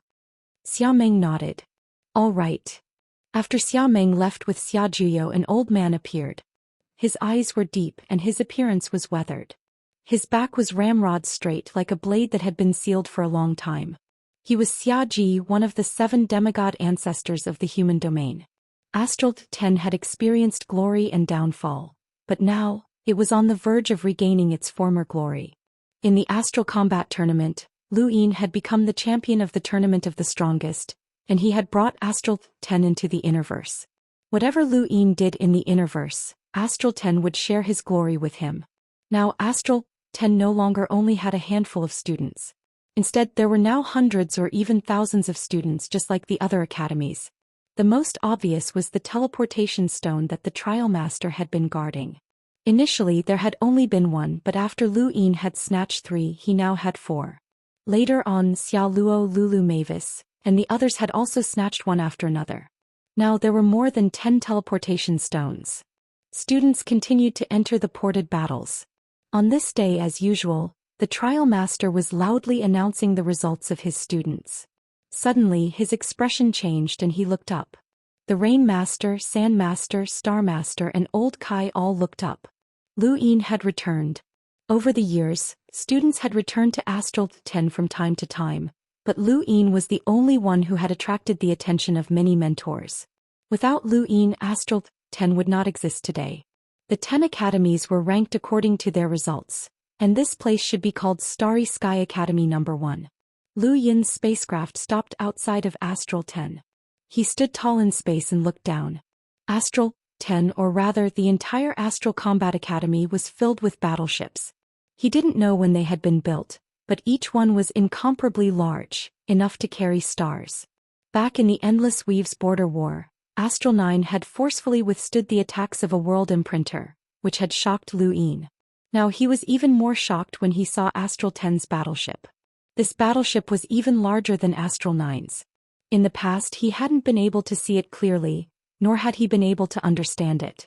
Now he could see the entirety of Astral 10 in his eyes, and he could see the word unbounded hidden beneath the decay of time.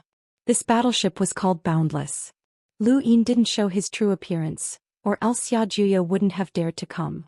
Several students were on duty at Astral 10's space station. Lu Yin walked over and showed his Astral 10 student identification. What's this? The person checking the identification was a cute girl who looked at Lu Yin's gadget in surprise. A man walked over from behind. What's wrong, Little Xian? The girl named Little Xian pointed at the gadget and looked at Lu Yin in shock. Senior, this student ID is very strange. The man looked at Lu Yin in shock and excitement. You're from the legendary class? Lu Yin blinked in confusion. What's a legend? Little Xian was shocked. Legendary class? Senior, is this student ID from the first year of the legendary rank? The man nodded and the other students gathered around. That's right, it's from the legendary class. It's from Lu Ju's class. What Lu Ju? It's Sovereign Lu. I think Lu Ju sounds better. As he listened to their discussion, Lu Yin understood that the year he had been in was the year of legends. Starting from that year, Astral 10 had gone from decline to prosperity. More importantly, he had been part of that year's batch. Senior, you're from the same class as Lu Ju, right? Have you seen him? Have you spoken to him? Senior, is Lu Ju very powerful? Senior, when will Sovereign Lu come back? Can you contact him? Looking at the expectant gazes of the students in front of him, Lu Yin had to admit that it was very satisfying. Lu Yin had received too many honors along the way and countless people had praised and envied him. There were also as many people who tried to curry favor with him as there were stars in the sky, but none of them could compare to the admiring gazes of these juniors. Even with Lu Yin's sunken manner, he felt a little proud at this moment. Is proud. Only after coming here did he realize how different he was from 10 years ago. Legendary was probably the right word to describe him. The only imperfection was that he hadn't brought Ku Wei with him. What a pity. Lu Yin coughed and his gaze turned cold. Nightfall. All of the students were stunned, their minds shaking. He hadn't used too much spiritual force and had only given them a concussion. He couldn't attract too much attention right now. I'm sorry, Lu Yin whispered and walked past the crowd to enter Astral 10. He arrived at a familiar yet unfamiliar place that could be considered the starting point of his cultivation. After Lu Yin left, the students seemed to wake up from a dream. Where's he? Who's there? That's Senior from the legendary class. Yeah, I remember now. Where's he? Just like the first time he had come to the Astral Combat Academy, Lu Yin went to the Rain Observatory. The Rain Observatory hadn't changed and the limestone platforms were washed by the rain all year round. It rained from the sky and formed a river on the ground. The sky was dark blue, and the only sound that could be heard was the pitter-patter of raindrops falling onto the limestone. As far as the eye could see, this was a rainforest. Beneath their feet were trees, huge trees. He raised his hand and felt the raindrops on his palm. It was very comfortable. In the distance, students in 2s and 3s were either comprehending something or writing their names with star energy. Lu Yin had done the same in the past. In the Rain Observatory, one's control of star energy started from the removal of impurities, to the formation of substance, and then to the realm of infinite changes. Step by step, one could reach the level of a domain, but there were too few who could comprehend a domain. He still remembered that there was a rain list here and his name was also on it. The person at the top of the list was Zhou Xian. The Rain Master stepped out of the water, his eyes still as old as ever. Lu Yin hadn't been able to see through the mentors in the past and now he still couldn't see through them. This was beyond his expectations. He had thought that he could see through them, but he still couldn't. Student Lu Yin greets the Rain Master. Lu Yin bowed slowly with a respectful expression. The Rain Master looked at Lu Yin and sighed. The kid from back then has become so powerful. More than 10 years have passed in the blink of an eye. Lu Yin replied, "It's my fault that I haven't had the chance to visit you." The Rain Master sized Lu Yin up seriously and smiled. World-level control.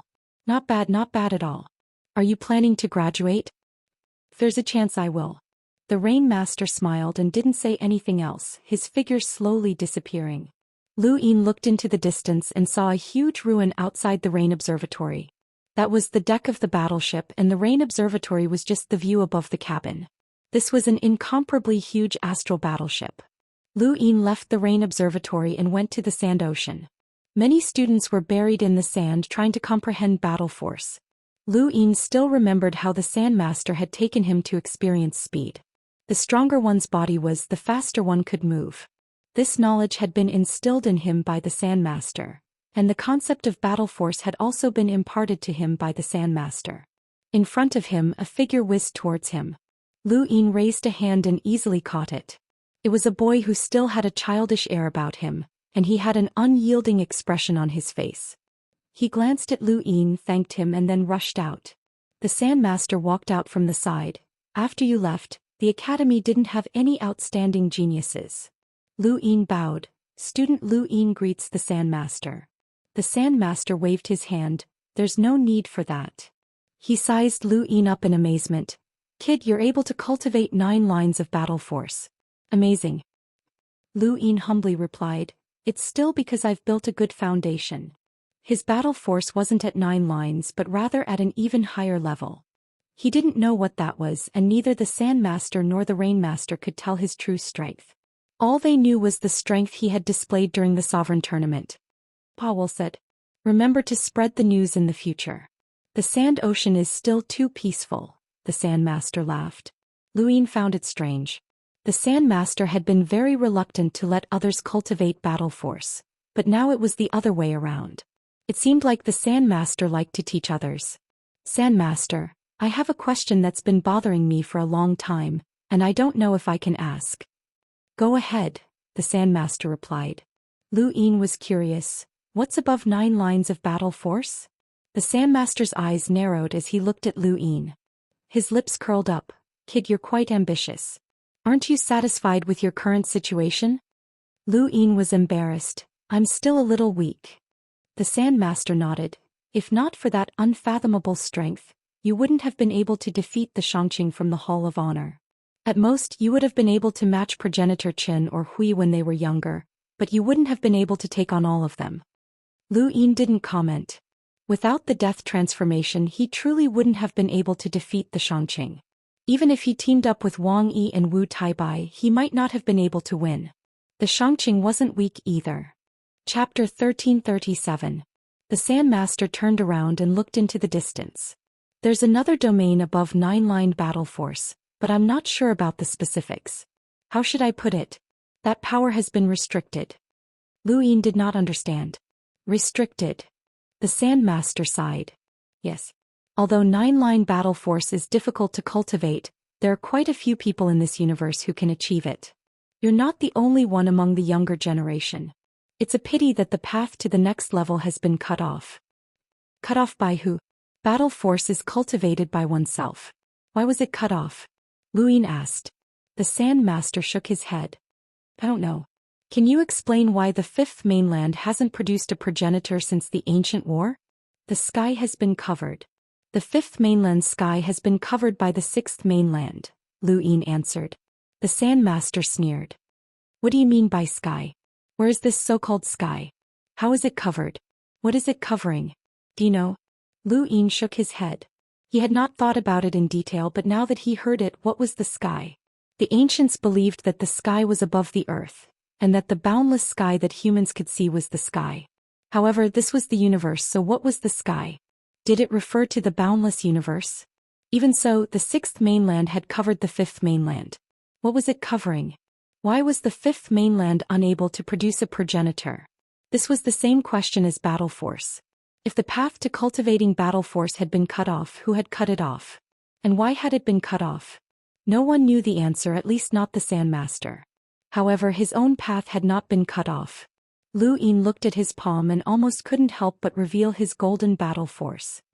Alright, let's not dwell on these questions. Why did you come back? Are you graduating? The Sand Master asked. Lu Yin replied, I came back to take a look. I was just passing by. The Sand Master smiled, not believing him at all. He lifted his foot and disappeared at a speed even faster than Wang Yi's. Lu Yin's pupils shrank. Astral 10's mentors were still not simple. However, when he thought about it, Astral 9 had been able to withstand the attacks of a world imprinter. When the sixth mainland had invaded, Astral 10 had been able to wipe out an absolute powerhouse. After leaving the Sand Ocean, Lu Yin went to Stargazing Deck and bowed to the Star Master from afar. He then left and headed to the Teleportation Stone to meet the Trial Master. Student Lu Yin greets the Trial Master. Lu Yin respectfully. The Trial Master looked at Lu Yin. What did you say? Lu Yin pursed his lips. They had just arrived at the Astral Combat Academy, and they had all assumed that the Trial Master's ears were bad. In reality, this old man was just pretending, and he had a rather wicked sense of humor. This student greets the mentor. The Trial Master coughed. Oh. Lu Yin gratefully replied, Thank you, mentor, for gifting me this sourcebox array. I've benefited greatly from it. What? The Trial Master was puzzled. He tilted his head and moved his ear closer. Lu Yin was speechless and shouted, Thank you for the guidance diagram, mentor. The Trial Master put his hand to his ear. What did you say? You don't know how to use it? I don't teach. Lu Yin understood that the old man didn't want to talk to him any further. Helpless, he bowed once more. Thank you, mentor. This student will take his leave now. The Trial Master lowered his hand and waved his hand. His meaning could not be more obvious. Lu Yin rolled his eyes. Back in the Blaze realm, this wasn't the same attitude he'd had when they'd conversed. He'd been so amiable. Forget it, he turned around and left. The Trial Master stared at Lu Yin's back, and his murky eyes brightened considerably. He was filled with admiration. Any mentor who had a student like Lu Yin would feel both proud and aggrieved. The Trial Master had gifted Lu Yin the guidance diagram because he was a student of Astral 10 and also because of his connection with Xiao Ming. The Trial Master did not want to give up on such an outstanding lock breaker. He had thought that Lu Yin would not be able to make good use of the guidance diagram for the time being, but he had never expected that during the Supreme Tournament, Lu Yin would be able to use the diagram to divert the Astral Beast Domain's Planet Devourer's power and even Wang Yi's battle technique's power. The Trial Master felt helpless when he saw Lu Yin's use of the guidance diagram to such an extent. There was no need to teach him at all. This kid's comprehension ability was too strong. He didn't even want to talk to him. Lu Yin glanced at the teleportation stone and blinked. If it weren't for the obvious difference in power, he would have gone in and played around. After leaving the teleportation stone, Lu Yin went to the treasury and saw old Kai, whom he had not seen in a long time. The thing that had left the deepest impression on Lu Yin was the money bomb, as that toy had helped him greatly. Old Kai was very cordial towards Lu Yin, and when he saw Lu Yin arrive, he hurriedly chased away the other students and personally welcomed him. Isn't this Great Eastern Alliance's alliance leader Lu? What brings you here? Come in. Alliance leader Lu, would you like some tea? When he saw old Kai's expression, Lu Yin took the initiative and waved his hand, causing more than 10,000 star essence to fall out. He smiled and said, Old Kai, these are resources that I'm donating to the academy. Old Kai's eyes lit up, and he collected the star essence at an unprecedented speed. He coughed and pretended to reprimand Lu Yin. Child, it's fine that you're here, but why did you bring resources with you? You're too distant. Lu Yin smiled. This is what a student should do. More than 10,000 star essence was a huge sum of money, but Lu Yin did not care about it. He had come here for 900 million star essence and he needed to coax these mentors. Old Kai was obviously the easiest to coax. Tell me, why did you come back this time? You're not stupid enough to graduate, are you? Old Kai spoke without any hesitation. Lu Yin had nothing to hide from Old Kai. The old man was shrewd and there was no way to fool him. Of course I don't want to graduate. Astral 10 is my home. Old Kai rolled his eyes. Do you think I don't know what you're thinking? If you don't graduate, Astral 10 will always be your backer. Lu Yin smiled sheepishly. Old Kai laughed. But don't think so highly of yourself. Even if you have a backer, if anything happens to the Astral Combat Academy in the future, you won't be able to escape. Lu Yin smiled. It's my duty. He had not heard Old Kai's words clearly. Old Kai was not talking about Astral 10, but rather the entire Astral Combat Academy. Tell me, why did you come back this time? Why did you bring such a huge gift? Old Kai asked. Lu Yin's expression turned serious. I've run into some trouble and I might need the Academy's help. Old Kai's eyes went wide. The Neo-Human Alliance? Lu Yin shook his head. No. Old Kai sighed. I was wondering why you were able to survive until now. The Hall of Honor must have someone protecting you. Who is it? 1/7 of the Hall of Honor? Lu Yin nodded. Old Kai did not understand. If that's the case, then why did you come to our academy? At that moment, Xiao Luo arrived from a distance. It's about a student. Neither Lu Yin nor Xiao Luo would use the Astral Combat Academy. It was their alma mater, not a tool. There were some things that had to be made clear in advance. Otherwise, if anything happened to the Astral Combat Academy, they would feel uneasy. When Xiao Luo arrived, Lu Yin glanced at him. Old Kai's eyes flashed and he blurted out, Xia Juyo? The two nodded. Old Kai sucked in a breath of cold air and glared at the two.